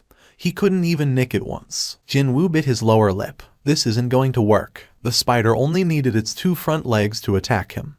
But on the other hand, he needed to use his entire body to evade them. It was obvious who would tire out first here. Tiredness. As he thought, his tiredness stat was rapidly rising up. When this stat hit 70, his speed would decrease, and when it reaches 90, his breathing would become too heavy and it'd become that much harder to freely move about. He was running out of time. If I want to get closer to it, then speed. Along with those messages, Jin-Woo's body became even faster, as if a booster had been activated. Evading the spider's legs had become even easier as a result. He swiftly evaded the spider legs, slamming down like lightning bolts, and in the blink of an eye, arrived before the monster. Taken by surprise, the spider hurriedly spewed out its digestive juice. Jin-Woo easily evaded the digestive juice and pounced towards the spider's head. Slash. His dagger slashed at the spider's eyes. Yes, one of the 2 special effects the poison fang of Kasaka possessed had activated successfully. The spider roared out and staggered about. Jin-Woo didn't miss this opening.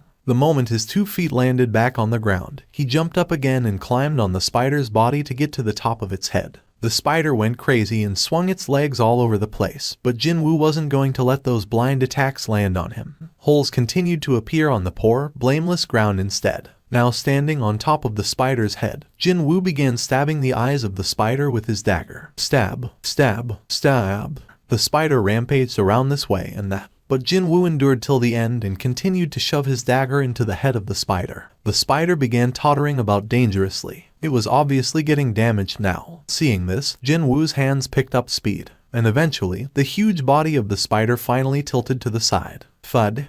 Along with the final gasps from the spider, several messages popped up in his view. I did it. While covered from head to toe in the spider blood, Jin-Woo raised his hands up high. Maybe because it was a boss monster, his level jumped up by 3. Status window. Name, Seong Jin-Woo. Level, 21. Class, None. Title, None. HP, 2600. MP, 391. Tiredness, 0. Strength, 53. Stamina, 30. Agility, 38. Intelligence, 30. Perception, 32. Rumble. The cave began to shake just a little. Indeed, he had to get out of this place before the gate closed on him, after all. Just as Jin-Woo was about to climb down, he spotted something gleaming brightly in the middle of the spider's head. Is that an item? However, unlike the monsters from the instant dungeon, there was no message about recovered items, nor could he automatically claim them. What could it be, then? Jin-Woo pondered briefly before realizing what it was. These things have magic crystals, don't they? No matter how busy he was, how could he forget something so valuable like that? When Jin-Woo looked back, he saw Yu Jin-Ho there. Please, put them in here. Yu Jin-Ho then proceeded to carefully tuck in the magic crystals belonging to Jin-Woo inside his equipment bag. Next, he reached inside the corner of the same bag and pulled out a thermos, before pouring the flask's content on its lid. Hyungnim, you must be feeling thirsty. Please, drink this. It's water. Indeed, it was a cold, refreshing cup of water, filled right up to the edge. Why is this kid doing something no one asked him to? Gulp, gulp. The water slid down his throat and refreshed him quite nicely. The things you saw in here. Even before Jin-Woo could finish his sentence, Yu Jin-Ho quickly cut in, as if to say that there's nothing to worry about. Of course, I won't say anything to anyone and take this secret with me to my grave. No, hang on. No need to take it to your grave. It wasn't as if anyone would believe the claim that a rank E saw the boss of a rank C gate anyway. Still, the kid was saying he'd voluntarily keep his mouth shut, and that would certainly make his life a bit easier. There was a sudden flash of light, and the rocks blocking up the entrance collapsed. Boom. Afterwards, Wang Dong-seok and his goons rushed into the boss room. As soon as spotting the dead spider behind Jin-Woo, their expressions became dumbfounded. What the hell? It's really dead. Did those two hunt it? That spider must have been nothing much, even with that big body and all. Well, if a rank D and a rank E managed to kill it, then Wang Hyung, what should we do now? Wang Dong-seok scratched his chin while gazing at Jin-Woo and Yu Jin-Ho. With the spider dead, the gate would soon close. It'd be too late to start mining the mana stones now. They hadn't even finished getting ready, yet the remaining time was now less than an hour. It was time for the plan B. So, he loudly called out to Yu Jin-Ho. Yu Jin-Ho. Yu Jin-Ho flinched and took a step back. His face was full of nervous tension. An oily smile floated up on Wang Dong-seok's face. I thought your gear looked real eye-catching, so we did a background check on you, and it turns out that you're a son of a real big shot. The son of the Yujin Constructions owner, Yu Myung-han, no less. So what? We'll give you a chance. I've got some stuff to discuss with your old man, you see. However, it'd get real troublesome for us if the matters of this place get out. So, if you wish to live, you better become our accomplice. An accomplice? Wang Dong-seok pointed at Jin-Woo with his chin. Being on the receiving end of that disgusting stare, Jin-Woo's forehead creased for a second. Kill Seong Jin-Woo. What? Yu Jin-Ho freaked out, and Wang Dong-seok chuckled as if he found that expression rather funny. The thing was, he used his phone to do an online search and found out that Yu Jin-Ho's father was the owner of the top construction company in the country. Seeing that, a sinister scheme formed in his head. He'd filmed the scene of Yu Jin-Ho killing Seong Jin-Woo and then, under the pretext of keeping his mouth shut, blackmail Yu Myung-han. The known wealth of Yu Myung-han is supposedly around 10 trillion won, wasn't it? He might be able to reel in several times more money than mining these mana stones if he played his cards right. That's the only way you'll leave this place alive. As long as you kill Seong Jin-Woo with your own hands, we'll let you live. If not, we kill both of you. Wang Dong-seok's eyes became very hostile right away. What are you hesitating for? No one will know what happens inside a dungeon. Anyway, wait, could it be that you're scared of a rank E, even though you're a rank D? Yu Jin-Ho turned his head to his side. Jin-Woo shrugged his shoulders as his answer. He was implying that Yu Jin-Ho should do whatever he felt like. With a determined expression, Yu Jin-Ho unsheathed the sword on his hips. Finally, he made up his mind. A smile formed on Wang Dong-seok's mouth. Unfortunately for him, his expectation was not met. Still holding that sword, Yu Jin-Ho stood alongside Jin-Woo. Hello, so, you want to team up with that guy and fight us, is that right? Wang Dong-seok muttered softly. For now, take care of Seong Jin-Woo first. We gotta hold on to that potential money back. Our losses today are pretty substantial after all. Okay, will do. Zhou Gai H1's hands began emitting bright light next. Seeing this, Jin-Woo's eyes narrowed to a slit. In the end, they want to have a go, huh? This would be his very first time fighting against other hunters. However, he wasn't planning to go easy on these beastards that have aimed for his life several times already. But then, this happened. There was that mechanical beep again. An emergency quest. Jin-Woo raised his head. He didn't even say anything about wanting to look at the contents, yet the quest window spread out before his eyes without his consent. There are life forms holding murderous intentions towards the player. Kill them all in order to secure your own safety. If you do not follow this instruction, a corresponding penalty will be given. The number of enemies left to kill, 8. The number of killed enemies, 0. Jin-Woo's eyes opened wider. In order to complete the quest, H-Wang Dong-seok and his teammates must all die. It was then, a beam of light flashed right before his eyes. The light beams left Zhou Jiao H-Wan's hands and flew straight at Jin-Woo. Boom. Flung away by the explosion. Jin-Woo's figure flew at a frightening speed and slammed into the cave wall. Slam. A portion of the wall collapsed and fell on top of Jin-Woo. Yu Jin-Ho froze on the spot from surprise. Don't sweat over the dead guy, and why don't you come over here? You murderers. Tears pooled around Yu Jin-Ho's eyes. H-Wang Dong-seok and his Dong-sing simply giggled at the label of murderers thrown at their way.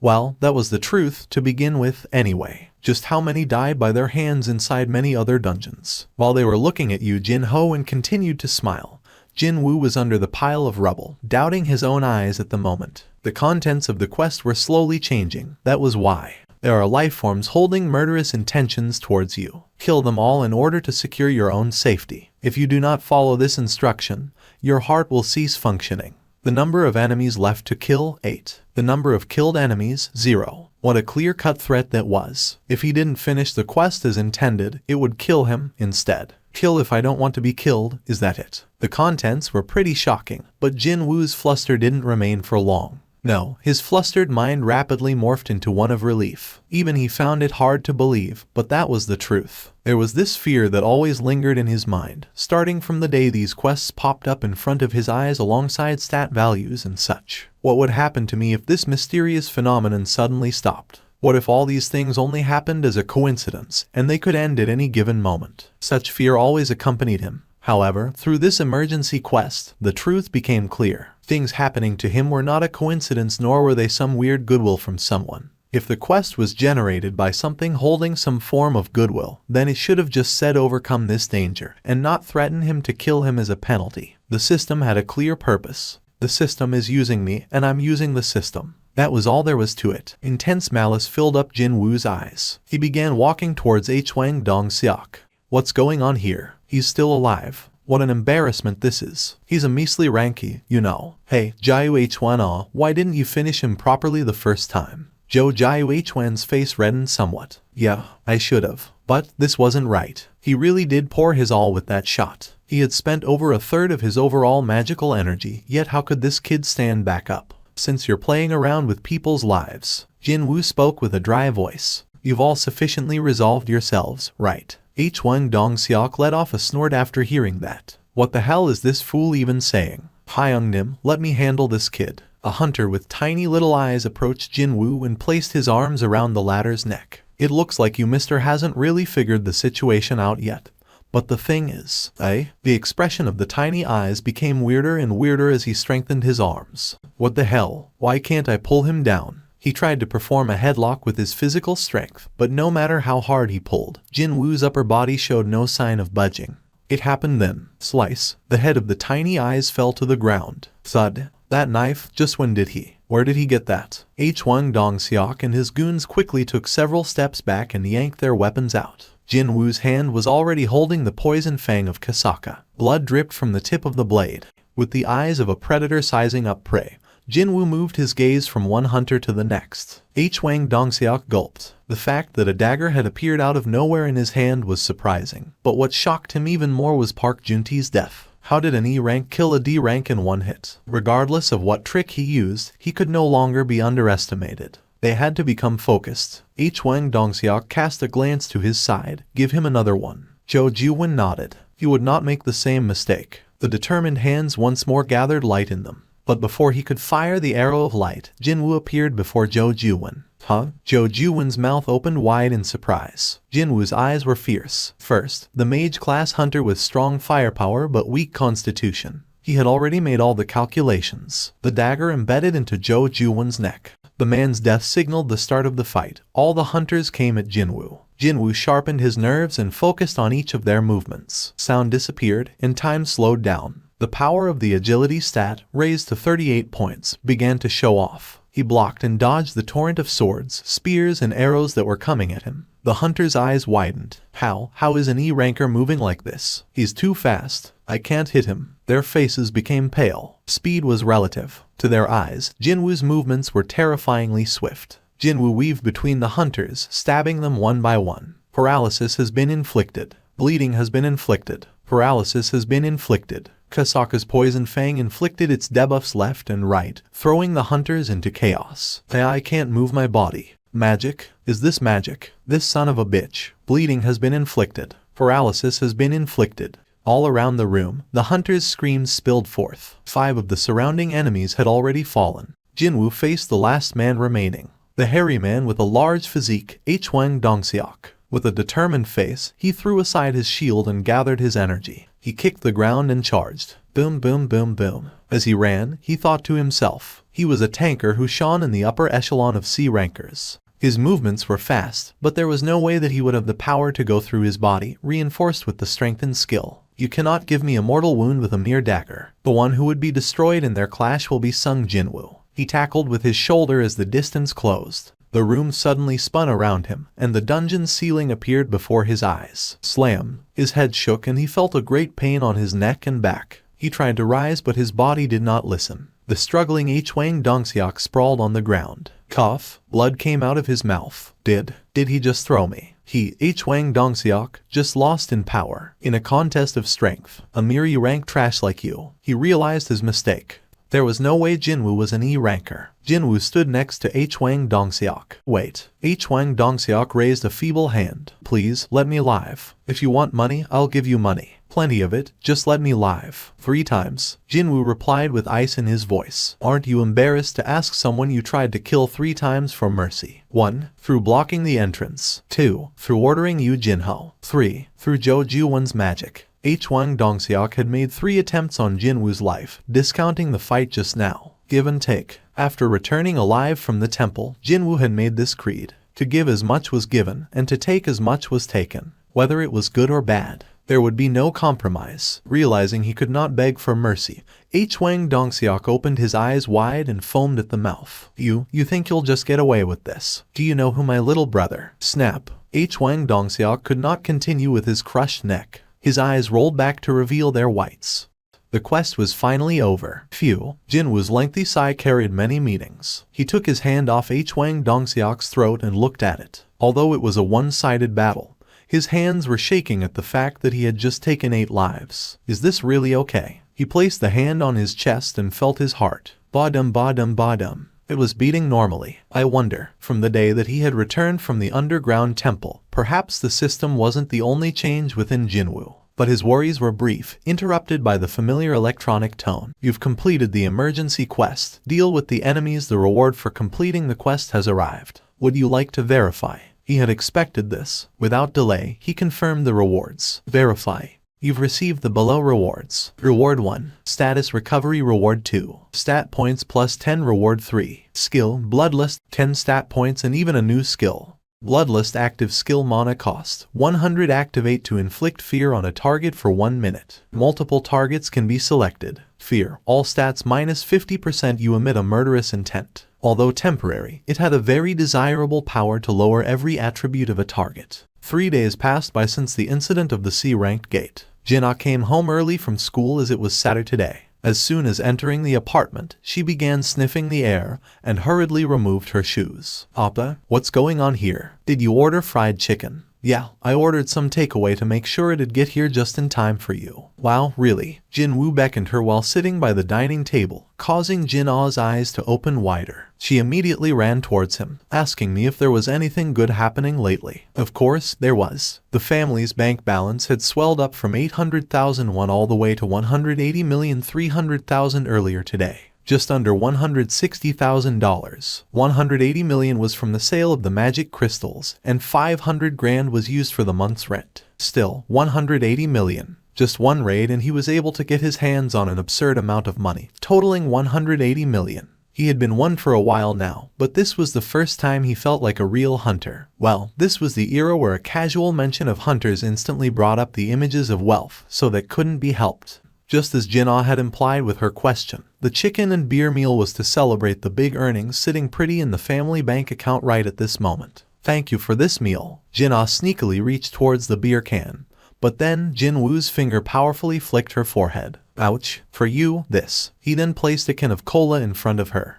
I was only joking, you know. Not minding Jin-Ah and her hands busy rubbing her reddened forehead, Jin-Woo popped the lid open on the refreshingly cold can of beer and poured the contents down his throat. But then this happened.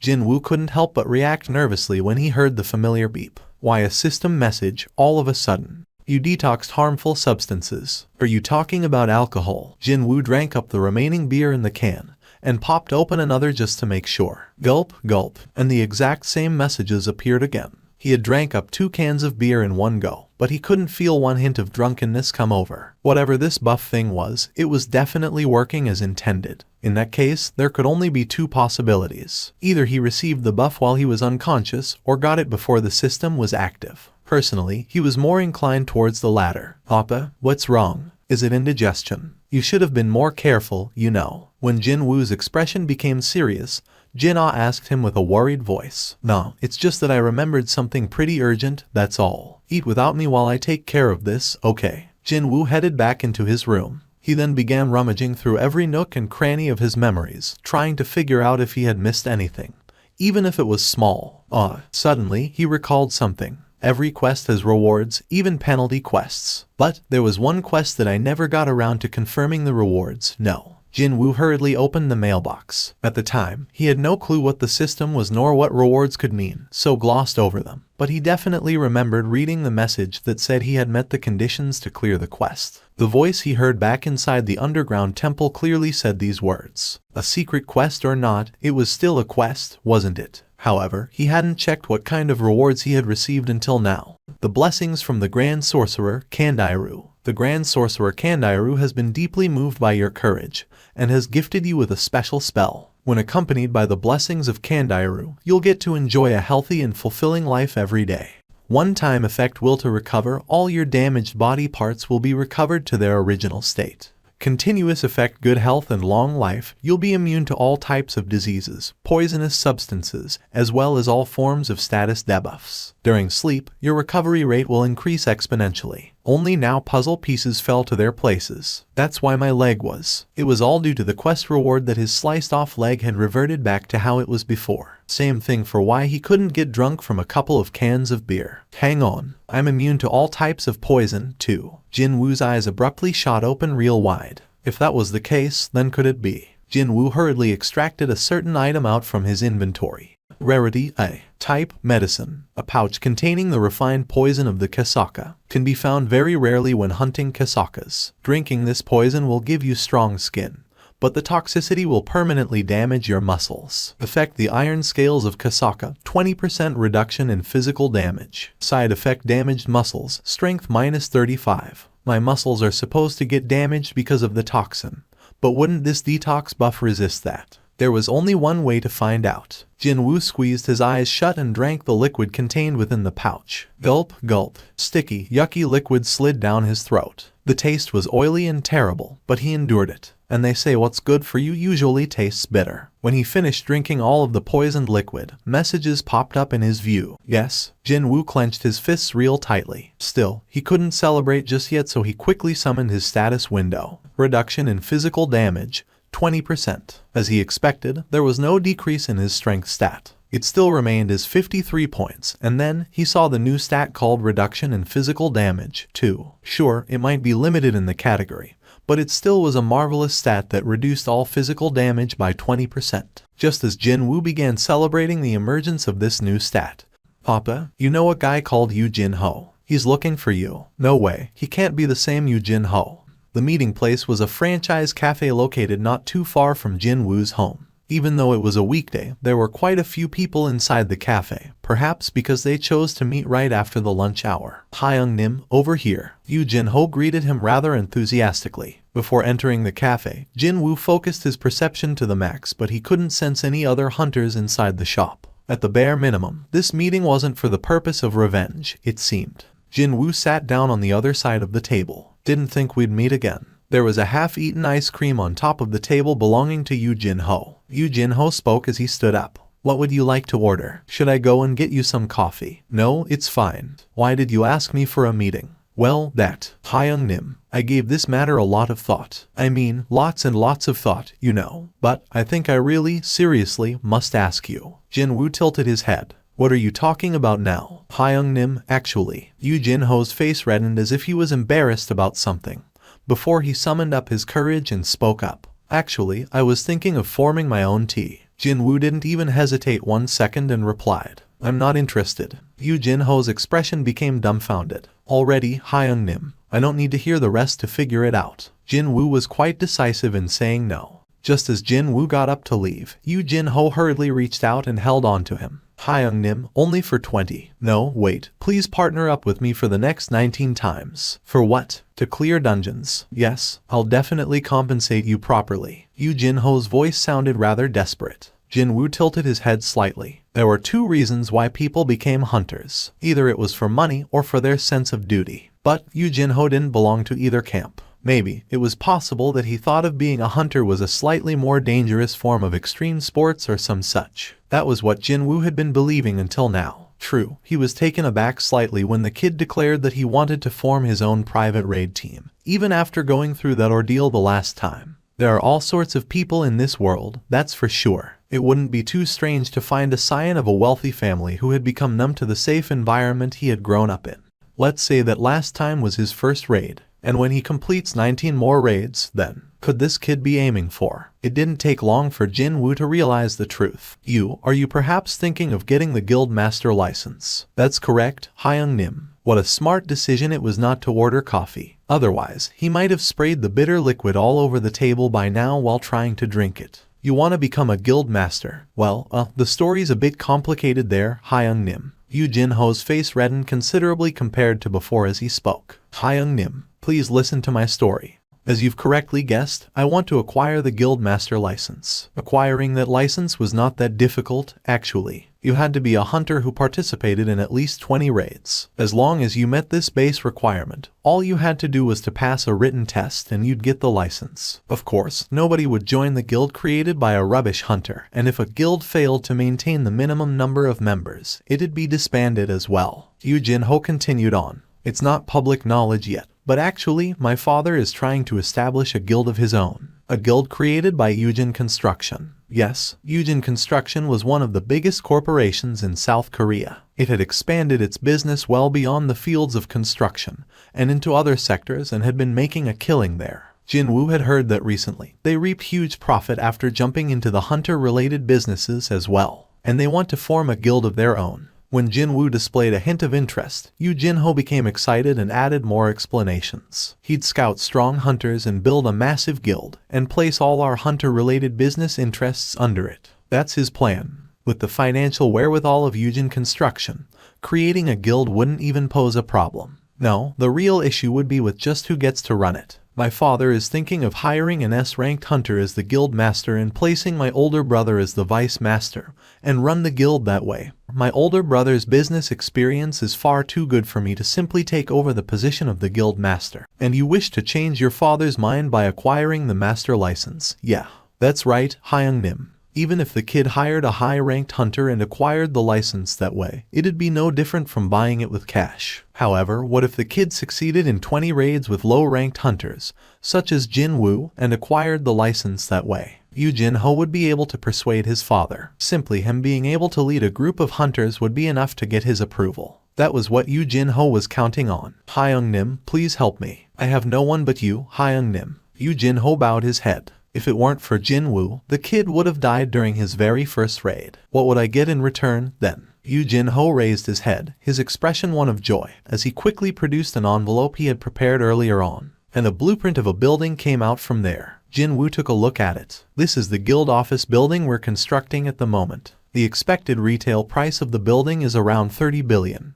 But it'll definitely rise up in the future. Although the association was doing their best to manage them, there would always be that fear of monsters escaping from the dungeons. That was why the land price near the association headquarters or around large guilds always rose up higher as time went by. Well, there would be no more precious wealth than one's own life, after all. Even if it was a small guild, being near one almost guaranteed your safety. A 30 billion building, for raiding rank C gates 19 more times. Jin-Woo smirked slightly. As long as you become the master, it'll all be worth it, is that right? That's correct, Hyung-nim. Jin-Woo was in a serious dilemma. 30 billion won. That was a huge amount of money. If one considered the fact that the winning prize of the local lottery was 1.5 billion won, he'd have to get lucky 20 times in a row to earn that amount. Not only that, the value of the building would only continue to rise up. However, Jin-Woo was as far removed from being normal as anyone could ever hope to get. The one and only under the heavens, he was the only hunter who could grow stronger. If he continued on with quests and leveled up over and over again,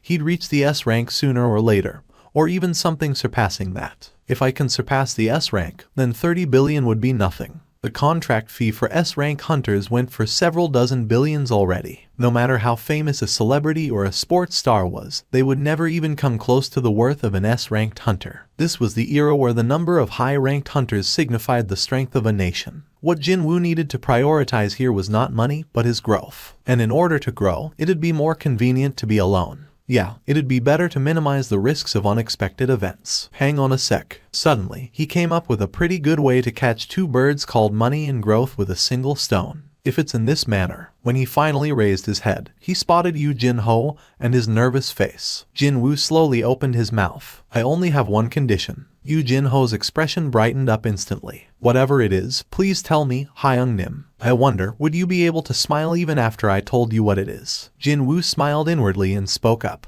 You and I, only two of us will enter the dungeons. Pardon? Yu Jin-ho gasped out in pure shock. If I didn't make a mistake here, then, are you saying that Hyung-nim and I, just us two, will clear C-ranked gates? Only us two. You didn't make a mistake, then. Yu Jin-ho's face was drained of all color. Hyung-nim, you need at least 10 people if we want to enter a C-raw. I'm pretty sure you'd find plenty of willing people when you say you'd pay them just for showing up to fill up the head count. Time to put to good use what he had learned from Hwang Dong-seok. If there were hunters who didn't want to fight with their lives on the line, but were in urgent need of cash, they would surely jump in with both feet at this golden opportunity. Surely, you are not suggesting that us two will kill every single monster inside a dungeon, all the way up to the boss, are you? You're only looking at it from one way and not the other. Jin-Woo beckoned the kid to come closer, so Yu Jin-ho leaned forward. If no one else participates in hunting besides us, doesn't that also mean no one will get hurt, as long as we're okay? Oh, of course. For the first raid, you were like a third wheel being dragged along, so you couldn't do anything about the incident that had happened. But think about for the moment the ramifications of your own raid team finishing up all 19 raids without a single casualty. Yu Jin-ho's eyes shot open right up. If that was the case, then persuading his father would become one level easier. Yu Jin-ho finally made his mind up, albeit after some serious internal struggle. We'll do it your way, Hyung-nim. In that case, I'll search for suitable teammates. Very good. Jin-Woo nodded his head. Just like usual, Jin-Woo was about to receive his rewards, only to spot something strange and hurriedly stopped himself. His gaze stopped dead and remained fixed to the column of running. 10 kilometers, complete. At first, he thought that he ran 1 kilometer more than necessary. However, the longer he thought about it, the stranger it seemed to him. I've filled up my quota, so why did it keep recording the extra distance? Jin-Woo's gaze became sharper. Was this really nothing more than coincidence? The count for press-up also kept climbing up. Suddenly, he became rather curious just how much higher the numbers would count to. The count stopped for sure at the 200 mark. He performed a few more press-ups just in case, but it didn't want to go up any higher. Both the sit-up and the squat also stopped counting at the 200 mark. There definitely was something here. His gut feeling was declaring as such. What if there was another result waiting for him once he completed all the overcounting? Let's make sure. His suspicion was proved to be correct. Jin-Woo swallowed his saliva. Reward 1. Full recovery of the current physical condition. Reward 2. All stats plus 3. Reward 3. 1 blessed random box, or 2 cursed random box. All stats raised by 3. His eyes shot open wide. The rewards from the hidden quest proved to be really exceptional. Rarity S. Category Key. A key that will let you enter the dungeon, Demon's Castle. Can be used at the Desun Tower located in Songpa-gu, Seoul. It's an S. Jin-Woo raised his voice in surprise. Of course, there was no guarantee that the rarity ranking had any bearings on the difficulty of the dungeon. Jin-Woo stared at the key in his hand for a long while. This is what I really wanted. If there was one silver lining to be found here, then that would be the explanation saying he'd be able to enter the dungeon with this key, unlike the previous one which said he'd be transferred instead. The implication being that he could escape at any time if he felt like it. Jin-Woo took a good look around him before pulling up the hood attached to his top to hide his face. If someone saw a person disappearing and appearing again in thin air without a gate around, that might cause a bit of ruckus. Not only that, there were several CCTV cameras installed here and there in the near vicinity, so it wasn't such a bad idea to avoid being too conspicuous. Actually, there was someone busy eyeing Jin-Woo right at that moment. Who could that kid be? To think there would be a straggler wearing a hoodie busy loitering around the building at this time of the night. The security guard watching on from inside the building found Jin-Woo's behavior rather suspicious and stood up from his chair. However, as this guard walked towards the door, he couldn't help but come to an abrupt stop and his eyes opened up real wider. What the heck? The security guard gasped out in a surprise and hurriedly ran outside. The man was definitely walking towards here, yet he had vanished from the view, just like that. Jin-Woo pulled the hood back and took a look behind him. It was a sight shocking enough to make him groan. Just now, when he was taking a few steps towards the Desun Tower, the world in front of his eyes transformed in an instant. Could this place even be called a dungeon anymore? A completely different world was waiting for him. Instead of the vanished Desun Tower, a massive tower-like structure stood there. Wait, is that really a tower, or should I call it a castle instead? A tower rising up high into the air without an end, wrapped in reddish-black flames. It was as if the tower wasn't burning, but it was spewing out billowing flames instead. A burning tower? Huh. Rather than the name of Demon's Castle, maybe that nickname suited it better. Jin-Woo slowly walked towards this burning tower. The closer he got, the louder the noises of flames rampaging around grew. Can I even enter this thing in the first place? However, even if he did, there was yet another problem to consider. Just like the last instant dungeon that was based off on the subway station, there was a good chance that, since this dungeon was based off on the Desun Tower, he'd have to climb up 100 floors to clear it completely. He couldn't even begin to imagine just how long that would take. Jin-Woo's steps came to a halt. He sensed a strong aura near the entrance. He slowly surveyed the surroundings and spotted a black lifeform the size of a bull huddled in slumber right in front of the doorway. Jin-Woo carefully summoned the poison fang of Kasaka. It'd be nice if the paralysis works and I get to kill it easily. Jin-Woo walked as quietly as possible while approaching that creature. However, it was impossible to fool the olfactory senses of a monster. Soon enough, the creature sniffed the air and raised its body up. Jin-Woo clicked his tongue. The creature stood up completely and all three of its heads turned in Jin-Woo's direction. It was a huge dog possessing 3 heads. The name written in red letters floating on top of its heads immediately drew his attention. It was proof that the monster's level was very high. Since it's red, does that mean it's around the same level as those centipedes from the penalty zone? Back then, he managed to barely run away from the centipedes. Well, he was only a level 1 back then, so it couldn't be helped. But it's different this time. He had grown stronger quite quickly during the short space of time. Without a doubt, that black creature was strong, but still, it didn't come across as truly overwhelming. His enhanced, alert perception was telling him that he could do this. The monster attacked him. Roar. Jin-Woo's eyes opened much wider. Too fast. Jin-Woo barely evaded the Cerberus's fangs by sliding underneath the leaping monster. The Cerberus landed back on the ground and spun around, before began biting at him with its 3 heads. The sharp fangs gleamed coldly in between the biting snouts, a title given to a hunter skilled in hunting wolves. When facing animal-type monsters, all of your stats will increase by 40%. He sensed his body getting lighter. Nice. Jin-Woo quickly retreated and wielded his dagger at the Cerberus as it continued to stick close to him. The dagger collided with the fangs and issued loud noises. The blade moved at a blinding pace, yet all he could do at the moment was to deflect the Cerberus's attacks and nothing else. Even after I buffed up, it's still this strong. The Cerberus's agility had easily exceeded his imaginations. In order to overturn this situation, Jin-Woo activated his intimidation skill. Jin-Woo's eyes widened. It didn't work. It was at that moment that the long tail of Cerberus flew in like a whip. Whoosh. Jin-Woo reflexively ducked his head lower and evaded the tail. But that caused his legs to stop moving for a second. And the monster didn't miss this opportunity. One of its heads powerfully bit into Jin-Woo's left shoulder. Jin-Woo summoned all of his strength and stabbed the dagger into the middle of the biting head. The Cerberus cried out and let go of him. Thankfully, he was able to minimize the damage done before other heads had the chance to join in on the attack. But his left shoulder was now in tatters. What a scary biting power that was. He tried to move his left arm, but it didn't want to budge. Jin-Woo's expression crumpled unsightly. He managed to wound the Cerberus, but when comparing the severity of their injuries, then it was clear that he came off far worse in that exchange. Then, something else happened. The eyes of the Cerberus were being dyed in a crimson color all of a sudden. Inexplicably, Jin-Woo sensed something ominous was about to happen. What could it be? Jin-Woo cried out. What did you just say? A monster just used a skill. In that instant, the Cerberus leaped off the ground. FCK. Even before he could react, the Cerberus appeared right before his eyes. He hurriedly swung his dagger, but it only managed to graze the side of one of its heads, and all three heads bit into Jin-Woo simultaneously. The Cerberus ran at its top speed and slammed Jin-Woo against the castle's gate. Slam. Jin-Woo's HP hit the rock bottom in an instant. Thanks to the damage reduction and the tenacity passive, he was able to avoid getting killed in one hit. Jin-Woo's eyebrows shot up in anger. It'd be easy to go mad from pain and wildly thrash about, but he'd lose this great opportunity, which would most likely never happen again. Losing his consciousness now would mean his end. He immediately collected the first reward from the daily quest he had saved up until now. A blue light enveloped him and all depleted health reverted back to full. Even his tattered left arm was healed as good as new in the blink of an eye. This is my chance. Jin-Woo's eyes gleamed coldly. In such close proximity, no matter how agile this monster was, it did not be able to dodge his attacks. Jin-Woo rapidly caught one of Cerberus's necks with his left arm,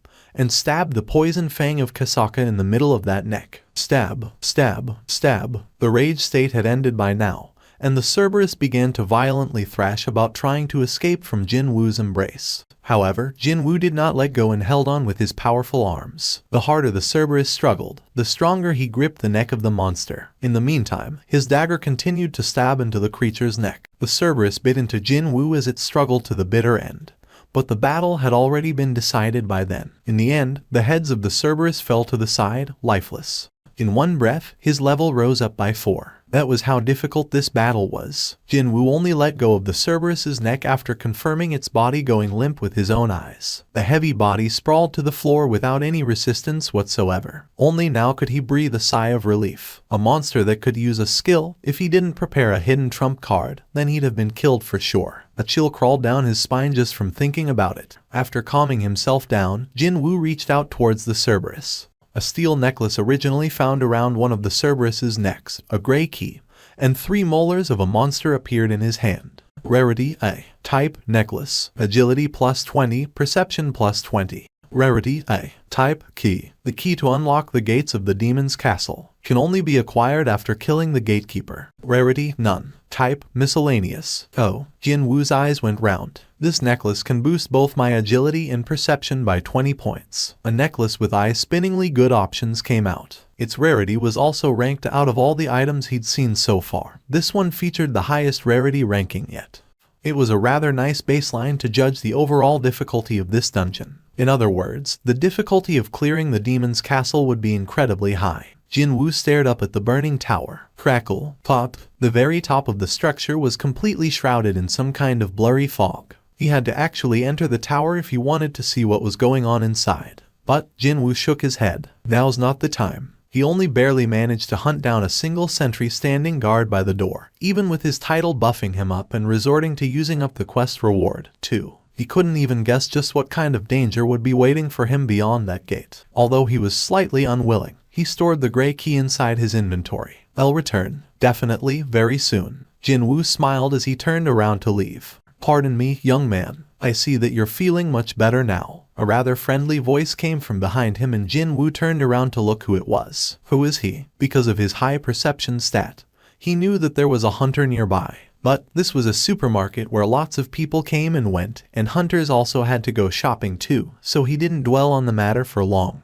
However, he didn't expect that hunter to engage him in conversation. Not only that, a hunter he actually knew, too. Jin-Woo's expression brightened in an instant. Mr. Song. Song Kai-Yol looked at Seong Jin-Woo with an expression half in disbelief and the other half in delight. I did hear the news that you were fine, but I still can't believe it, even after running into you like this. Song Kye-yeol's gaze naturally headed lower, and then his eyes grew extra wide in shock. Your leg. Jin-Woo calmly made his reply. When I came to, my leg had been all healed up. Even I'm not sure what happened to me. A healer ranked S could reputedly heal a person who was ripped to shreds back to normal, as long as the victim was still alive. What if a high-ranking healer healed Jin-Woo's injuries while he was unconscious? If that was the case, then his severed leg being reattached didn't even qualify as a miracle. It'd do no good to see a young man such as yourself become disabled like that. What a relief this is. What a relief. Song Kye-yeol lightly patted his chest as if a big weight of his had been lifted off his shoulders now. It was then Jin-Woo's gaze drifted towards Song Kye-yeol's left arm.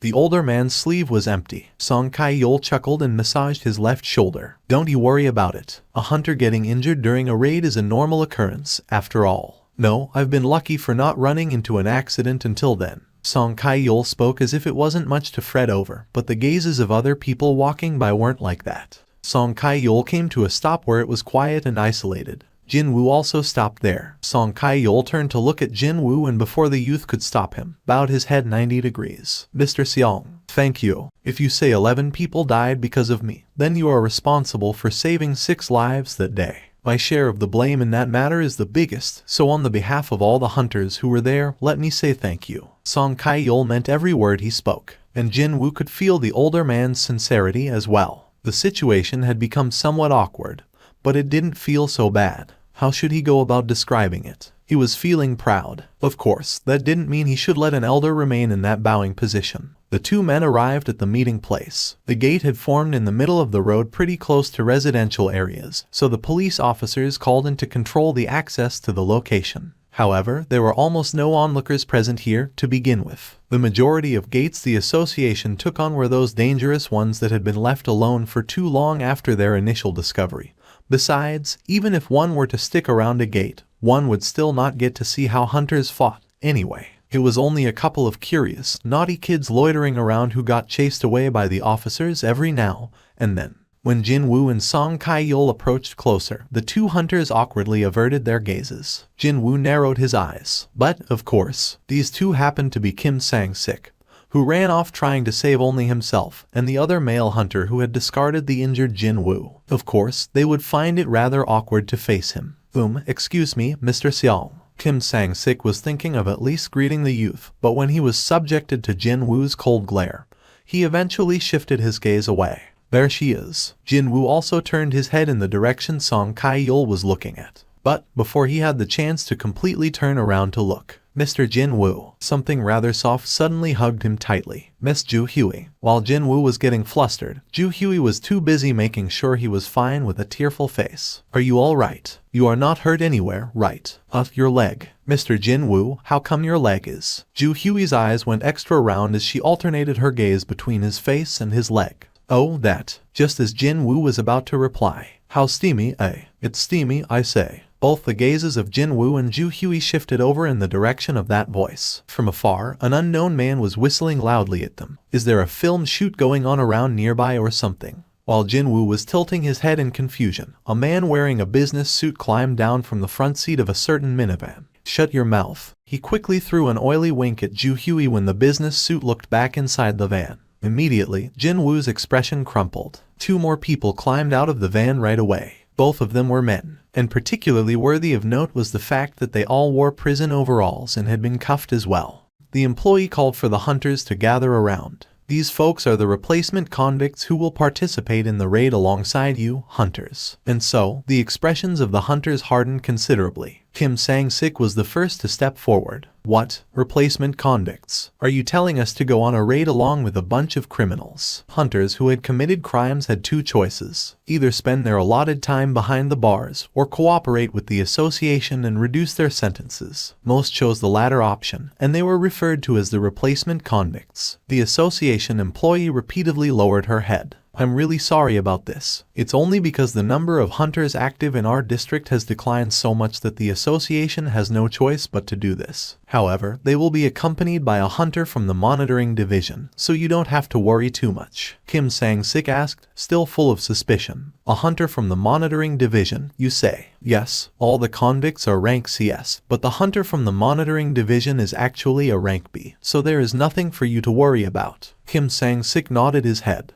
The popular opinion stated that you'd need around 10 C rank hunters in order to contend against a single hunter ranked B. Well, a B rank was personally coming to monitor the troublemakers, not to mention participating in the raid itself, so there was no reason to say no here. Something's off here. He could sense a minute trace of murderous intent flowing between those four. Was this also one of the facets of the enhanced perception stat? Or was he simply being overly cautious? In any case, he was overcome with this unexplainable anxiety all of a sudden. So, Jin-Woo whispered in Ju Hui's ear, Miss Ju Hui, please don't participate in this raid. Ju Hui looked up at Jin-Woo's eyes and asked back, what about you, Mr. Jin-Woo? Rather than answering her, he too asked back, if I say I'll be going, well, in that case, I'm going too. She looked like she'd follow him, no matter what. I'm sure she's only doing this because she's concerned about me. And he learned through prior experience that whenever Ju Hui's face was forming that expression, she'd suddenly become a very stubborn young lady,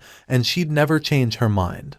No matter what. There shouldn't be a problem with me around, right? After all, he had experience dealing with Hwang Dong-seok's gang, which contained 5 rank CS in their midst. The agent from the monitoring division finished signing on all of the documents, and then came to speak to the gathered hunters. My name is Kong T-sik from the monitoring division. I believe you've been informed of the situation. I'll keep a very close eye on those 3, so you can rest easy. Kong T-sik then beckoned the 3 convicts to come closer. They all trudged towards him and presented their hands. With a practiced hand of his own, Kong T-sik swiftly undid their cuffs. Wowzers, I thought I was gonna die from the stuffiness just now. We ain't even slaves, so isn't it against our rights for you to drag us around here and there like this? The convicts massaged their freed wrists and continued to pile on their complaints. With Song Kai-yeol in the lead, hunters entered the gate one by one. Let's get going as well. Jin-Woo and Ju Hui also entered the gate, albeit at the same time. Perhaps the trauma from the last incident remained with her, because she ever so slightly held onto Jin-Woo's sleeve. Goblins were the main enemies for this dungeon. They were the weakest of all man-type monsters out there, so clearing the dungeon itself wasn't hard at all. These strange-looking creatures were weak enough for Jin-Woo to fight evenly one-on-one even before he got his power boost. Still, Jin-Woo did his utmost best to carefully hunt goblins with his bare hands.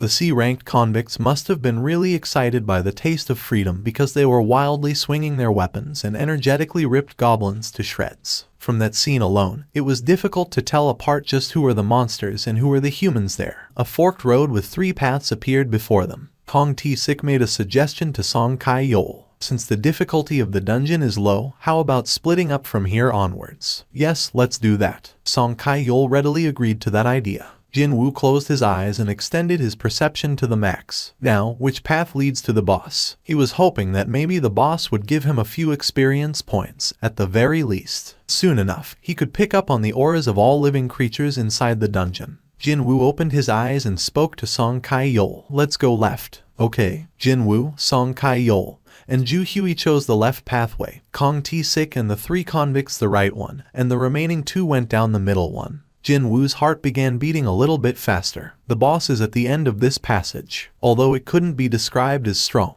a unique and different aura from that of a goblin was leaking out from the end of this cavern-like passageway. He wanted to quickly kill the boss. However, groups of goblins kept jumping out at him every couple of steps he took, and this hindered their progress. And this time, there were around 10 of them or so. One carried a wooden club. One held a wooden sword. One even held a long wooden shaft with a stone shard crudely tied around the tip. They had armed themselves to the best of their abilities, but none of them managed to threaten him. Haven't you guys had enough yet? Jin-Woo frowned really deeply. And so, as they steadily cleared the dungeon, out of the blue, screams reverberated throughout the dungeon from somewhere, one after the other. Those weren't from the goblins. No, they definitely belonged to humans. Jin-Woo, Song Kai-yeol, and Ju Hui exchanged glances. They thought the things had calmed down, only for yet another desperate scream to enter their ears. Song Kai-yeol's expression hardened. Let's go take a look. The 3 of them quickly ran to where the screams came from. Jin-Woo could have run faster than his two companions, but for the sake of their safety, matched their speeds. Just how long did they have to run? Ju Hui cried out in alarm after finding a person. There's a person there, and it just so happened to be the hunter from the monitoring division,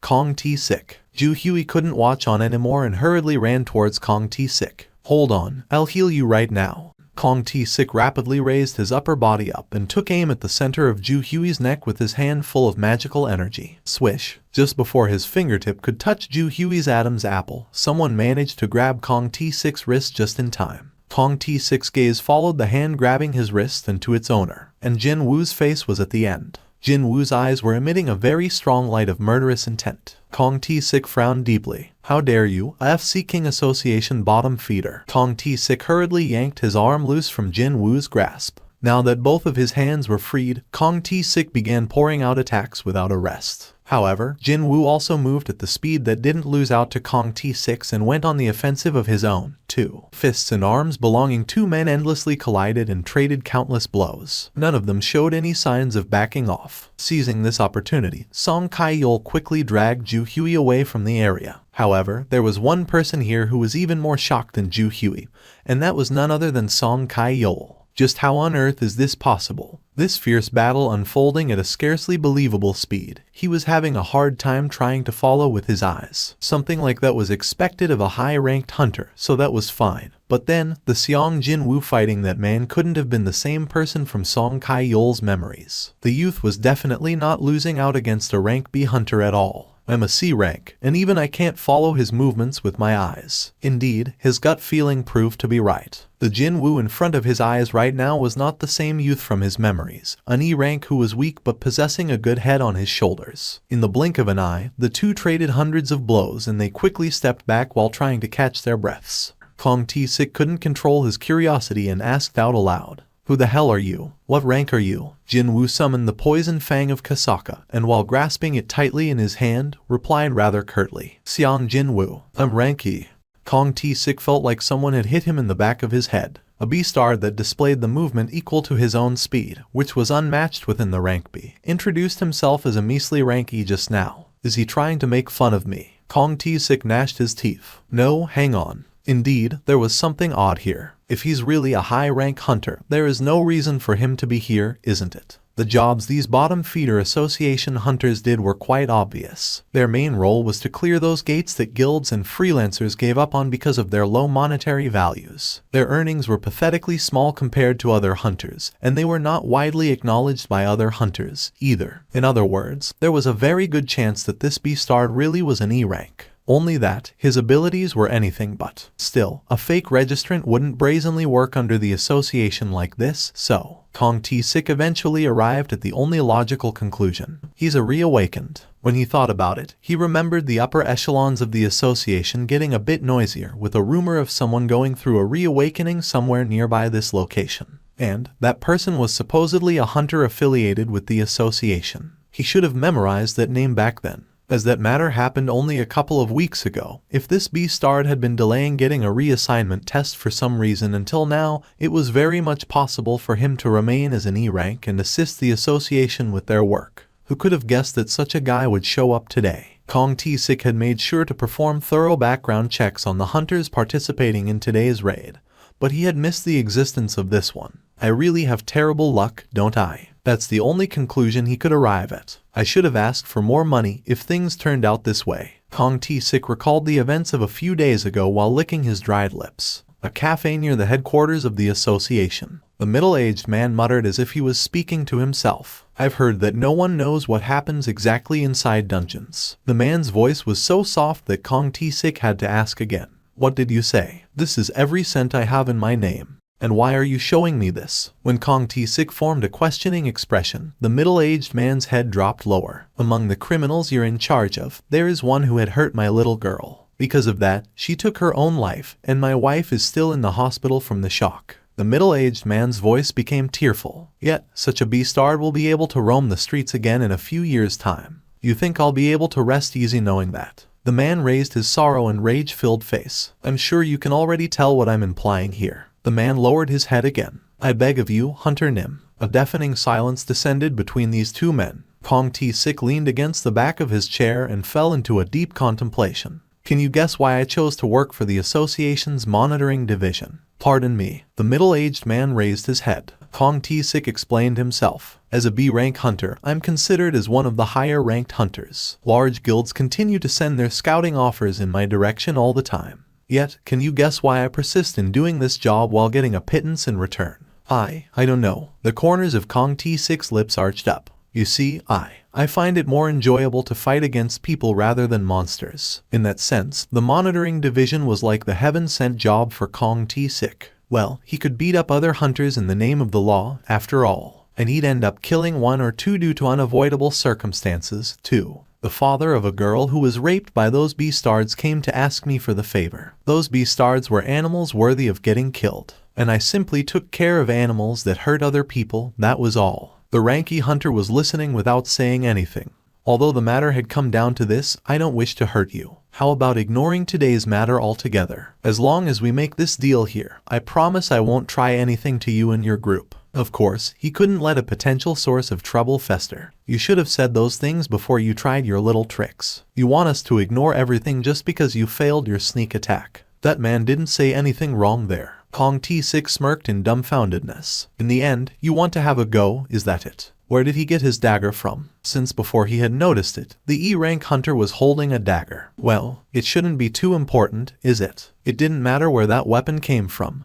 Indeed. What's important here, though, was the type of the weapon. Kong T-Sik quickly concluded his assessment. The class that used daggers and utilized quick movements. His opponent was a super close type damage dealer. Most likely, his speciality was assassination. What a coincidence that their specialities happened to be the same. However, this guy only underwent his reawakening not too long ago. The difference in experience should be absolutely massive. He might not even be able to properly utilize the skills at his disposal. Let me teach you a thing or two as your senior. Kong T-Sik extracted a knife from his hips and smirked derisively at the ranky hunter. Can you do something like this? And then, Kong T-Sik activated his stealth skill, thereby disappearing from the spot. That caused the ranky hunter to get flustered and he hurriedly looked around his vicinity. Kong T-Sik could see his naked panic and confusion quite clearly. But that's so obvious. The stealth skill didn't only make one's body go transparent. The body, the sound, and even the smell. The skill that cloaked everything about the person activating it. That was the stealth skill in a nutshell. There were only a handful of assassin-type hunters who could use this skill in the entire world. Clang, two daggers collided in the air and sparks flew off. With his stealth skill deactivated, one could now see Kong T-Sik's wide-open eyes. What? But how? The E-rank hunter's dagger had accurately blocked off his own dagger. There are life forms holding murderous intentions towards the player. Kill them all in order to secure your own safety. If you do not follow this instruction, a corresponding penalty will be given.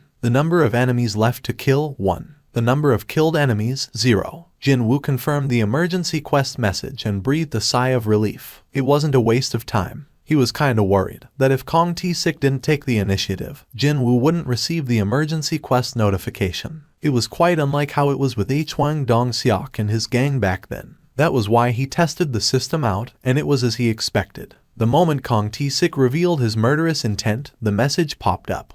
The two daggers locked in a deadly embrace continued to push against each other. It seemed that their strength was about the same. It was here when Jin-Woo's eyes gleamed dangerously. He got faster. Jin-Woo had been displaying an already high level of agile movements, but now that he had gotten even faster, Kong T-Sik found it quite disorientating.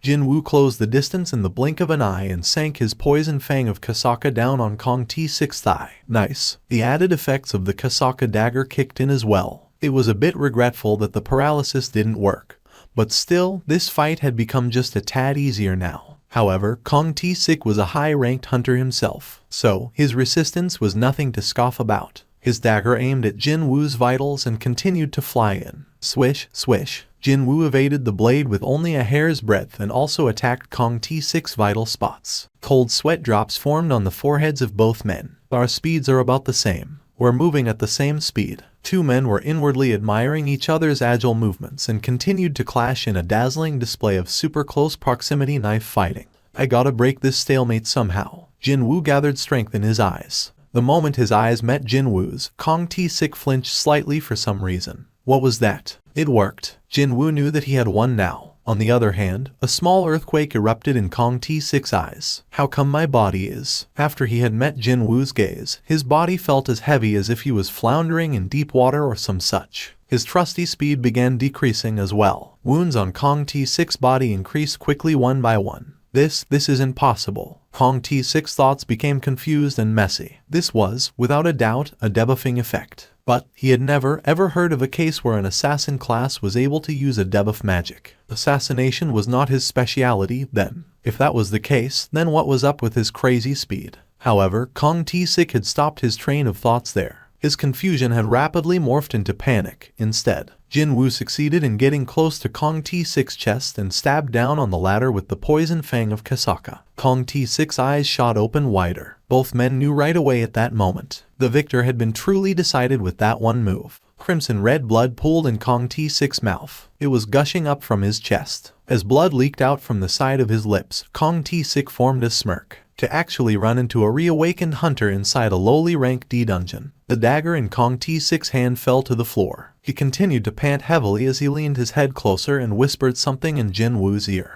Jin-Woo silently listened to those last words, before pulling the dagger out from Kong T6's chest. Just like a dress slipping off a clothes hanger, Kong T6 crumpled to the floor, lifeless. The expected messages did pop up, but Jin-Woo's expression wasn't so good. Just like the last time, the aftertaste of killing someone remained bitter and nothing to feel too happy about, even though the other guy attacked first and initiated this fight. If there were no rewards, then this would be one hell of a loss-loss situation. Reward 1. 5 additional stat points. Huh? Jin-Woo formed a confused expression. The reward on offer was far less than when compared to fighting Hwang Dong-seok and his goons. But it was a far harder opponent this time, though. It was here that Jin-Woo lowered his gaze and ended up spotting something rather odd. There was a spot of flickering light about as big as a coin gleaming on the corpse of Kong T6. Jin-Woo's eyes grew wider and wider. Jin-Woo calmed his trembling heart and quietly reached out towards the chest area of Kong T6 where that flickering light was coming from.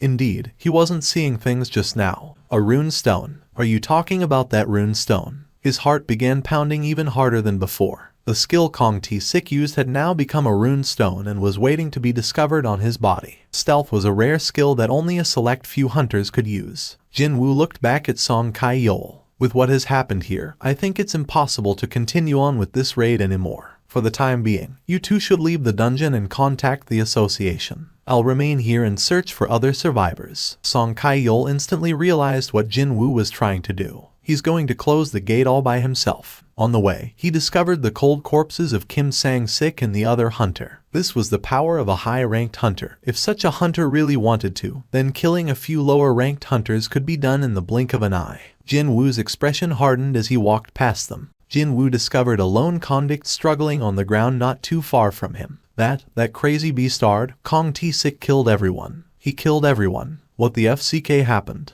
Did he leave? There's blood on your clothes. Did you get done in by him, too? Jin-Woo didn't reply and simply raised his head to stare straight ahead, towards where the boss was. A confused, questioning expression floated up on the face of the convict. Feels like it's a bit stronger than a regular rank D dungeon boss, too. I'm getting really curious about its attack patterns, you see. The convict listened to those words and lost his cool, roaring out at the top of his voice. What the FCK are you even talking about? Jin-Woo calmly continued on with what he wanted to say. Before all that, though, I gotta ask you about something. You remember the girl you raped before? What? Which one are you talking about? You a family member of the victim? Jin-Woo's brows quivered. Just now, this man asked which one, rather than answering with yes or no, meaning he had hurt well more than 1 or 2 girls. Hunters possessed extraordinary strength, so if they wanted to, they could become a horrifying monster at any time. And this beastard used that strength to violate women until now. With that, Jin-Woo's mind was made up. The convict finally realized what Jin-Woo was planning to do here. He cried out and shook his head around wildly after seeing the group of hobgoblins. The blue convict's pants began dyeing in a yellow color as well. Jin-Woo took a deep breath and he chucked the convict among the waiting hobgoblins. Picking up on the smell of a fresh, living prey, hobgoblins pounced on the convict all at once and began tearing into his stomach. As the convict desperately struggled on and thrashed about, the vessels in his eyes burst open one by one, dyeing his eyes utterly crimson red. Even though the convict gradually lost his consciousness, hobgoblins greedily and restlessly tore into him. Just what would it feel like to be devoured alive by the disgusting monsters? There it is, a huge hobgoblin, definitely the boss of this dungeon, sat arrogantly over yonder on the other side of the boss room. With its subordinates all too preoccupied with the fresh prey, there was not one guard around the boss itself, which meant that this was the perfect opportunity. Jin-Woo immediately dashed past the hobgoblins in the blink of an eye and arrived before the boss. The surprised hobgoblin boss quickly stood up, but before it could complete the action, its head fell and rolled on the ground. The expressions of the agents hardened in an instant. 9 people entered it, yet only 3 walked out alive. This undoubtedly qualified as a huge incident. What with several similarly bad incidents occurring within a single district, it was little wonder why these association agents felt like they had stepped on an almighty pile of dog poo at this very moment. They wanted to make sure there were no other survivors, but the gate closed on them, so that was no longer possible, too. This was precisely the reason why Jin-Woo waited around until the time limit was almost up, however. With this, the testimonies of the 3 survivors would have to suffice. One of the agents spoke with a complicated tone of voice. Just now, the investigation department has received a telephone call from the chairman of the Jumgang Industries, wishing to hand himself over. It was here that Song Kai-yeol entered into the conversation. The chairman of the Jumgang Industries, you say. He's the father of the victim, and he allegedly has paid off the hunter Kong T-Sik from the monitoring division to murder the convicts. Oh, the chairman had confessed to everything after he heard that Kong T-Sik was indeed successful in killing the rapist.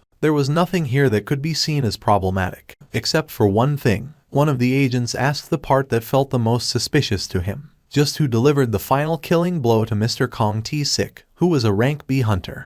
Just before Jin-Woo was about to speak the truth, he recalled the face of Yu Jin-Ho. What a missed opportunity this is, but looks like I won't be helping that kid out with his raid quota after all. By making an excuse of him being a reawakened hunter and going ahead with the reassignment test, he'd not be able to humor Yu Jin-Ho's plan anymore. Sure, Jin-Woo was kind of bummed out about the promised building, but oh well. Well, naught I can do here now. Jin-Woo thought as such and was about to open his mouth, but then, it was me. I'm the one who killed Kong T-Sik. The questioning agent still didn't look convinced, however. Song Kai-yeol Hunter Nim, are you saying that you brought down Kong T-Sik Hunter Nim? His suspicions had merit. Not only was Song Kai-yeol a rank C hunter, but he also had lost his left arm as well. On the other hand, wasn't Kong T-Sik often referred to as a high-ranked hunter, someone who was ranked B? Have you all forgotten just who is behind me? Just as the gazes of everyone focused on her, Lee Ju-Hui's face reddened and she quickly lowered her head. Lee Ju-Hui was a B-ranked hunter. She hadn't been mentioned until now because her class was not combat-related.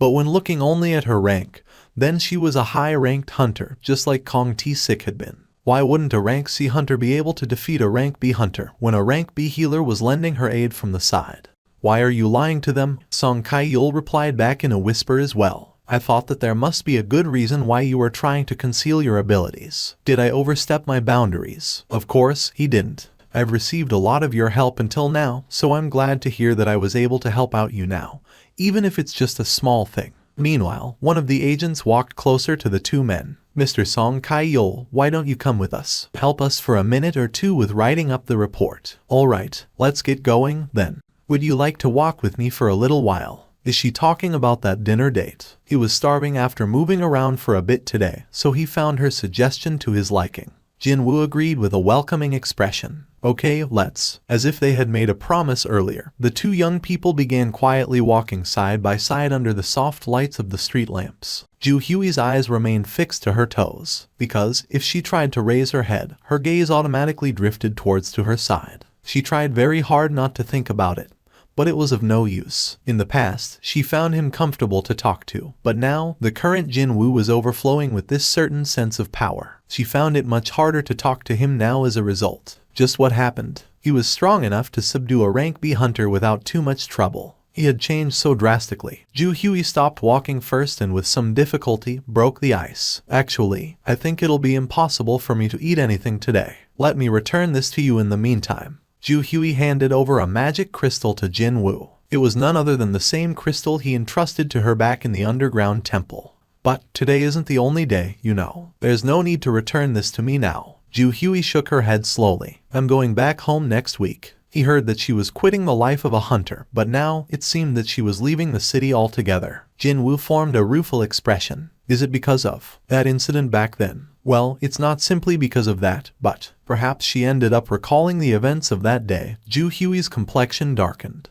Back then, when everyone else was trembling from despair, only Jin-Woo's eyes burned fiercely with a strong resolve. Ju Hui was nearest to him, so she got to see those eyes. It was like they were shouting out to the rest of the world so they can hear his will to survive. She had no regrets over quitting the life of a hunter, since it didn't even suit her personality to begin with. However, she couldn't help but feel really bad after realizing that it'd be tough to meet Jin-Woo ever again. Will he think of me as a weird person if I ask him about meeting each other again? It was rather unfortunate, but there were some things in this world that she couldn't really do anything about. If you come down to Busan one day, please give me a call. I'll buy you really good sushi. Sounds good. When Jin-Woo formed a smile, Ju Hui smiled back at him. And so, Ju Hui didn't get to say the words she truly wanted to say. She simply performed a short goodbye and turned around to leave. The way back home never felt this long to her before. After sending Ju Hui home, Jin-Woo also returned to his place. The east of the United States. Late at night, Hwang Dong-soo was the main hunter of the guild, Scavenger, one of the top guilds in the entire USA. Not only that, but he was also an S rank as well. And just before he went to sleep, he received a phone call informing him of a shocking matter. My older brother is dead. I want you to speak slowly and tell me everything in detail. Got that? The name of his older brother was Hwang Dong-seok. My older brother and his 8 teammates all died, and only 2 others escaped unhurt. And the 2 who survived were only a rank D and a bloody E. Something smelled fishy here. The older brother Hwang Dong-soo knew would never sacrifice his own life for a far weaker teammate. Also, what if that said teammate happened to be a temp? There was no need to even mention it. However, only the ranks D and E walked away alive, while his older brother and other C-ranked hunters all perished in that dungeon. Right now, he was in a far-off foreign nation after being scouted away by one of America's top guilds. But back when he was still in Korea, his brother did everything possible to look after him and be a good brother. He might not have been a good human being, but he was a great, precious brother. I was planning to invite him here once I've secured my foothold.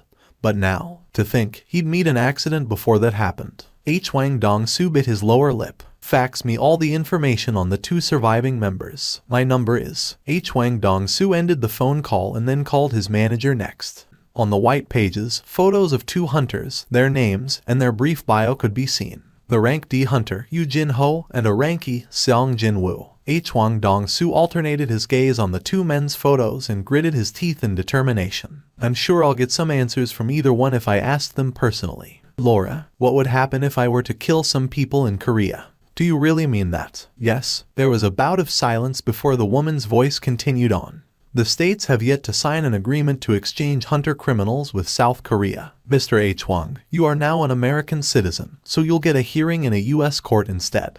Good to hear that. Looks like I'll have to make a trip to Korea for a while. Something happened there. Can you clear up my schedule for a bit? However, Mr. Hwang, if you leave so suddenly like this, the operations in the guild will grind to a halt. Tell me just how far my schedule's been booked for. You're fully booked out for the next 2 months. 2 months, is it? Fine. After that, I will need some free time, so don't schedule anything. I don't need a long time, either. Just 2 weeks. I'll only need 2 weeks to pop in and out of Korea. Understood. What should I tell the upper management? Tell them I'm going to my brother's funeral. After Jin-Woo and Yu Jin-ho exited from the van, the waiting hunters quickly gathered around them. For some reason, there was almost no normal person in this group. Most of them seemed to have some difficulty with their mobility. There was one person who looked to be suffering from an illness, while another was clearly an alcoholic. Not only that, there was an underage girl too, someone that neither the association nor the guild would admit to their ranks. From a casual glance, she looked to be a high schooler. Is it okay to bring a child here? I asked for a professional advice, and apparently there is no problem according to the law.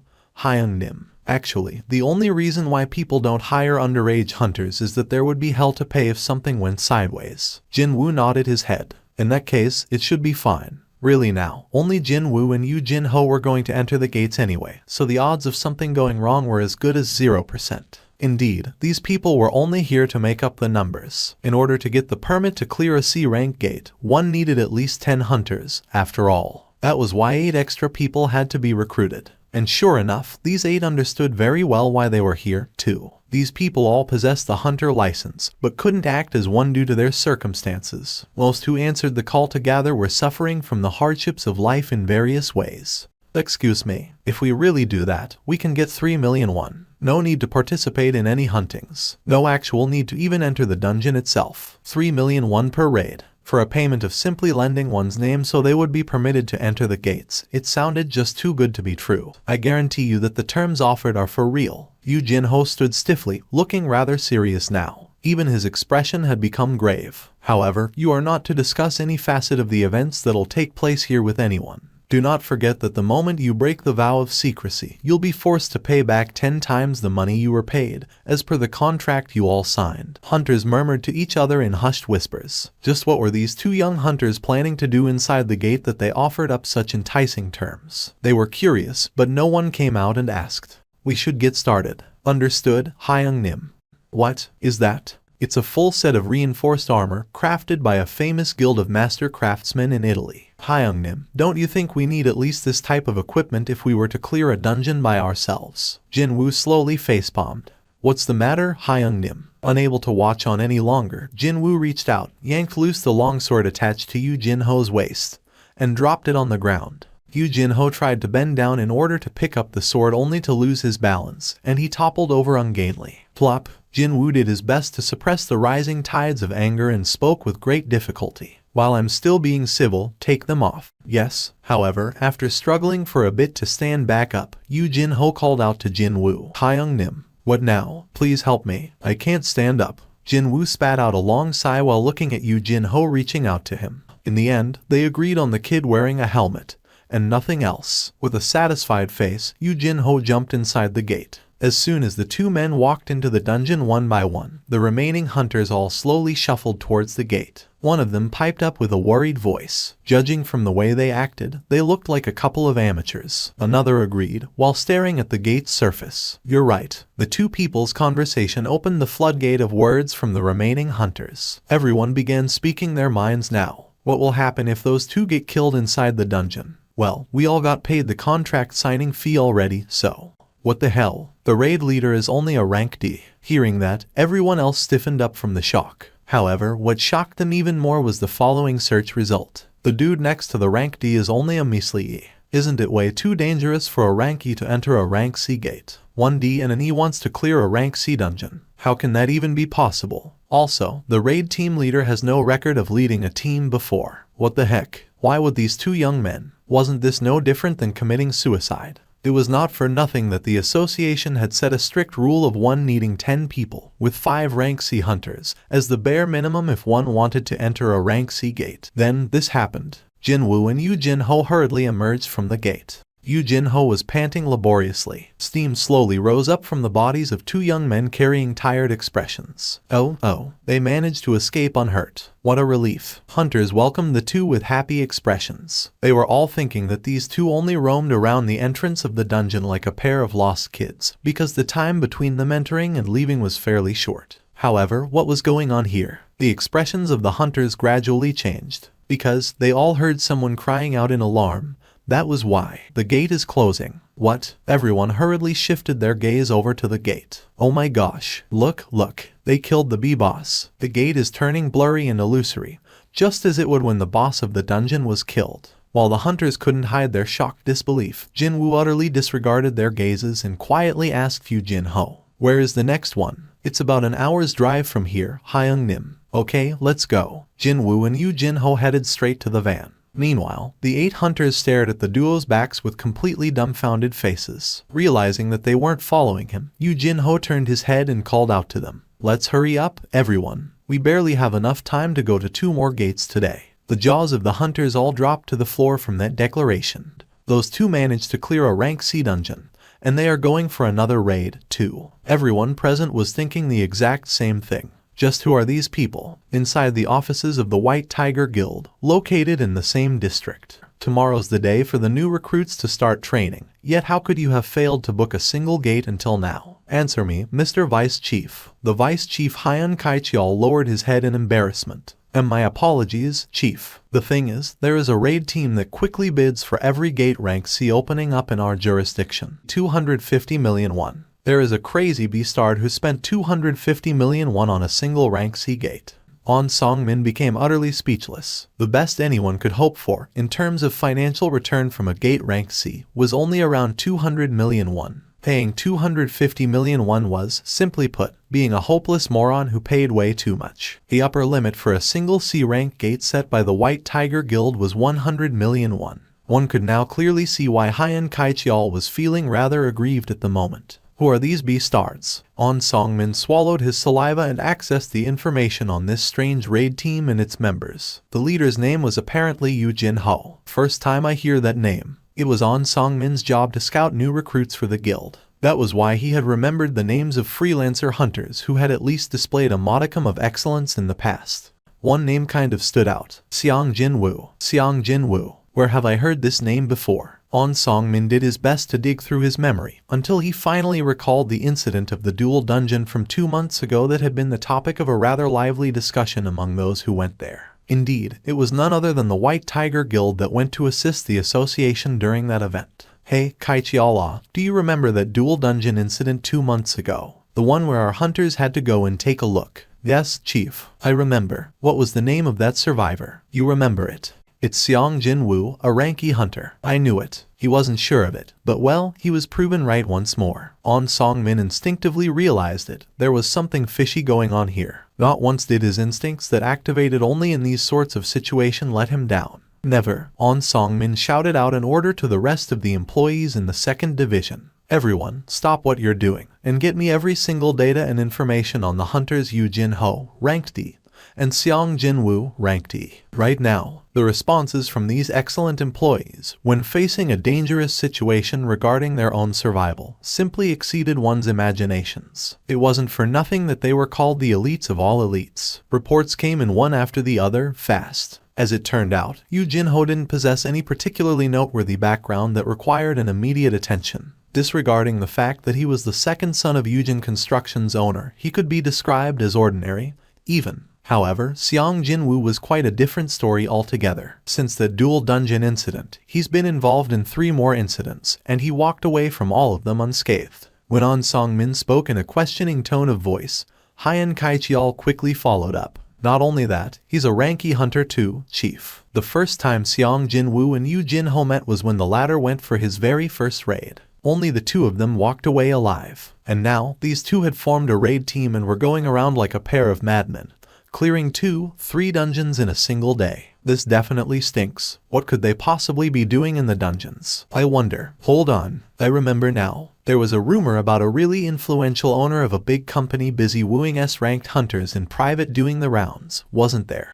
Could it be? A single puzzle piece fell to its place inside On Song-min's head. If his guess was right, then it made sense. This guy, he's definitely a reawakened hunter. A reawakened hunter, you say? Hyun Kaicheol's eyes became round dots resembling a rabbit's eyes. But On Song-min was sure of it. That's right. A ranky hunter was no different from a regular person. If there was an incident, then such hunters were as good as dead. However, this Jin-Woo kept surviving, totally unhurt to boot, from several large-scale incidents that killed most of the participating hunters. Of course, he could be lucky. Sure. However, the 3rd and last incident. The situation with this particular incident caused by the agent of the monitoring division, Kong T-Sik, was rather different from the rest. The record said that a rank C mage combined strength with a rank B healer to defeat Kong T-Sik. Bullshit. Hunters in the monitoring division all specialize in combat. If Kong T-Sik wasn't a moron, he'd try to dispose of the highest ranked hunter with the low combat potential, the rank B healer, first.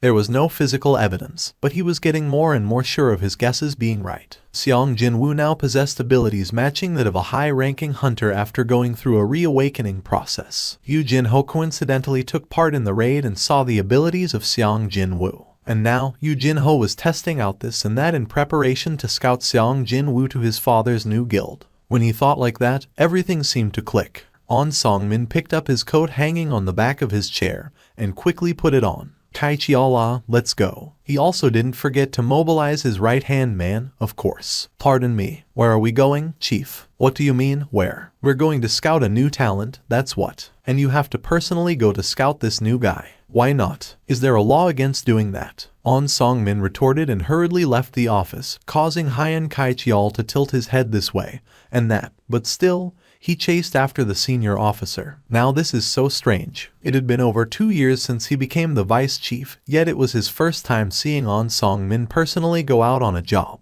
Hi Young-nim. Is there some other business you need to attend to later? No, not really. Why do you ask? I haven't seen you hurrying up this much with hunting before. Jin-Ho was feeling truly astonished today. He already knew very well that Jin-Woo was strong, but today, he seemed to be on another dimension altogether. But that was par for the course, really. Jin-Woo inwardly laughed out. Well, monsters in this dungeon were werewolves, after all. A title given to a hunter skilled in hunting wolves. When facing animal-type monsters, all of your stats will increase by 40%.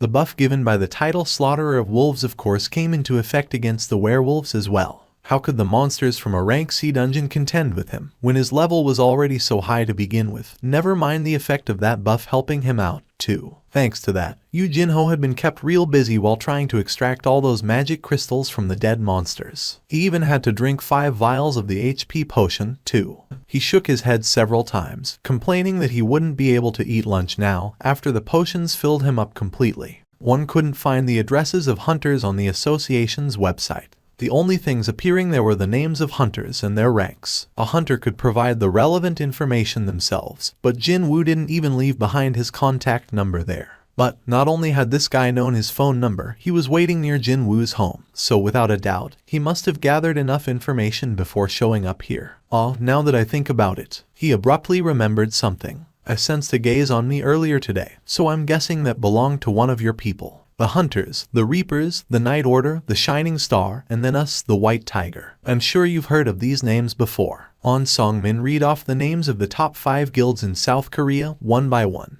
On Song-min presented his business card.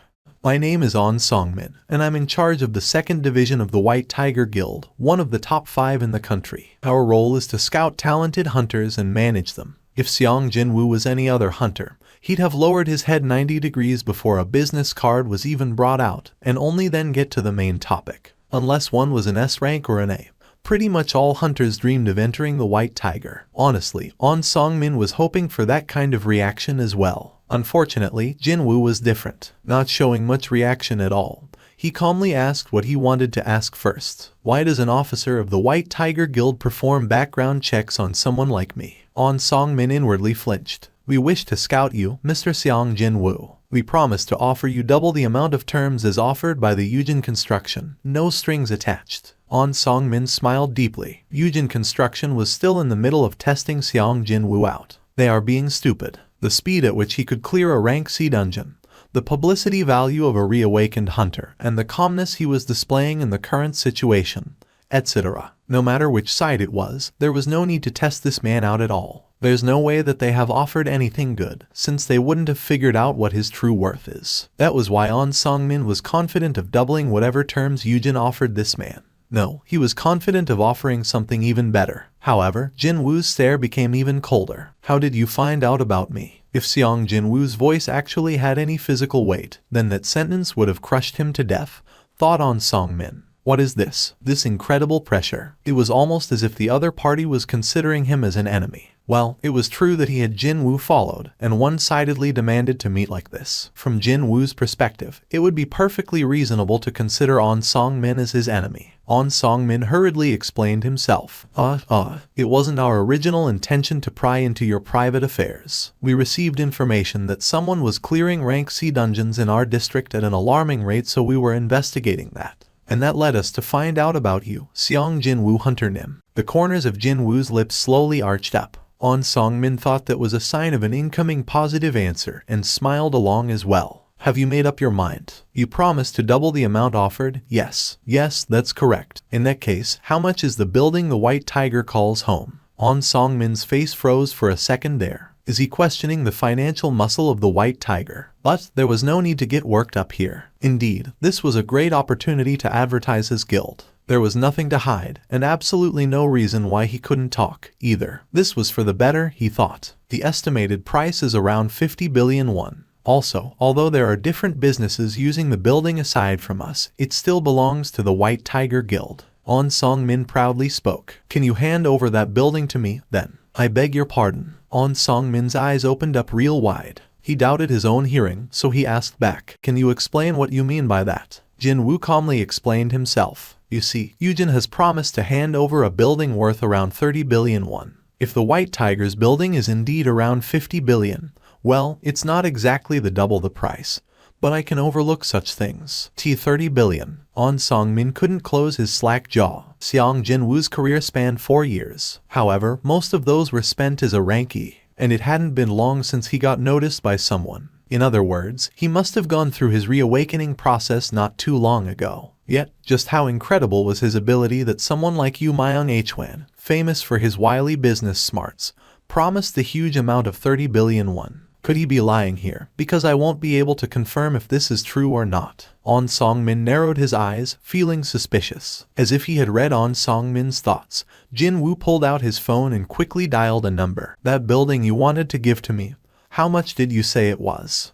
Well, the appraised value is around 30 billion won. But once it's finished and our guild starts occupying it, the value should rise up even higher. Hyung-nim. On Song-min was now deeply mired in uncertainty and confusion. That is, I should say that such a big amount is, well beyond my ability to. If you just give me some time, I can speak to the higher-ups in the guild and then. Jin-Woo abruptly cut him off. In that case, our discussion ends here. On Song-min became speechless. His head drooped slightly, as his head was quickly filled with the reason for this failure. In the end, we simply didn't have enough information. Being too hasty brought about this failure. After he picked up on the scent of this huge jackpot, he got too excited and forgot to move in a more cautious and prepared manner. If he had learned of what Yujin's offer was like, get the full backing of his guild, and go about his business step by step, then. For now, I need to report this to the guild master. I want to ask you about something. On Song-min raised his head. Jin-Woo was no longer smiling.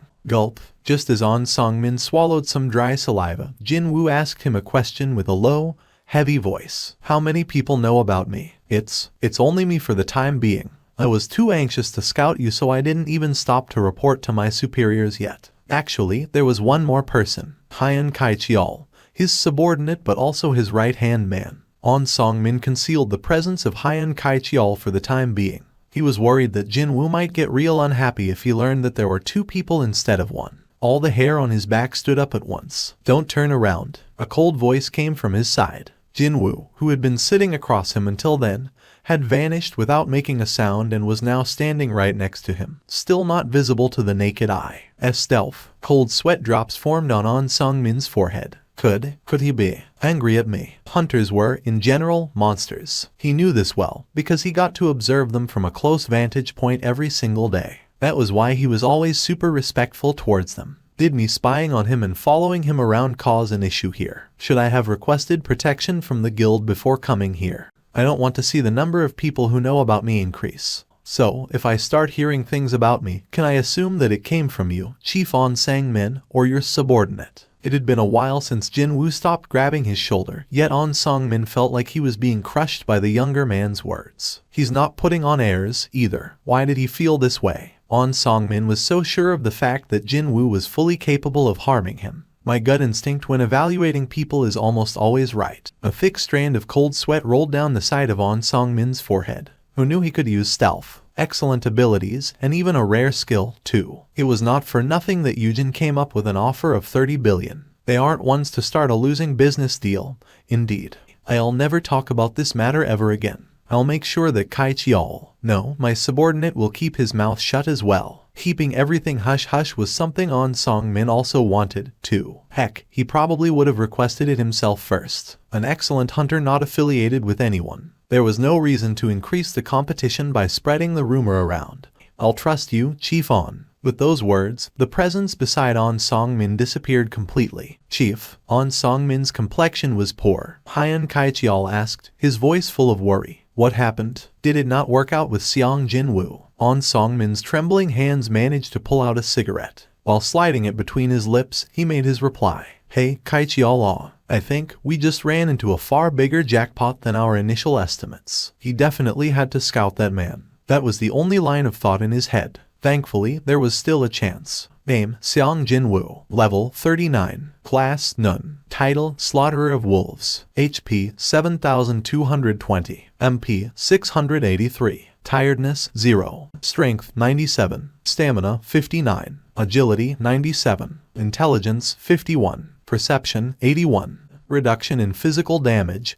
20%. Passive skills LV. Mex. Tenacity LV 1. High-grade dagger technique LV 1. Active skills Dash LV 2. Intimidation LV 1. Vital points targeting LV 1. Stealth LV 1. Well, no wonder people are beginning to notice me. A strange message followed right after the familiar one. Required level. Having only heard this simple message, he couldn't figure out what was going on here. But by the time the following mechanical beep rang, Jin-Woo ended up expending a huge amount of willpower just to calm his heart that beat so hard to the point of causing him pain. Class change quest. He was so focused on raising his levels and his stats that he had been forgetting all about a certain column in his status window. Indeed, that was the third column in his status window, the class. And now, he was given an opportunity to replace that none with another word. He'd be given a class. In most video games, a character would receive many benefits after getting a class. It'd be no different with the system, since it operated almost the same as a game. His heart was beating harder and faster now, when he realized that he'd be one step closer to the goal of being strong after going through with this quest.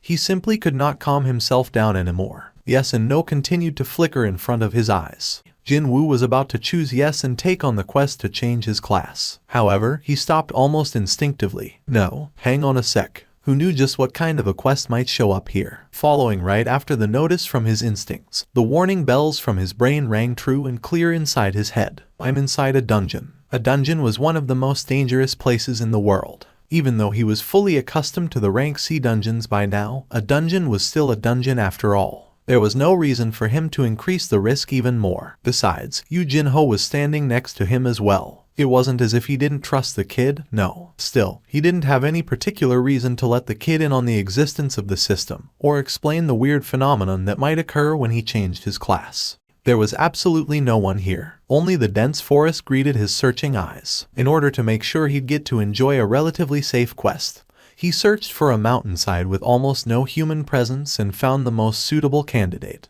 The current time was 1744. There shouldn't be any hikers in this in-between hour, plus his current location was an empty spot of land far, far removed from any hiking trails. Time to get started. Jin-Woo accessed his mailbox. The message popped up in his view as if it had been patiently waiting for him. Yes, I'm taking it on. The moment he thought of taking on the quest, another message popped into his view. Generating a new dungeon. Before he had the chance to interpret what that message was saying, a change took place before him really fast.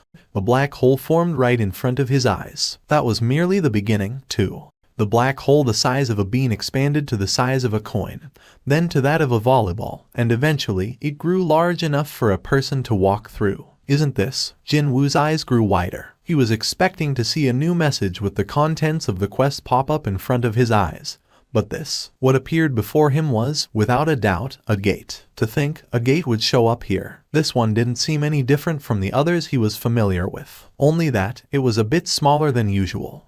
This is no time to daydream. If he succeeded, then a new class and all the rewards that followed would be his. And if he failed, then he couldn't even tell what might happen to him. So, he needed to focus here. After taking a deep breath, Jin-Woo held the poison fang of Kasaka in reverse grip and entered the gate. This isn't going to be easy, is it? Maybe because his class change was up for grabs, there were quite a few restrictions here to contend with. The most important one was that he couldn't replenish his spent energy or stamina, and couldn't heal himself using potions or level ups. The damage will stack, in other words. If he got injured, then that would spell his doom. The exit is blocked off, an unknown grade, impossible to heal himself, and no exit. This dungeon was a pretty risky proposition. If clearing this place was difficult because of all the restrictions, then didn't that also mean there was an amazing opportunity waiting for him at the end? He took one last glance behind him and slowly made his way forward, the torch lighting the way. Just how long did he walk? When he walked for a long, long time, he finally got to a bend in the passageway, and just beyond it, he sensed multiple presences.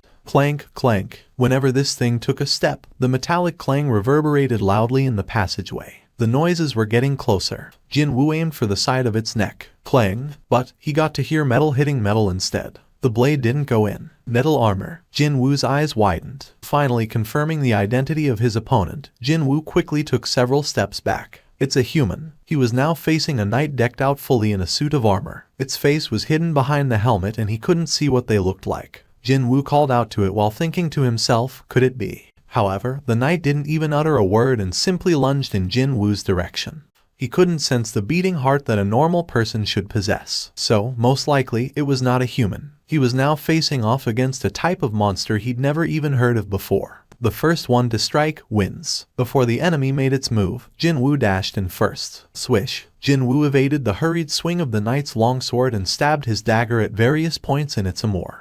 Unfortunately, he couldn't damage it. The armor is too thick. Not only was it thick, the surface was smooth as well, so when he landed a straight blow, the blade didn't go in but simply slid off to the side. It was at this point that the knight swung its sword in a huge arc. Vital points targeting. Crack. The tip of the dagger penetrated past the armor. Did it work? However, it must have not suffered any damage, since it swung its sword down vertically with great force, not caring at all about the dagger stuck to its side. It's not really that strong, is it? That was his earnest assessment. Probably because of all that heavy armor, its movement was dull, and its attack pattern was also rather simple, too. Only that, its defense against bladed weapons was truly exceptional. Jin-Woo rolled up his sleeves. Well, I've already fought against an enemy with thick armor that blades can't penetrate. The boss monster, Poison Fang Blue Kasaka that broke a steel sword infused with magical energy in one hit.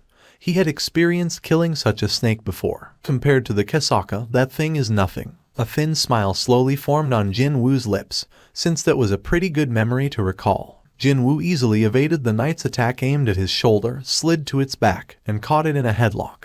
Crack. Along with a pretty sickening noise, the helmet was ripped off. This was the moment when his strength stat exceeding 100 points had begun shining ever so brightly. A simple but concise message announcing the end of the battle popped up. A flickering light indicating the presence of loot came from somewhere on the armor, but Jin-Woo's attention was elsewhere. What the heck? There's nothing inside. The helmet he held in his hands was totally empty. He quickly checked inside the armor to make sure, but it was the same story, empty. Does that mean I was fighting against a suit of armor that was moving by itself? Just as he arrived at his conclusion, two more knights rushed into view from around the bend. It seemed that they had belatedly sensed the unfolding battle. The knights discovered Jin-Woo, and as if they had made a prior arrangement, they unsheathed their longswords in unison. Jin-Woo tossed the empty helmet away and loosened the muscles on his neck and shoulders. He now knew how to fight these things. So, this is the real beginning, huh? Jin-Woo's lips formed a slight grin as he stared at the knights rushing towards him. His first step in clearing this dungeon proved to be on the right track.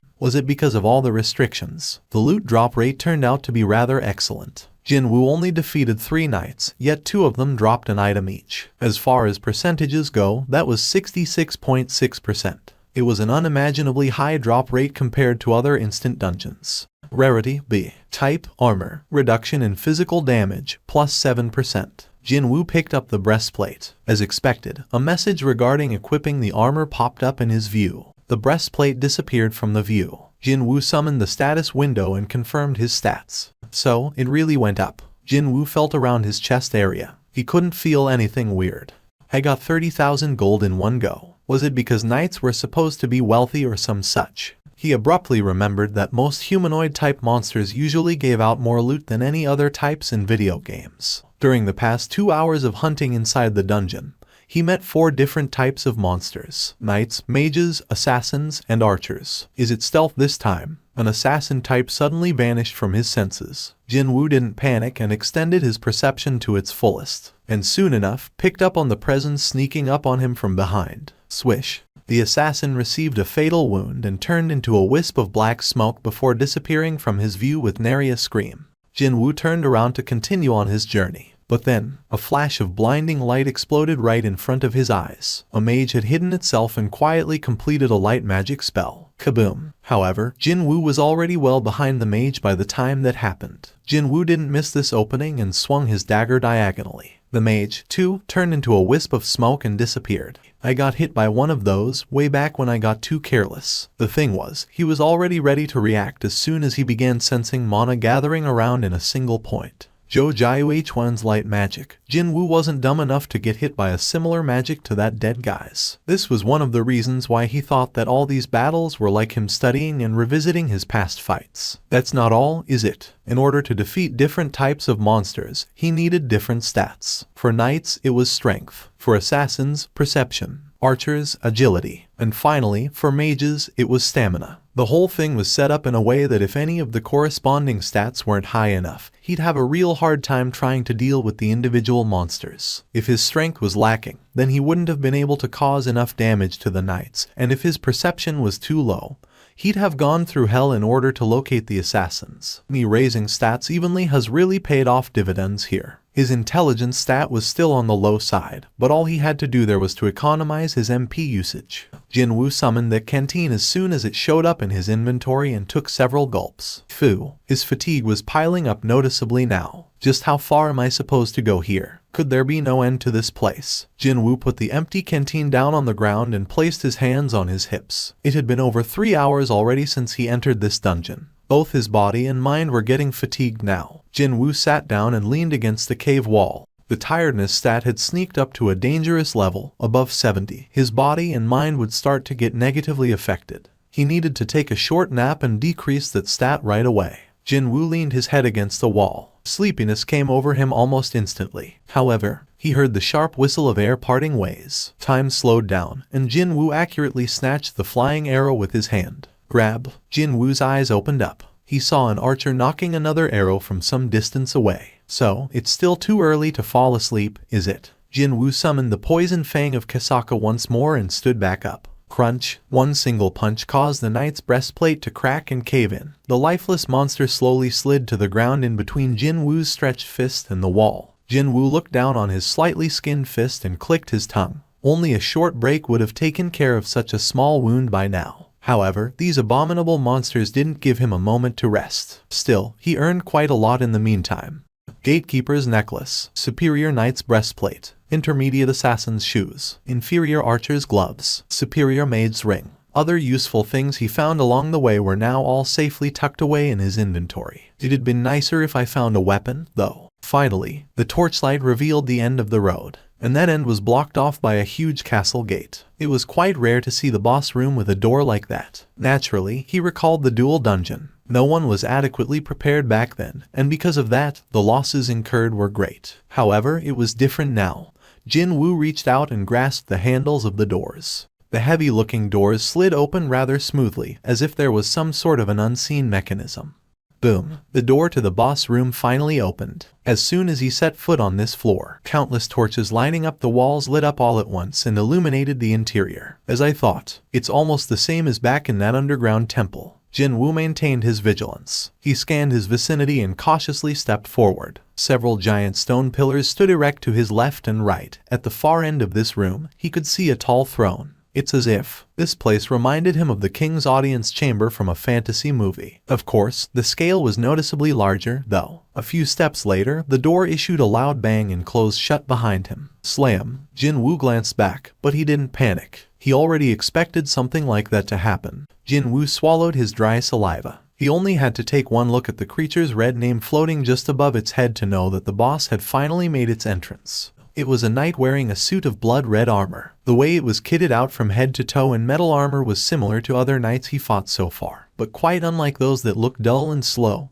This thing looked incredibly agile. What caught his eyes next was its helm. The red-colored mane extending rearwards from the top of the helm reminded him of a stallion's tail, and it left a rather deep impression. While he studied its helm, Jin-Woo discovered one more difference between it and the other knights. This guy has eyes. But were they eyes or irises? Whatever the case may be, the pair of silvery lights oozed out from where one's eyes should be. They felt so cold and uncaring, utterly mechanical and lifeless. Jin-Woo observed the movements of this egret while slowly raising his clenched fists. My dagger won't work on it anyway. What was needed in defeating a knight was blunt force. He needed strength to overwhelm him. Egret quietly observed Jin-Woo for a while, before it abruptly took off its red cape. Plop! The cape fell to the floor. What's it doing? The beastard's strange actions didn't end there. It proceeded to take off the long sword on its hips and the two daggers hidden behind its back, and dropped them all to the ground. Not only that, it showed them to him before dropping them one at a time. Clang, clang. The interior of the boss room had been quiet until then. The loud clangs of the metal hitting the stone tiles reverberated noisily throughout this vast chamber. Egret finished discarding all of its weapons, and as if to imitate Jin-Woo, clenched its fists and got into a fighting stance. Jin-Woo's eyes grew wider. Could this be Stard be thinking of?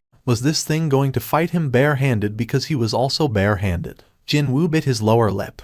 It's looking down on me. Come, perhaps reading his mind, Ygritte made a beeline towards him. The speed it produced was so fast that he found it hard to believe it was wearing a suit of armor. He raised both of his arms instinctively to guard himself, but the impact force still got transmitted to the rest of his body. Boom. His guard broke and his entire body became airborne. What? A shocked gasp escaped from his mouth, but soon it turned into a groan, because Ygritte had already appeared right in front of his eyes. Slam. The inside of his ears rang noisily. Jin-Woo shook his head around a couple of times. Only then did the loud ringing die down somewhat. However, the much bigger problem than that was coming closer to him. His blurry sight captured Ygritte as it walked towards him. Jin-Woo opened his eyes wider and got ready. Eventually, Ygritte arrived right before Jin-Woo's nose, and so, a bloody dogfight erupted between the two. Ygritte didn't even try to dodge Jin-Woo's punches. No, it simply took on the hits and counter-attacked right away. Pow! Ygritte's head was forced slightly to the side.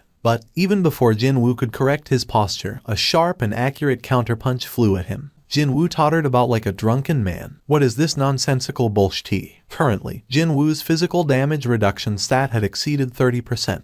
However, each of Ygritte's attacks hurt like crazy, as if he was being pounded on by a hammer. On the other hand, his attacks almost didn't inflict any damage to the enemy. Their exchange didn't last for long afterwards. Flop, he tried to stand back up, but his legs didn't want to listen. Ygritte stood before Jin-Woo, but stopped attacking him. It wordlessly stared down at him for a while. Then, while ignoring Jin-Woo's question-filled gaze directed at it, Ygritte extended its hand out towards the sword discarded to the ground some distance away. Then, the sword was automatically reeled in. Ygritte grasped the sword in both of its hands and walked to the side of Jin-Woo. You want to execute me, is that it? This beastard certainly lived up to its title as the captain of the knights. When it looked like Jin-Woo wasn't going to resist his final moments, Ygritte went ahead with the execution. Of course, Jin-Woo wasn't going to let that happen without a fight. The sword fell down in a straight line. However, Jin-Woo reached up with his left hand and blocked the descending blade. The noise of metal hitting metal. The gauntlet he found just before entering here protected his hand. Flinch. He sensed Ygritte being taken back just now. The poison fang of Kasaka was summoned instantly into his hand, and Jin-Woo stabbed the dagger in the creature's eye. A scream that couldn't have come from a human being exploded out. At the same time, a fierce light poured out from the eye with the dagger sticking out. Jin-Woo hurriedly stood back up. Now what? Just damaging one eye wouldn't be able to determine the winner of this battle. He needed an attack even more powerful than that if he wanted to win. It was then, a thought entered his mind. The horrifying attack that almost pushed him to the brink of death the other day. Jin-Woo bent down and bear-hugged Ygritte's midriff. And then, he began running. Ygritte thrashed about in pain and managed to land several solid blows on Jin-Woo's back. However, he gritted his teeth and didn't let Ygritte go. No, he increased his speed instead. He dashed towards the nearest wall with every ounce of energy he had. The impact force was great enough for the entire boss room to tremble momentarily. I need to finish this. Jin-Woo yanked the poison fang of Kasaka, still buried in its eye, loose. That caused Ygritte's body to quiver once. Jin-Woo held the dagger in a reverse grip and stabbed hard at the beastard's neck. Vital points targeting. The attack failed to work. One more time. Vital points targeting. Sparks flew off from the tip of the dagger. A small nick formed on the metal covering the monster's neck. One more time. Vital points targeting. Clang. One more. Clang. One more. Clang. And finally, vital points targeting. The poison fang of Kasaka broke past the protective metal and dug deep into its neck. Jin-Woo raised both of his hands up high into the sky. He took several steps back, before losing all strength in his legs and faltered to the floor. Jin-Woo spat out the heavy breaths he'd been holding in until now. He won, somehow. It was an incredibly close fight. However, wasn't this the end of the quest? Jin-Woo collected his breaths for a long time, before painfully raising his body up. He expected the class quest to end once he killed this guy, but not one message popped up in his view. He looked around, but he failed to spot anything different in the boss room. No, there was one thing that was different from before. Several strands of light began flickering on Ygritte's body, meaning his loot was now ready. For the time being, let's grab those. After all, he couldn't tell what else might happen here. Grabbing things that he could grab when there was a chance was the smartest move one could make, wasn't it? Jin-Woo reached out towards those lights. Why were there so many? Jin-Woo felt rather puzzled, but still, he couldn't hide his elation, either. The first thing to enter his inventory was the leather pouch. Jin-Woo's eyes went extra round.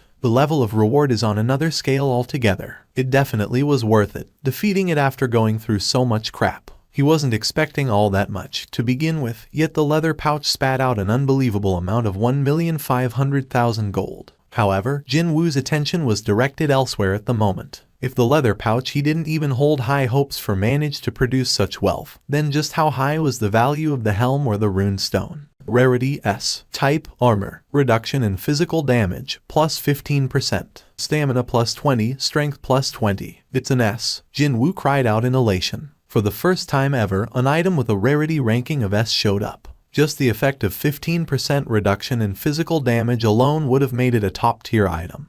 Yet it even possessed two more remarkable additional attributes of raising the stamina and strength stats by 20 points each. Just seeing those options alone made his heart palpitate so much faster. The rarity items can't even compare to it. He was fully aware of the fact that he was standing in the middle of the dungeon's boss room, yet the smile on his face didn't want to go away. And if you were to add in one more unnecessary point here, he even liked the helm's design. It's a bit of a pity to hide this thing, though. The crimson helm that immediately reminded all onlookers of the flowing blood, and the mane connected to the helm itself, made him feel like he was holding an artistic masterpiece. It was only for a brief moment, but he even felt compelled to put on the full set of this armor if it existed somewhere. However, what a waste. Ygritte's other armor pieces weren't considered to be loot, as there were no lights coming off from them. Only the helm could be taken away. With the trace of excitement still lingering in his mind, Jin-Woo shifted his gaze to the other two items. Two pieces of stones. Out of the two walnut-sized stones, the first one to grab his curious gaze was the immediate return stone. I know what is a rune stone, but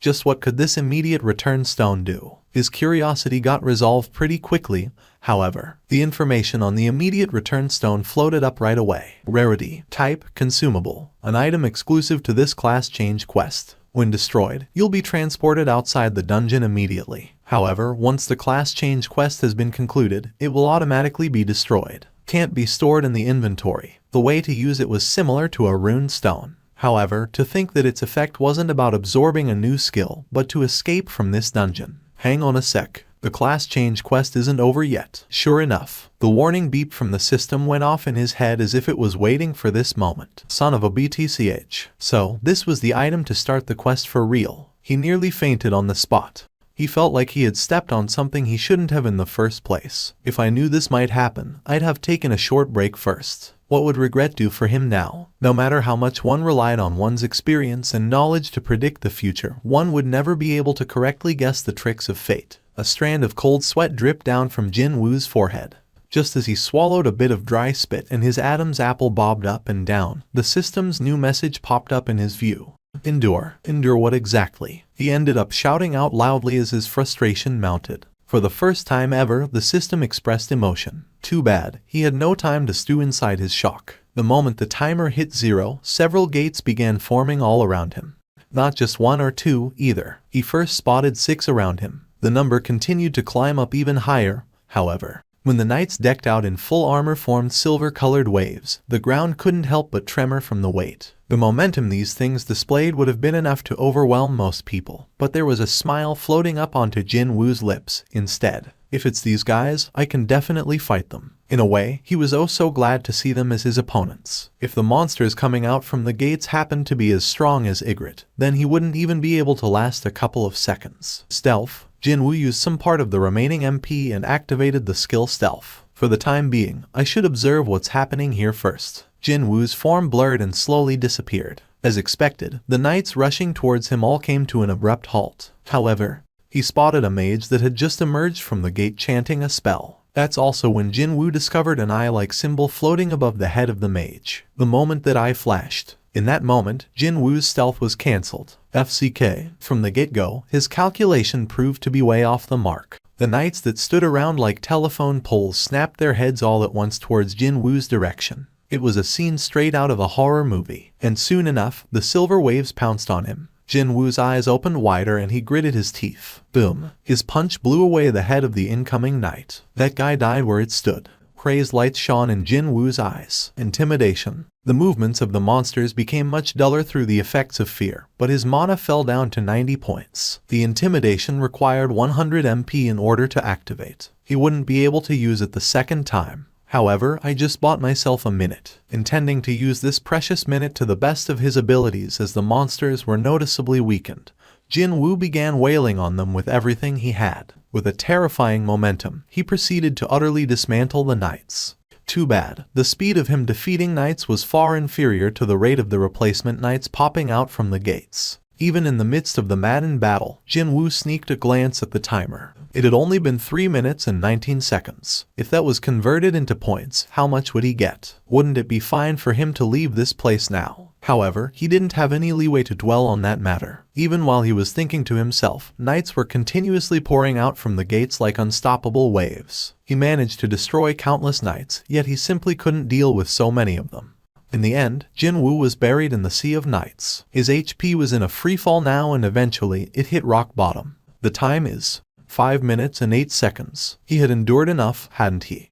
Let's get out of here. Now completely entrapped among the knights, Jin-Woo flailed about helplessly in this silver prison and dug through his back pocket. However, the immediate return stone slipped out from his grasp and fell to the floor, and the roundish stone hit the soul of one of the knights and rolled away far from him. Jin-Woo hurriedly reached out towards the stone, but the knights blocked him. Soon, knights piled up on top of him, too. It became almost impossible to breathe in an instant. His consciousness began to blur. Pow, pow. He continuously got struck by the knights while trapped below them, and as his mind began to grow dimmer, he thought he heard a snarky cackle coming from somewhere. The knights surrounding and pressing down on Jin-Woo were suddenly all blown away. Even though he somehow managed to crawl out from death, his eyes were burning with life. As a matter of fact, his eyes were burning with a stubborn will and sheer malice. I won't let it end like this. He earned this opportunity after going through so much. So, how could he let it end like this? Never, because he was stuck at the very bottom for so long. He yearned to be on top more than anyone else. He knew the sorrow of the weak better than anyone. He tried everything to survive, and when he did survive, others kept pointing fingers at him. How will a Ranky be of any help here? The association is being way too much. They should have dispatched someone who could actually lend a bit of help. That beastard, maybe he keeps surviving by hiding behind his colleagues every time. So, how could he simply watch and do nothing, when a ladder that could take him to the very top was put in front of his eyes? I remember now, that voice ringing around his head just now. That voice belonged to those beastards. The voice that always yapped on and on from behind his back. Fine, laugh all you want. I'll struggle on until the bitter end. It's fine if my HP drops to 10, no 1. I'll struggle and struggle on like crazy right until the end. I'll fight until I won't be able to move anymore. Slam. 2 more knights were destroyed in the meantime. Unlike Jin-Woo's unyielding stubbornness, though, his entire body was now riddled with all sorts of wounds. It progressively much harder to lift his arms. His weakened fist wasn't enough to stop the knight's tackles and charges anymore. From the front, one, from the back, another one. Slam. Jin-Woo was sandwiched powerfully by the 2 knights slamming into him from the front and back, and he spat out a pained groan.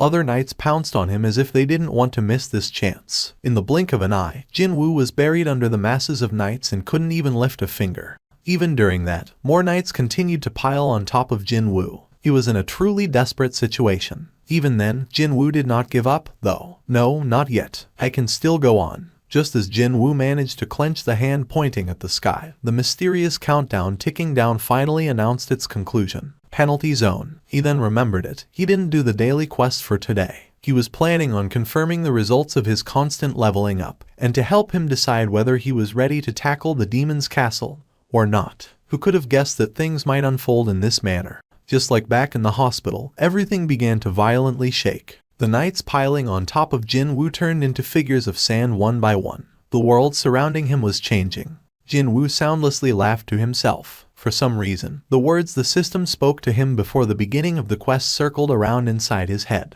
Was it trying to imply that the quest itself was unimaginably hard, to the point that he needed luck to complete it? Or was it implying that it'd cheer him on, as he resorted to borrowing the power of luck and earn a ton of advancement points that way? His fingers dug into the desert sand as the held-up breaths exploded out of his mouth. Fresh air entered and flowed into every corner of his body via his lungs. Finally, I feel alive. The sense of relief wrapped Jin-Woo up tightly as he rolled onto his back. He was wondering why it was so difficult to move his body, but as it turned out, the DMN tiredness stat was over 90. This is probably my first time that stat has gone past 90, right? 2 words, buy and sell, popped up in the air. Although the layout of this store imparted not one hint of sincerity, no matter how kind he looked at it, he found it such a welcoming sight right now. He picked out the most expensive healing potion on sale. As soon as he confirmed the purchase, the glass bottle containing red liquid appeared on his wide-open palm. Jin-Woo laboriously popped the cork open and poured the potion down his mouth. Just one bottle was enough to lower the tiredness value at a visible rate. However, for some reason, his HP value didn't change at all. Even after he finished the whole bottle, his HP didn't recover. It was such a noticeable contrast to his tiredness stat hitting 0. Why is it doing this? Only after he completely drained the bottle did he finally get to understand the reason for this anomaly. What a simple reason, that his remaining HP was too low. And sure, they should pop up right about now. And just as he expected, he sensed the presence of life forms beneath the surface. Jin-Woo tightly shrunk his body for a second before springing up to his feet. His entire body felt as light as feather. His strength had returned in full thanks to the potion.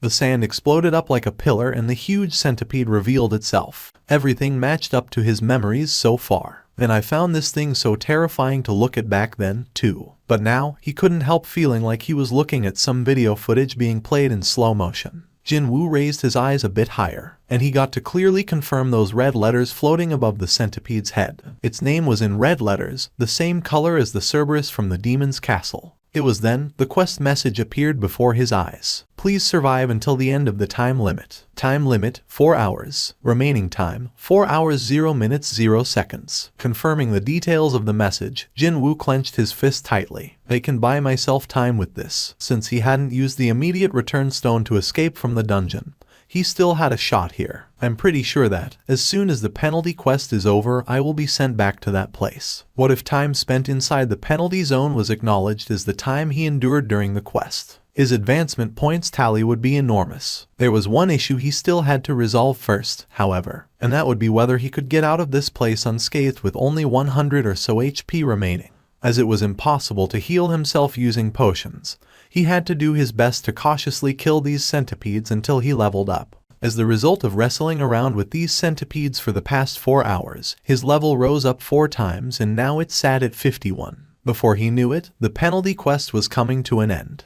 Jin-Woo took a sweeping look around him. The corpses of centipedes filled up his view everywhere he looked. Thanks to them, he got to recover his HP back to full. It's a bit of waste that these things don't give any loot or gold. Well, it'd be strange that loot would come out when he was supposed to get punished in this place. He stopped worrying about that and got ready instead. Store. Humanoid-type monsters dropped the gold-containing leather pouch really often, and also, Ygritte also gave him 1.5 million gold in one go. So, he now had enough funds to spend. Jin-Woo spent all that gold to buy one single weapon. As a matter of fact, there was this one dagger that caught his eye. Rarity B. Type Dagger. Attack plus 75. A sharp and sturdy dagger designed to cut through the armor worn by the knights. The edges of the blade are shaped like the teeth of a saw blade, thus it won't slide off the armor's surface easily. Effect killing knights, plus 25% additional damage when attacking heavily armored opponents. It was a specially crafted weapon to deal with armor-wearing enemies, and it cost 2.8 million gold. He had to spend almost every gold he had in reserve to buy this weapon,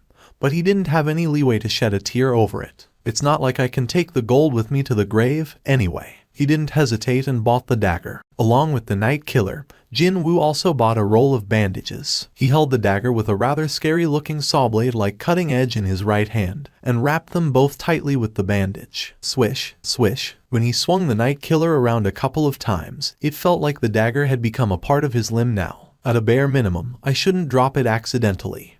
While he was putting away the leftover bandage into inventory, he spotted the rune stone from Ygritte. There was this thing, too. You can absorb the skill by breaking this rune stone. Right now, he needed to grasp at everything, even if that was a piece of straw. Whether that was an item or a skill, he needed to obtain whatever that could become his combat strength. Jin-Woo didn't hesitate and broke the rune stone. Active skill. Required mana to activate, none. Even without touching, you can physically influence an object. As soon as he read that description, he recalled a certain scene. It was when Ygritte extended its hand towards its longsword that was discarded on the floor, far away. So, this is the skill that made the sword move back then. A skill that could move objects around from a distance with nothing but his will. On top of that, he didn't even have to spend any mana. either. If I am able to move any object I see just like the description says, then this would be one hell of a skill to possess. Jin-Woo immediately tried to experiment with the skill on the corpse of the centipede next to him. If he wanted to move something heavy, then it was likely that his proficiency with the skill had to be much higher. From here onwards, it's back to the class change quest. Inside that boss room, hundreds of monsters were waiting for his return. Or, the number could be even higher now. If he was being kind here, he was returning to that place, but truthfully, it was more like him being thrown back in there. HP, MP, tiredness, equipment, and even a new skill. And his renewed resolve. His current condition was so much better than when he first set foot in that place, but when he thought about going back there, he couldn't help but get tense and nervous. The knights all began rushing violently towards him. Where are the mages? Not too far from him, he spotted a lone mage. As I thought, what he witnessed back then was right. Indeed, he didn't see wrong. Back then, when he was being squeezed tight by the group of knights and only his arm could flail about helplessly, Jin-Woo spotted something through the narrow gaps he couldn't quite understand at the time. And that was a mage continuously chanting a spell. A mage busy chanting a spell. At a casual glance, that wouldn't be something out of place. However, Jin-Woo still felt a strong sense of discord from that. If that's the case, then how come? How come he saw not one single spell flying at him? Mages busy chanting but not casting any spells. Knights that apparently didn't give out any experience points. When he took these actions of the two separate groups that puzzled him so much and combined them into one singular puzzle, a new possibility formed in Jin-Woo's head. It could be. It was possible that all of the knights there were fake. He sensed the mage panicking after spotting his approach, and its casting speed had increased. Suddenly, the knights no longer attacked him without a plan and tried to gather around the mage to protect it. With that, Jin-Woo was convinced now. Stab. The mage soundlessly turned into a wisp of black smoke and disappeared from the view. And at the same time, hundreds of knights rushing in to attack Jin-Woo all collapsed at the same time. It was as if they were puppets with their strings cut. The knights collapsed on the floor were now, more or less, empty suits of armor. This was my answer. Jin-Woo cried out inwardly in elation. He had to go through several near-death situations just to get to this conclusion. Stealth. Jin-Woo's form blurred in an instant. Of course, he wasn't trying to hide via stealth. What he was aiming for was. The ear-piercing mechanical beeps rang out from several directions. Jin-Woo ran on top of the knights and quickly confirmed the positions of the eye-like symbols. There are a total of 5 mages. Jin-Woo targeted the closest mage to him. The mage hurriedly gathered knights around it the moment Jin-Woo turned to stare at it. But, swish, the poison fang of Kasaka flew out of his left hand in a straight line and stabbed accurately in the middle of the mage's forehead. Once more, hundreds of knights tumbled to the ground. He sneaked a glance towards the poison fang of Kasaka he hadn't recovered yet. It was time to use his new skill. Ruler's Reach. Jin-Woo extended his left hand towards the dagger, and as if a magnet was pulling it in, the weapon flew back in. Yes, Jin-Woo snatched the dagger off the air. Now that he didn't have to personally retrieve his dagger,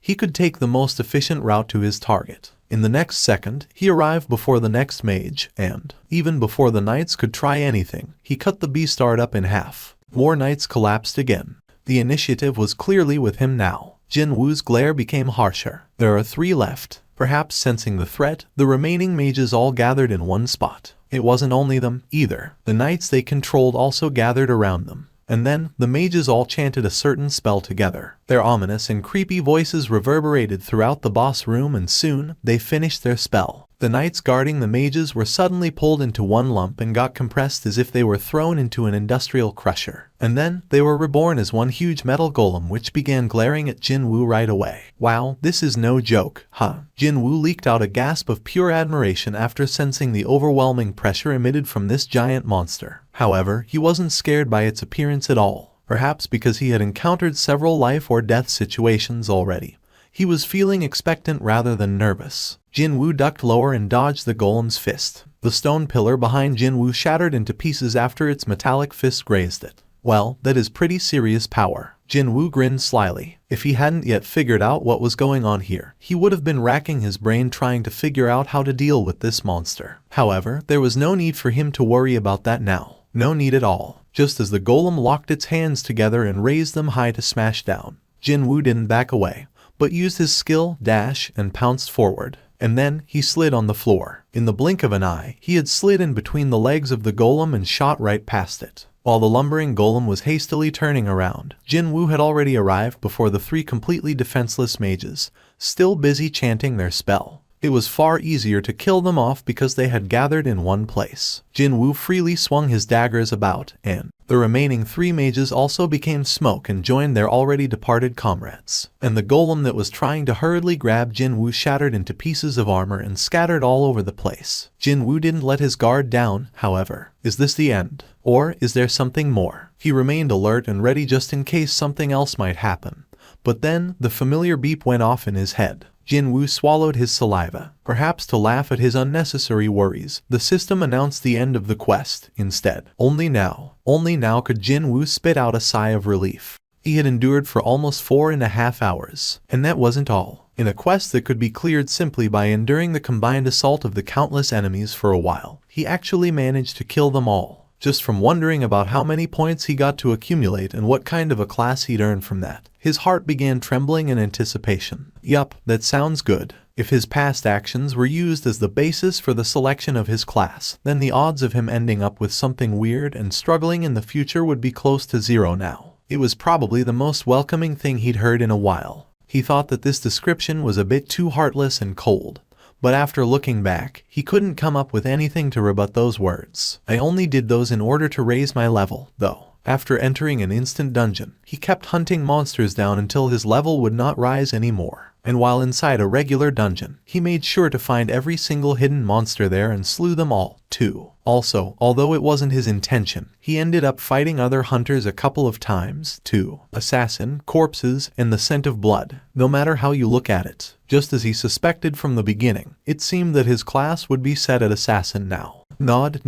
Jin-Woo nodded his head in agreement with the system's assessment. Well, it's not like I had any trustworthy comrades to begin with. However, he couldn't understand why those points were being addressed during the selection of his class. The system's explanation continued on. The army of the deceased. Only now had Jin-Woo realized something had gone awry here. Too bad, though. No, wait. Even before he had any chance to raise his objections, the system read off the result of the selection in its usual dry and humorless voice. What the FCK? What was the meaning of this sudden slap to the back of his head? Everything was going well, so why did Necromancer pop out instead of the expected assassin? Jin-Woo dazedly stared at the message. He even rubbed his eyes several times, but nothing changed. The message still floated up there, unchanging. He couldn't believe it at first, then he became really angry next. I've never even touched the intelligence stat, so what the hell? Just how did he end up with a rare class not even found among countless mage-type hunters in the world? From the moment Jin-Woo awoke as a ranky hunter, he was always a close-quarters fighter. With the exception of the steel longsword, he always used daggers, and the skills he got until now were perfectly suited for the role of an assassin. That was why he hadn't even thought of the possibility that his class would end up belonging to a different type altogether. It was a magic type, no less. No, more than that, a necromancer. His knowledge of different classes came from video games, but even then,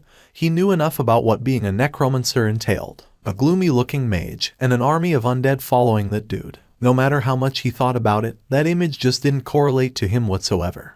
If he were to think about the advantages of being a necromancer, then, just as the system alluded to, he could create his own army. About that much. Well, the problem here is that army will consist of skeletons and rotting corpses. If he walked around with such an army, the whole world would be up in arms in no time. The system demanded his answer. What a relief that was. I can still say yes or no. Jin-Woo spat out a sigh. If the class wasn't forced down his throat, then that meant there was another opportunity for him. If he still had another shot, then there was no reason to sweat so much right now. Jin-Woo gladly refused the suggestion. No way. When he did that, the message asked him again.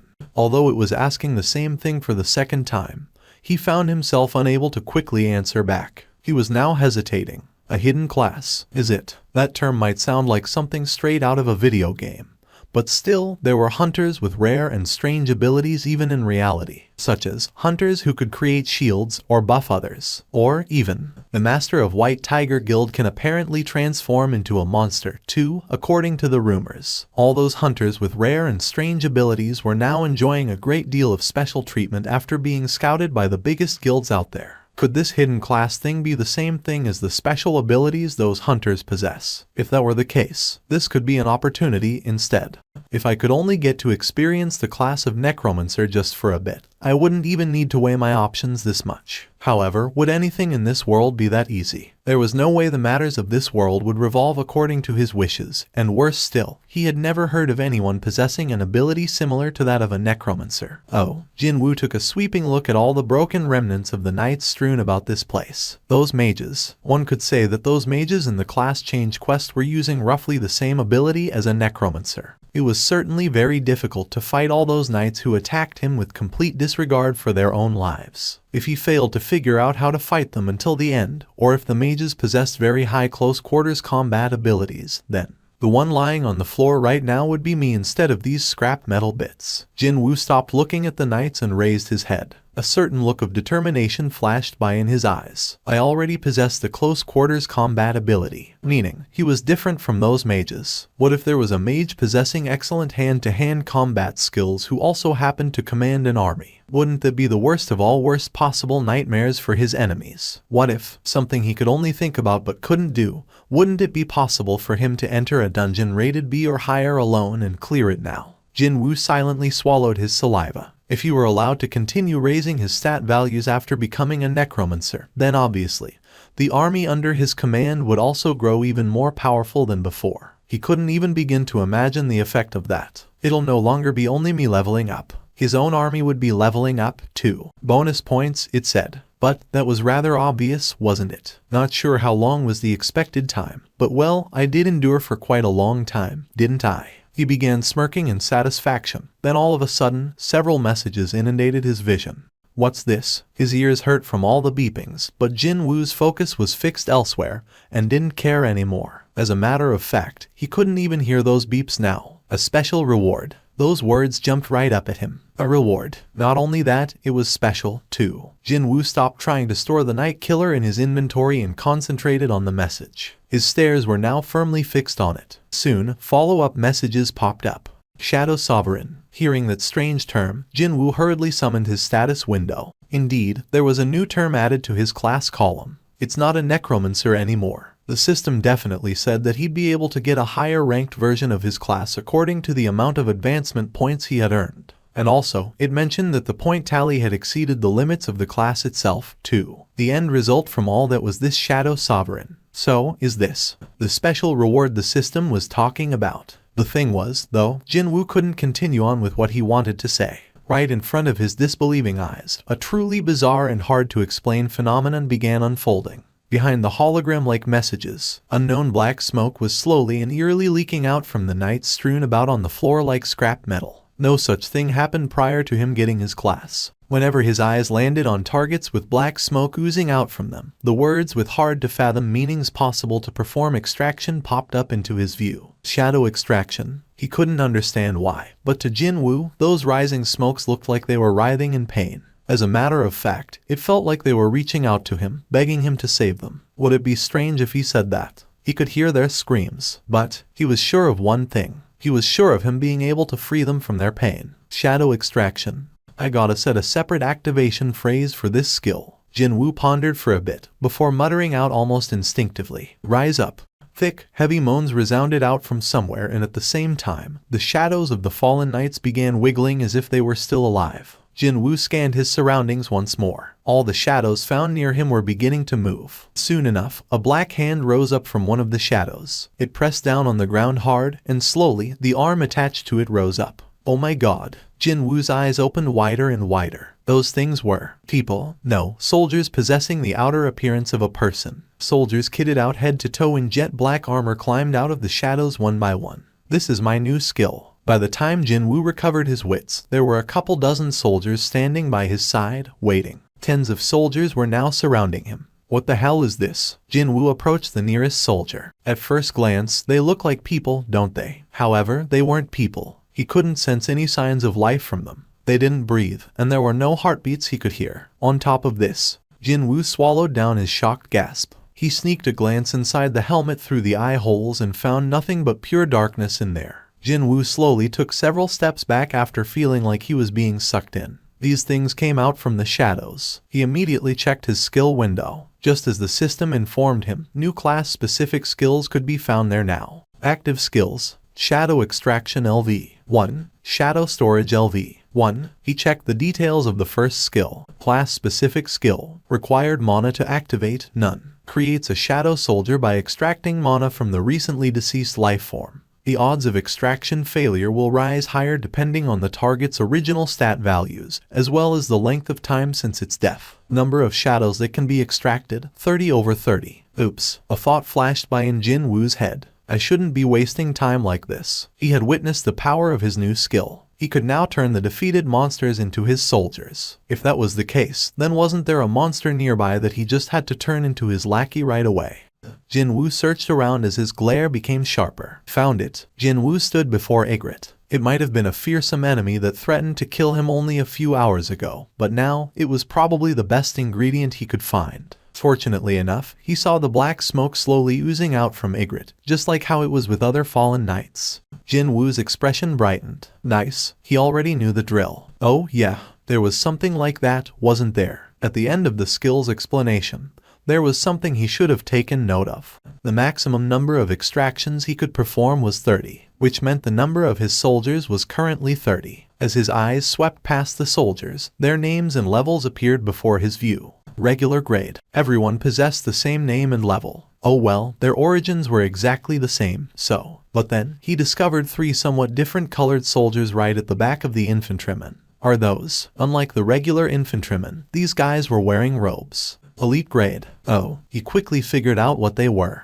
The 3 mages that were controlling the Iron Golem must have been revived as undeads as well when he gave out his Rise Up command just now. So, 27 infantrymen and 3 mages, This was why being rare was a good thing. He excluded the low-numbered mages and selected the closest infantryman from him to cancel the extraction. And he was really sorry about this. Extraction cancellation. The soldier turned into black smoke and scattered in the air. Not even a trace remained of it. Jin-Woo gazed at the spot of the disappeared soldier for a little while with an apologetic expression, before shifting his attention back to Ygritte. His preparation was complete. He even had to sacrifice one of his wonderful soldiers just so he could turn Ygritte into a shadow. So, he simply had to see some results here. Time to act while the sun still shone. Jin-Woo tried the extraction right away. Rise up. When he did that, the shadow cast beneath Ygritte began to wiggle as if it came to life. It was the same reaction as when he extracted the shadows from the knights just now. Okay, good. Jin-Woo clenched his fists tightly. He had a good feeling about this. What would Ygritte look like after its extraction? Jin-Woo's hands became slick with the sweat of anticipation. Unfortunately, ting, a mechanical beep akin to a metal plate breaking in half rang inside his head. Hearing that he still had more chances remaining, Jin-Woo spat out a long sigh of relief. Hang on, now that I think about it, the skill's explanation definitely said that the odds of extraction failure would rise up depending on the target's stat values. But having experienced it personally, he couldn't help but be dumbfounded. It felt like he got slapped in the back of his head. This taste of his first failure. Not only that, there was a restriction on the number of attempts he could try, too. Jin-Woo attempted the extraction for the second time. Rise up. Too bad. His expectation was shot down grandly once more. Ting. This guy gave him so much trouble while it was still alive, and even in death, it was managing to give him some serious headaches. Jin-Woo closed his eyes and reorganized his thoughts. Well, it could be nothing more than percentages and odds, but it was possible that his desire to possess Ygritte's shadow wasn't earnest or strong enough. Jin-Woo slowly reopened his eyes. He sensed the black smoke rising up from Ygritte reaching out to him, pleading with him to save it. Jin-Woo became a lot more serious than before, and he reached out with his right hand as if to grab that pleading hand of the smoke. Rise up. He didn't do it deliberately. He himself didn't quite realize it then. But Jin-Woo's voice sounded much heavier and graver than ever before, and it reverberated throughout the boss room. It was then. A deep scream could be heard coming from somewhere, and chilling, eerie winds swept by the boss room. Isn't this it? Jin-Woo's expression brightened. He remembered encountering a similar situation like this one before, back when his infantryman first popped out from the shadows. Just as he hoped for, as the lengthy scream came to an end, a long black hand emerged out from the shadow. And when that hand pressed down on the ground, a new message popped up in his view. Jin-Woo let out a cry of happiness. Yes, he tightly clenched his fists. The taste of success was so much sweeter since he had to go through 2 failures to get here. However, the good news didn't end there. I succeeded in strengthening. What? The shadow's starting level could be higher than 1. Jin-Woo's eyes widened once more. Just as the message said, the Black Knight emerging from the shadow carried level 7 in its status. The message blinked as if to urge him on with the naming already. Jin-Woo opened his mouth. Igrit the cry. No, hang on a minute. When the system asked him to set the name, it meant that he'd have to use that name to call this guy from here onwards. So, didn't that also mean that he'd have to call it Igrit the blah blah all the time from now on? Just thinking about that gave him a nasty case of goosebumps. That's way too cringy. In the end, he decided to shorten the name somewhat. Igrit. That's right. As soon as Jin-Woo spoke, the question marks on the guy's head disappeared and the name Igrit appeared there. Night grade. All he did was to simply give it its original name, yet Jin-Woo still felt like he had accomplished something pretty amazing. He was filled with contentment, knowing that this guy was his loyal soldier now. My own loyal soldier, eh? Jin-Woo took a look behind him. 29 shadow soldiers were still there, waiting for his orders. For now, the number was too small. Only 30, huh? Either this was because the skill level of shadow extraction was too low, or because his intelligence stat hadn't been raised high enough yet. But he was sure of one thing, and that was the number of his soldiers would gradually swell up. When he took a step outside, the surroundings changed in an instant, and he was back in the empty lot of the local mountainside. It was none other than the very spot where he initiated his class change quest. The time indicated was 5 in the morning. It was already time for the sunrise. Oops. Jin-Woo clicked his tongue while confirming the time. If I knew the quest would end up taking this long to complete, I should have left a message for Jin-Ah earlier. What a relief then, that he'd often come home late from raids taking longer than expected, back when he was working for the association. Jin-Woo took one last look behind him, but the gate he exited from just now was already gone without a trace.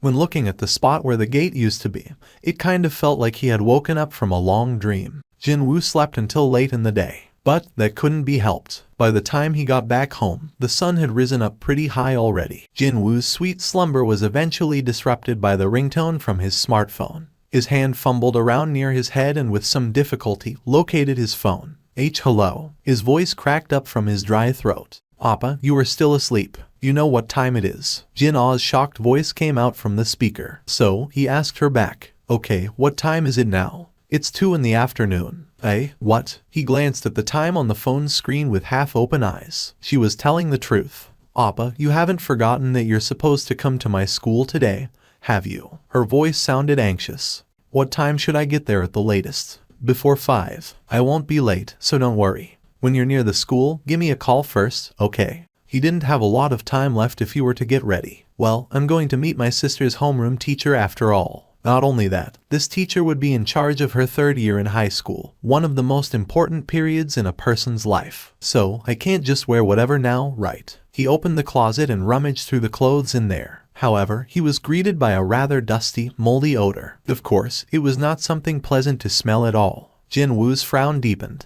He continued to dig around, but all he could find was an old business suit he wore once during his own high school graduation. Will it even fit me now? Been a while, but should I go on a shopping spree then? Before that, though, there was this small thing he had to confirm first. Actually, it was a bit bigger than that, but still. Jin-Woo took off the old business suit and while sitting on the edge of the bed, summoned his status window. Stats. With that, a long board full of letters and numbers appeared before his eyes. Jin-Woo could only chuckle wryly as his status window seemed to go on forever and ever. It was only a short while ago that there was nothing on this section over here. Indeed, there had been a time like that once. But now, just from looking at his skills and equipped items, his head grew fuzzy. Jin-Woo lowered his gaze slightly while feeling rather pleased with himself. Then he spotted something else in the status window. Jin-Woo checked out the hidden title's description, a title only given to those who have splendidly overcome their adversity. Your stat values will rise as your HP decreases. After reading the description, he thought that this title's effect would match up quite nicely with his passive, tenacity. The title Slaughterer of Wolves was a wonderful title as well that would give him a 40% stats increase against any and all beast-type monsters. However, because there was a strict activation condition attached to it, he often had to do without receiving the stat buff. He got his number in the queue, waited for his turn, before eventually sitting down in front of a bank teller. Hello there. A female teller with a bob-cut hair reaching just below her ears and a refreshing smile asked him politely, "How may I be of service today? I'd like to see the amount currently in the bank account, please." "I understand. With a smile, the female teller took the bank book Jin-Woo presented to her. The female teller got to confirm the amount resting in Jin-Woo's account and her eyes shot open super wide. She checked the number of digits again, but without a doubt, it started from 1 billion. Not only that, he hadn't even accumulated this amount over a long period of time. For the past week or so, the records showed that over 100 million won had been deposited every single day. He looks so young, so how could he? The female teller asked him, her voice containing just a sliver of ulterior motive. Oh my goodness, may I ask what you do for a living? Perhaps she herself was embarrassed by her own ulterior motive. The female bank teller's cheeks blushed softly as she cautiously studied Jin-Woo's reactions. He replied as if it was nothing. I'm a hunter. The female teller slowly nodded her head almost instinctively. The popular rumor she heard was indeed true. I heard that hunters made lots of money, but to think it'd be on this level. All of a sudden, her life as a normal working-class employee came across as rather pathetic. Only until a minute ago, this man was a regular customer, just like everyone else. But now, Jin-Woo looked like a person from another galaxy altogether. Our bank has launched brand new products and services especially catered for VIP customers such as yourself. Her smile was no longer the business one, but a real one, too. The female bank teller's gaze was now firmly fixed on Jin-Woo. This product has proven really popular with our customers lately, so how about taking a closer look at the benefits it offers, sir? Too bad for her, Jin-Woo refused right away. No, thank you. I'm fine.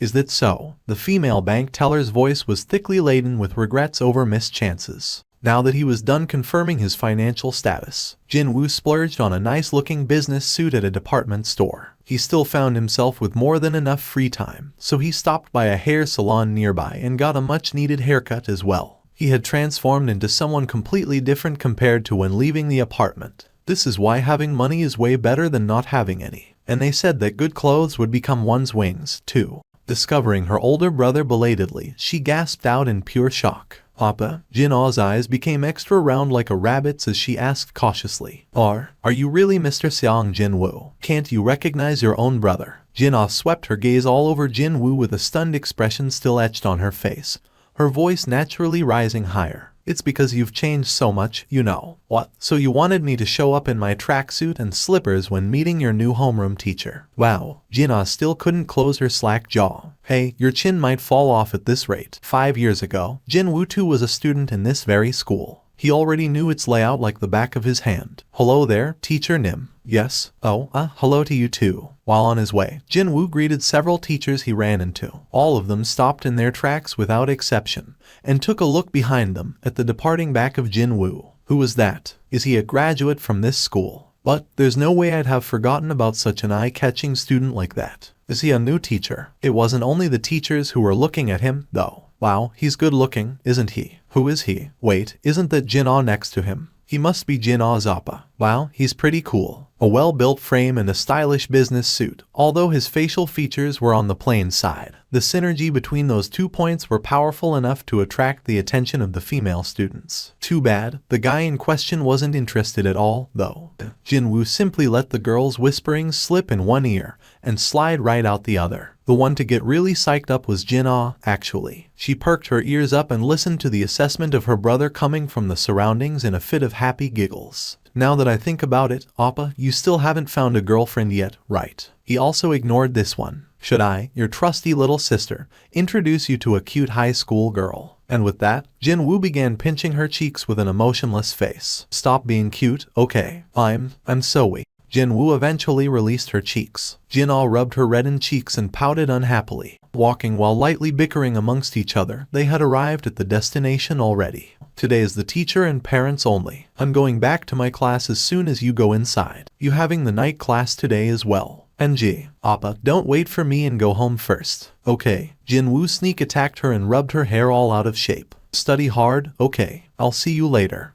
Stop it. See you later at home. Jin-Woo grinned and disappeared into the counseling office. Jin-Ah's cheeks puffed up as she smoothed her hair. Still treating me like a little kid. Of course, she didn't display any hint of disliking that. You must be Jin-Ah's appa. She was a middle-aged teacher with a wizened look about her. The overall impression she gave off was someone who could make other people feel better with a gentle and warm smile on her face. She perhaps knew his story, because she wasn't surprised in the slightest to see Jin-Woo being here as Jin-Ah's guardian. How do you do? I'm Jin-Ah's homeroom teacher. I didn't quite expect Jin-Ah to be hiding someone this cool as her brother, to be honest. Please, take a seat over here. She showed him to a chair. Jin-Woo settled down on the opposite side to Jin-Ah's homeroom teacher across a large desk. We can rest easy about Jin-Ah now. They conversed for a while with typical topics that a homeroom teacher and parents would normally share, the atmosphere remaining cordial and rather cheery throughout the chat. Since Jin-Ah was a model student, there was no reason for either Jin-Woo or the teacher to raise their voices at each other. Are you aware that Jin-Ah has set her sights on entering a medical school? Yes, I am. The lady teacher began reading the prepared information. Her scores in the mock test are excellent, and her regular grades are very good as well, so she should get in without too much problem. Still, please make sure that you don't pressure her too much at home. Jin-Woo silently nodded his head. From the teacher's excited face, one could easily spy her high expectations of Jin-Ah's future. Maybe 15 minutes had passed by.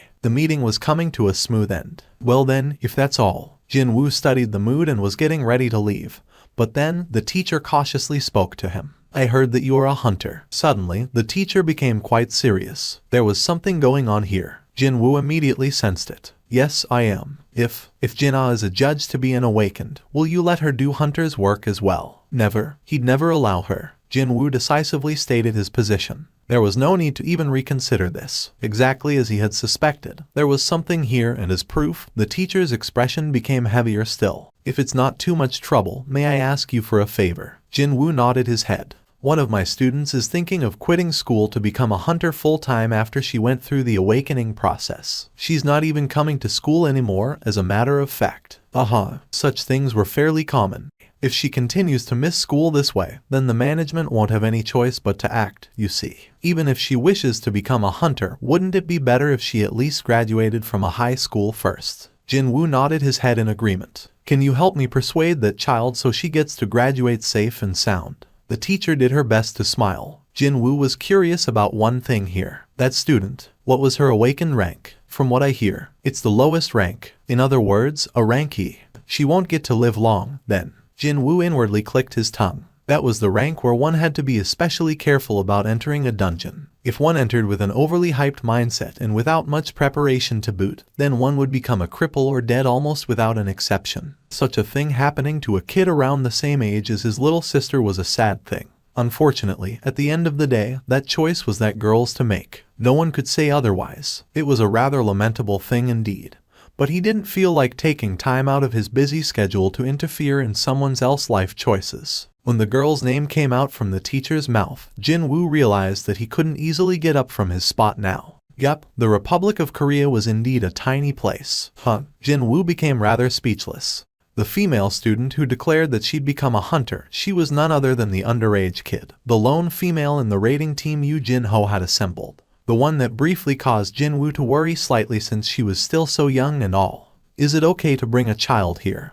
Han Song-yi. When he heard that name from Jin-Ah's homeroom teacher, a flood of emotions briefly inundated him. So, he just had to confirm it for himself. And sure enough, the date Han Song-yi began missing school coincided with the day Yoo Jin-ho's team began its raiding missions. With that, it kinda became a bit harder to think of this matter as someone else's mess. What's going on? Han Song-yi's eyes opened wider as she stared up at Jin-Woo. And then, her expression became rather unimpressed. Wait, could it be that the hunter my teacher wanted to introduce me to was you? I don't know what my teacher told you, but I'm not interested in going back to school anymore. And I'm definitely not gonna give up being a hunter. Han Song-yi curtly stated her position.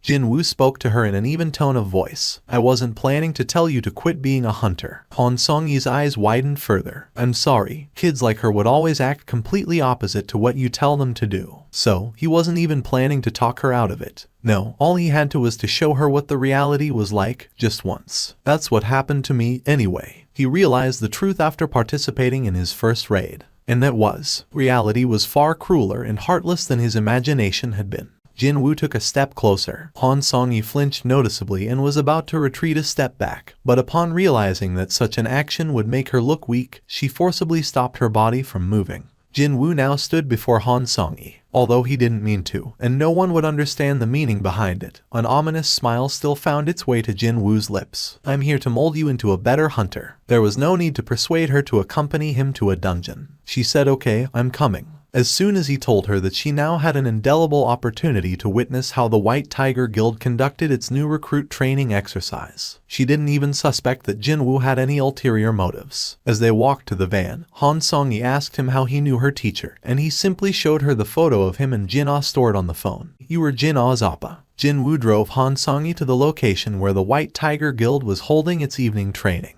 The area they were in was designated as a location where gates frequently appeared. Almost no human beings dared to live around here anymore, so it was quite convenient to park the van. From what he heard, almost 80% of houses here were deserted. The story went that, once the remaining populace moved out, the whole district would be shut down. So this young woman is her. "Hello there." Han Song-yi lowered her head in greeting. While they were saying hellos in this fashion, a big muscular guy sauntered over and spoke in an irked tone of voice. "Let's stop with useless chatter and get started already. We didn't come here for a picnic, and it's almost 9 p.m. The muscular guy didn't even wait for the response and walked back towards the gate. Something didn't feel quite right with that guy, so Jin-Woo asked Hyan Kai-cheol, "Who was that?" "Oh, he's one of our new recruit. He's ranked A, actually. He must be feeling a bit unhappy after I asked him for his understanding earlier. He even asked me if I thought that going to a dungeon was a fun pastime or some such. He's a rank A." Hyan Kai-cheol nodded his head,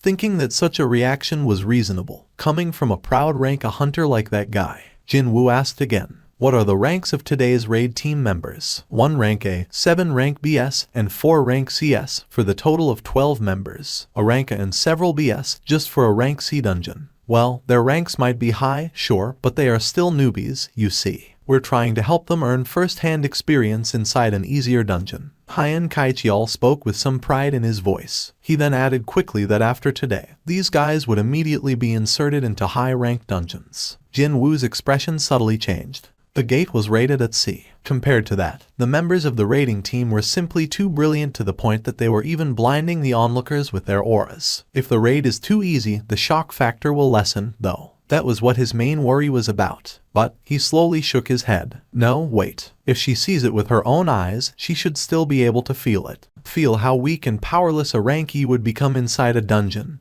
That alone would be sufficient. "When can we enter?" Still utterly oblivious to Jin-Woo's real intentions, Han Song-yi began whining already. When Jin-Woo took a look at her, her expression showed how pumped up she was. "Let's see how long you can keep that up." "Wait, hold up for a second, please." Hyan Kai-cheol sneaked a glance around him, and then whispered something to Jin-Woo's ears.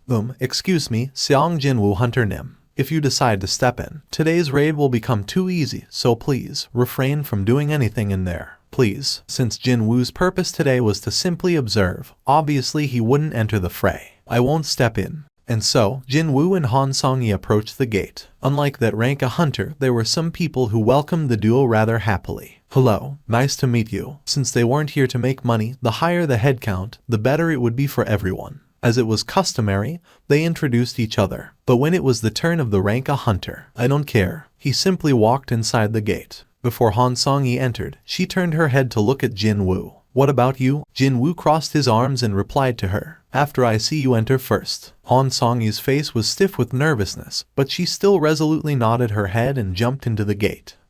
Jin-Woo took a quick breath and stood before the gate. The surface of the gate continued to ripple softly non-stop. But shouldn't the surface return to being a solid black barrier once a person goes through it? Right now, it was continuously rippling about like the surface of water. Something was off here. Could this be? Jin-Woo quickly spun his head around and met Hyan Kai-cheol's gaze. At this point, even Hyan Kai-cheol had sensed something was very wrong. Jin-Woo loudly shouted at him, "Call your main raid team. Hurry." As soon as he finished shouting, Jin-Woo was automatically sucked into the gate. The gate's surface, it's changing to a red color, as if a drop of blood had fallen in it. The surface of the once black gate was now slowly changing to the crimson red color. "Chief, it's the red gate. The gate our people just walked into changed to a red gate." "What?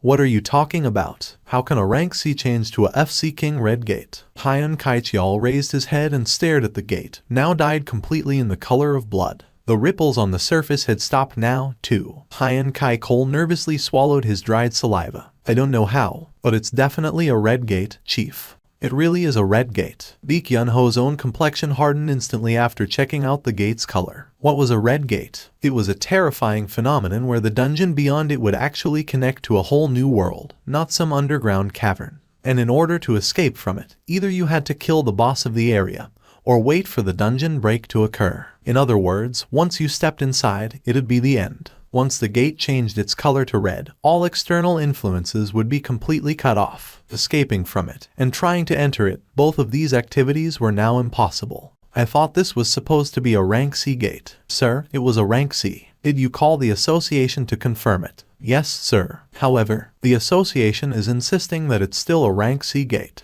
Those goddamn sons of BTChes. Baek Yun-ho angrily cussed out. A red gate would only occur when the dungeon itself was ranked very high, to begin with. There was a whole new world on the other side of the gate, yet the leaking magical energy only equaled that of a rank C dungeon. That crap wouldn't fly anywhere. Even from a casual glance, he could tell this thing should have been ranked B at the bare minimum. If unlucky, rank O or worse, something even higher than that. However, the only reason why the association still had the audacity to insist they were not wrong. Sir, should we use our own equipment to measure the magic energy? When Hyan Kaichial asked him, Baek Yun-ho shook his head. No magic energy leaks out from a red gate, so it's impossible to measure it now. There was no concrete way to find out what the problematic gate's actual rank was at this point in time. And besides, the rank of this DMN gate wasn't important anymore. How many of our people went in there? Total of 12, sir. How many are high-ranked hunters? As the leader, rank A Kim Chial Hunter Nim, and there are also 7 rank B hunters as well. 1 rank A and 7 rank BS. The new recruits, will they be alright? Baek Yun-ho slowly shook his head.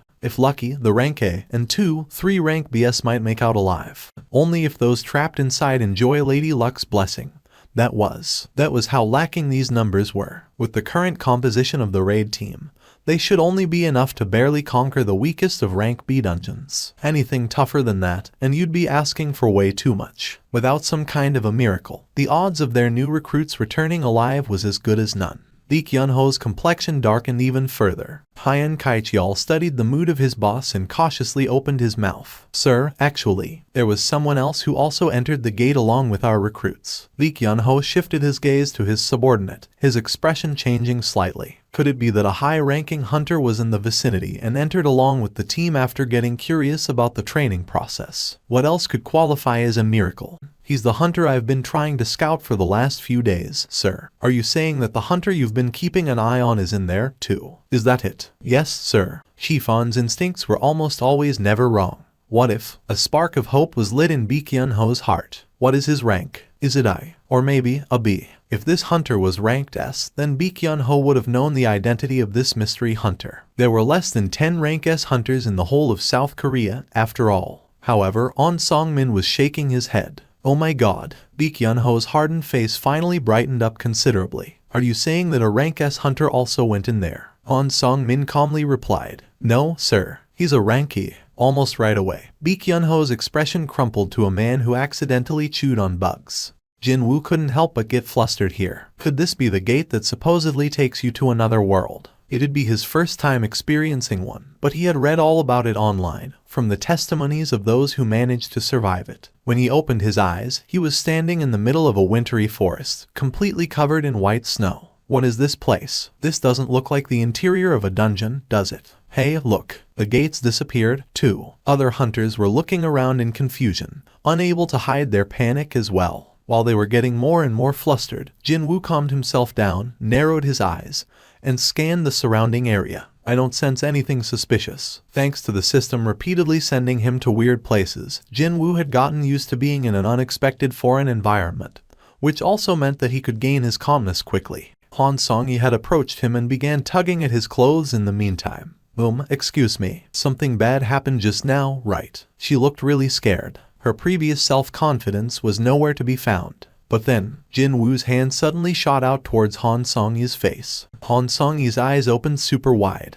The arrow caught in Jin-Woo's hand trembled continuously as if it lamented missing its target. And that would be the middle of Han Song-yi's forehead. Finally realizing what just happened, her face paled in an instant. However, the expected scream came from somewhere else. A male hunter fell to the snowy ground with blood bubbling out of his mouth, an arrow lodged deep in his temple. The snowy ground was soon dyed in his blood. Hunters began gasping out in shock. 2 arrows flew in at the same time, one aimed at Han Song-yi, while the other one hit its mark. Because of that, though, no one saw Jin-Woo catching the other arrow. Over there, it's those beastards. One of the rank B hunters pointed towards the top of a tree located far away. But, even before he had begun pointing his finger, both the gazes of Jin-Woo and Kim Cheol were fixed there. They could see two life forms standing over there on the snow-covered branches. Two people. No, I should say two creatures.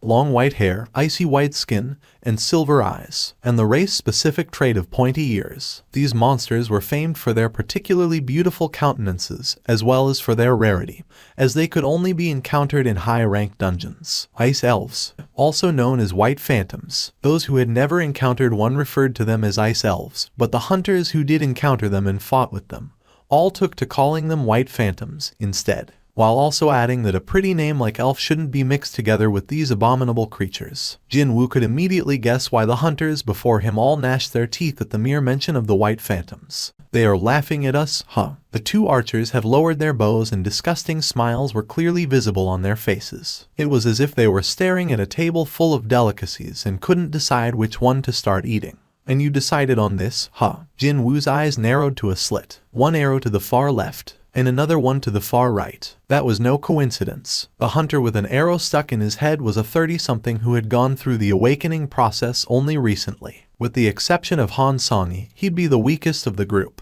As for the other arrow, it was aimed at Han Song-yi. Indeed, the arrows were meant for the two weakest members of the team. If it weren't for the system, I'd be the one with an arrow stuck in my head instead. He raised the caught arrow so the creatures could see, and broke it in half. Crack, perhaps taking that as a challenge. The white phantom who shot that arrow pointed at Jin-Woo and drew a line under his chin. Seeing that, Jin-Woo simply smirked. However, his eyes were definitely not laughing. I'll kill you with my own hands. Receiving the trivial provocation of the monster, Jin-Woo simply glared coldly as his reply. Soon, the pair of white phantoms disappeared below the tree. Looks like this is their way of welcoming us. Finally, Kim Cheol opened his mouth. The lone ranker of the group opened his mouth, prompting everyone to focus their gazes on him as if they had made an agreement prior to coming here. Actually, he was the leader of this raid team, so that might have been it, though. I'm sure some of you have realized it by now. This is inside the Red Gate. Kim Cheol spoke as if it was the most obvious thing in the whole world. Of course, no one complained about that, which means no one will be able to enter here after us, until either we all die,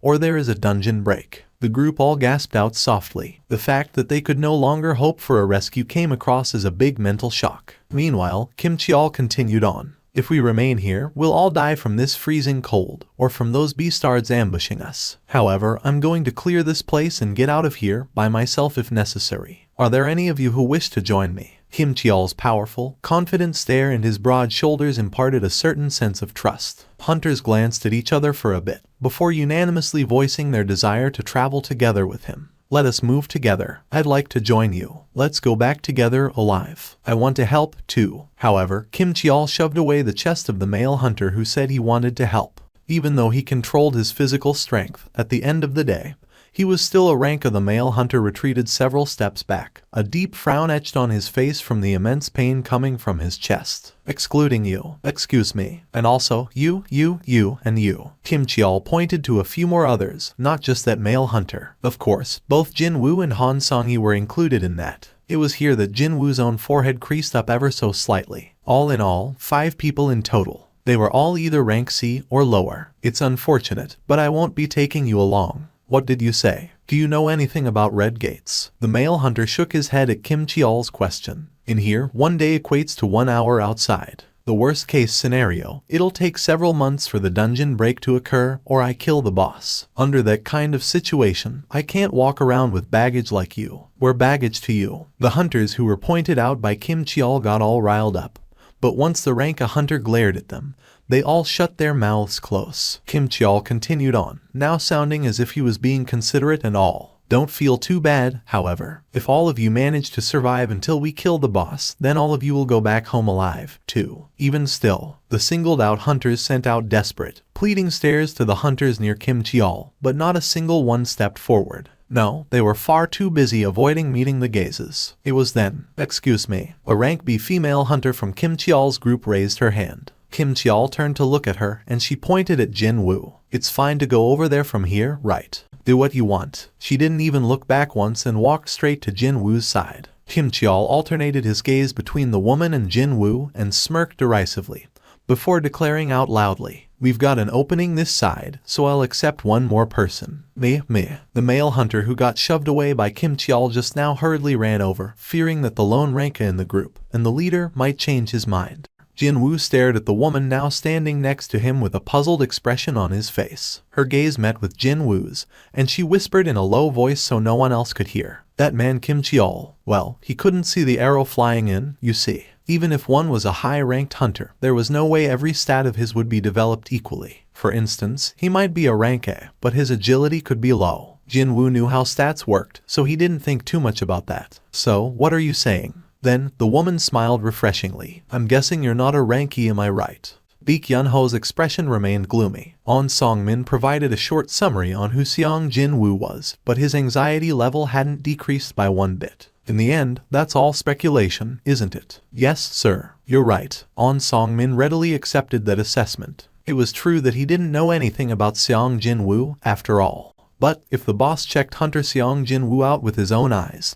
he'd have changed his mind right away. There was something different about Seong Jin-Woo, and the fact that he couldn't adequately describe that with words frustrated On Song-min to no end. Baek Yun-ho's gaze shifted back to the red gate. "In the end, the only person I can believe in is Kim Cheol." It was then, "Sir, there won't be any problems with Hunter Kim Cheol, I assure you." It was Ju Seong-chan, chief of the 1st Division of the White Tiger Guild. He scanned the 3 people in front and spoke in a proud voice. "I've been training Hunter Kim Cheol quite strictly, so he could be ready for all contingencies. Originally, the initial training of new recruits was left to the 2nd Division, but the 1st Division would be in charge of the awakened ranked or higher. Those promising individuals who were scheduled to enter the ranks of the main combat force soon got to enjoy a different starting point from everyone else." Seeing Ju Seong-chan's confidence, Baek Yun-ho's expression softened slightly. "How were Hunter Kim Cheol's grades?" "They are excellent, sir. Just his combat capabilities alone, he'd not fall behind anyone from the current members of the guild's main combat force." "Is that so?" A smile managed to return to Baek Yun-ho's lips. Kim Cheol was a rank even among high-ranked hunters. He was a talent that must be held on to.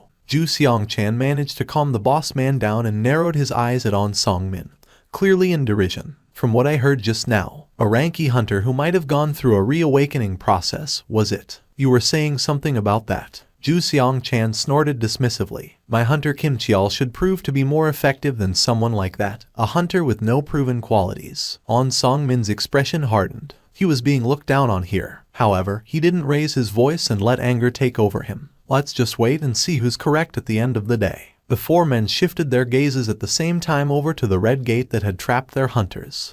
"I'm guessing you're not a ranky, am I right?" the female hunter asked Jin-Woo quite openly. Jin-Woo opened his mouth in response. "Well, then, let me ask you something as well." "Of course." Jin-Woo shifted his gaze over to Kim Cheol and the hunters gathering around him. They were busy planning their next move before they got going. "You guys, you're supposed to be new recruits, yet how can you be this calm? The first thing we've been taught is that anything can happen inside a dungeon, you see."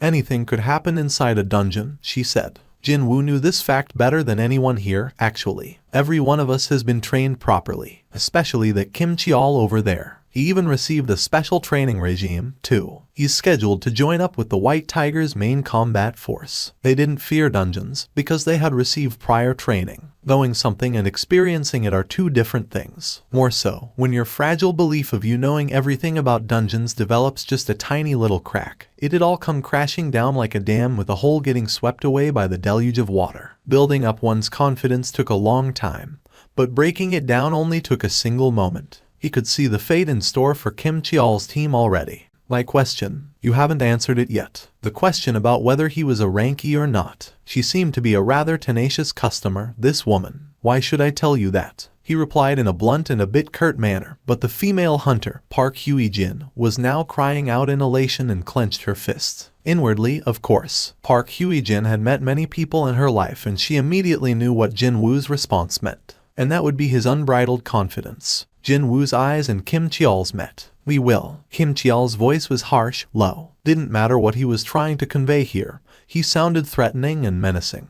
He using the road. He didn't saunter over here just to declare which path they would be using, though. No, Kim Cheol's eyes were asking what Jin-Woo's group would do, along with the hidden threat of "Don't you dare follow us." Jin-Woo scanned his surroundings once more, before reverting his gaze back to Kim Cheol. and we will be going through the forest. I'll wish you luck. Well, you guys will be the ones needing that luck later on, though. Jin-Woo didn't mouth his inner thoughts, however. What a bunch of idiots. Excuse me, look over there. Kim Cheol uncrossed his arms and pointed towards some trees. Not just one or two, either. Everywhere he pointed at, trees bore the scars that suspiciously looked like claw marks of potentially gigantic creatures. That, isn't that? It's a bear. An ice bear. A bear-type monster, infamous among all the beast-type monsters as the most ferocious. Those claw marks were them marking their territory. The hunters in Kim Cheol's group saw those and clicked their tongues. Tusk, tusk. It had been better if they stayed put here and waited till the end. Looks like innocent people will die because of a Ranky taking the lead. I mean, would that Ranky have received any prior training like us? Kim Cheol stared at the forest and chuckled derisively. That's to be expected from a measly Ranky. Wait. Suddenly, Kim Cheol's smile disappeared.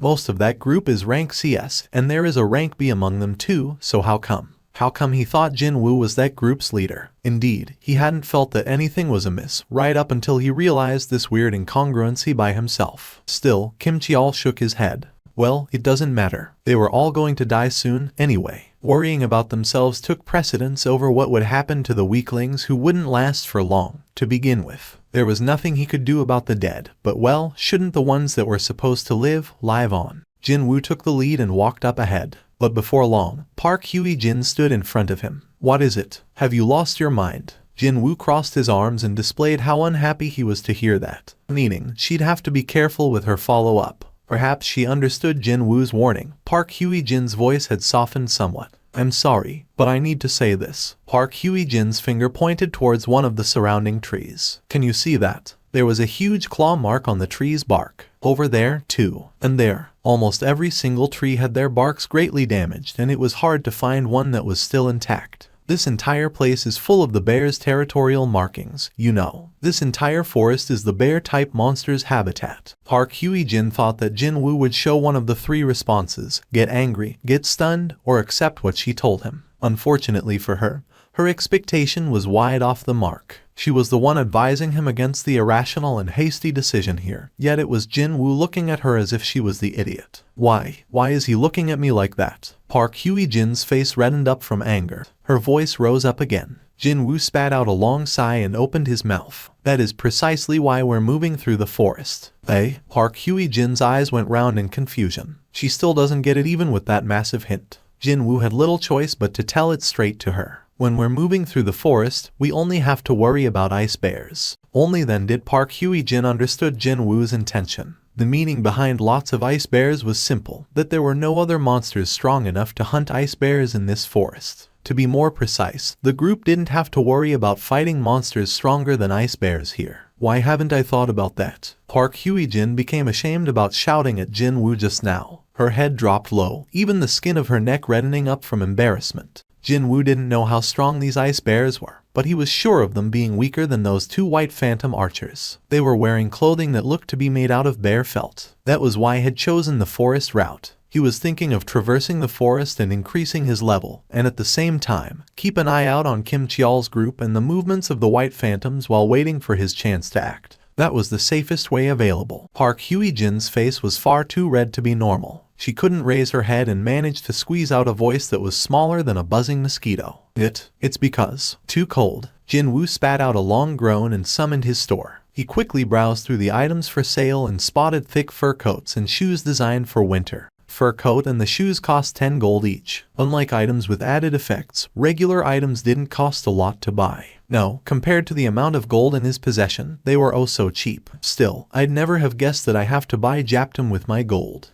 Jin-Woo chose buy for all of them. Since he couldn't just give to some and ignore others, Jin-Woo spent 100 gold and bought the articles of clothing for all 5 people. 5 coats and 5 pairs of boots suddenly popped up in front of his eyes. And of course, the eyes of all 4 people, excluding Jin-Woo, all grew super wide. Was that separate space magic? Park Hye-jin was taken aback, too, and she hurriedly raised her head to look at Jin-Woo. Not caring whether they were shocked or not, Jin-Woo spoke to them disinterestedly. Put them on. He finished speaking and reached down to grab the closest fur coat. But then, Han Song-yi suddenly grasped his sleeve. Just what's going on with you? You managed to catch that arrow, and now you use some strange magic to take these clothes out, too. Frowns formed on the forehead of Jin-Woo. It didn't take a genius to figure out that, at this rate, he'd be swarmed by the endless streams of questions and get irritated to no end. Right, let's use this chance to clearly draw the line. Jin-Woo raised his voice and spoke in a firm voice. Han Song, I brought you here with me, so I will take full responsibility and protect you. However, Jin-Woo's voice became colder next. Don't ask me about anything. Jin-Woo then swept his gaze against Park Hye-jin as well as other hunters tagging along. The same goes for the rest of you. Do not ask me anything, and do not demand anything from me. He didn't stop there, though. If you don't like it, then you can just leave now. I won't stop you. There was one more thing, one more reason why Jin-Woo chose the forest route. Status window. Jin-Woo silently summoned his status window and swapped his current title from the one who overcame the adversity to that of the slaughterer of wolves, a title given to a hunter skilled in hunting wolves. When facing animal-type monsters, all of your stats will increase by 40%. A chance to abuse this plainly cheating buff had fallen on his laps, so why should he go anywhere else now? It was then. The hunters all began screaming out loudly. It's the bear. It's the ice bear. An ice bear that had picked up on the scents of humans was slowly trudging towards the group. These humans were its enemies that had invaded its territory. Obviously, it did not look too kindly towards the intruders. The creature did resemble a polar bear, but it was almost twice the size, and the magic crystal, the symbol of all monsters, could be seen in the middle of its chest area as if it was some kind of a proud emblem. Roar. It roared out furiously, the ground seemingly quaking under its might. All the hunters, excluding Jin-Woo, all froze stiff on the spot after hearing the ice bear's roar. Park Hye-jin's expression crumpled unsightly. Oh, so we only need to be mindful of ice bears, was it? How could anyone say that sort of nonsense after seeing that monster? She almost fell for Seong Jin-Woo's pretty convincing argument. But, upon seeing an ice bear, she was certain of one thing. We definitely shouldn't have chosen the forest route. Sensing the approaching danger to the group, Park Hye-jin stepped out in front of the group and shouted out, I'll draw its attention towards me, so everyone must. The scruff of Park Hye-jin's neck was yanked back by a considerable force, and she had to backstep several times to make sure that she didn't end up on her butt.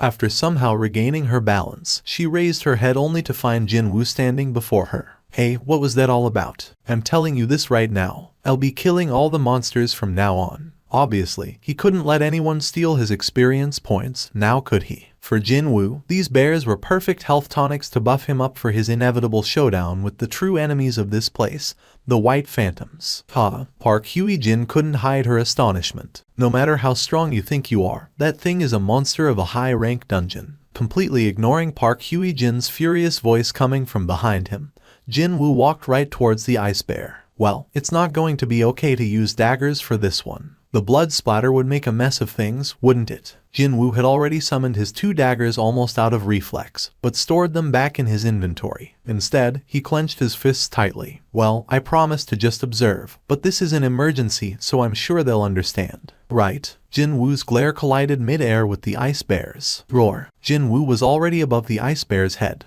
It was here that he kind of understood the reason for this monster's infamy. Even then, he also sensed that all his level-ups until now weren't in vain. Before the ice bear could lift its head up, Jin-Woo punched with all his might right in the middle of the monster's forehead. Kaboom! The head of the ice bear slammed down on the snowy ground with an explosive force. Its skull was completely obliterated. With its limp tongue hanging outside the slack maw, the ice bear stopped moving completely. Hell yeah! He was thinking that his level up was just around the corner, and now, he was glad to have stopped Park Hye-jin from taking any action. You, just what are you? Jin-Woo heard that trembling voice and looked behind him, only to spot 4 speechless faces staring back at him. Jin-Woo sheepishly scratched the side of his head. I warned them earlier because I didn't want to run into this sort of situation. It seemed that a person would become rather forgetful whenever he or she witnessed something utterly beyond their capacity to understand.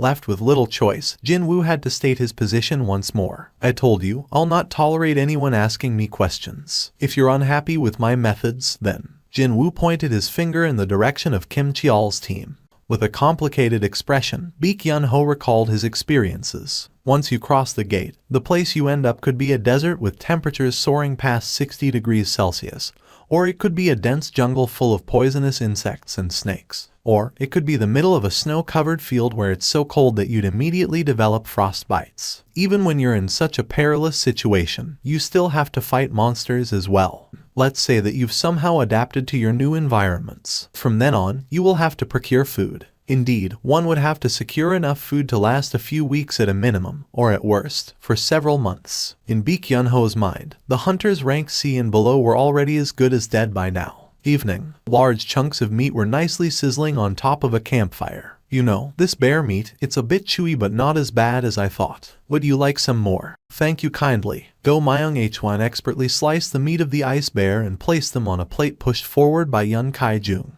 These two men were the rank C hunters following Jin-Woo. Both Park Hye-jin and Han Song-hee were also slowly chewing on the bear meat, although their portions weren't as large as the men's. Please pass me the pepper. What about salt? The seasoning's just about fine, so it's okay. They all look to, more or less, have adapted to the living conditions of the dungeon.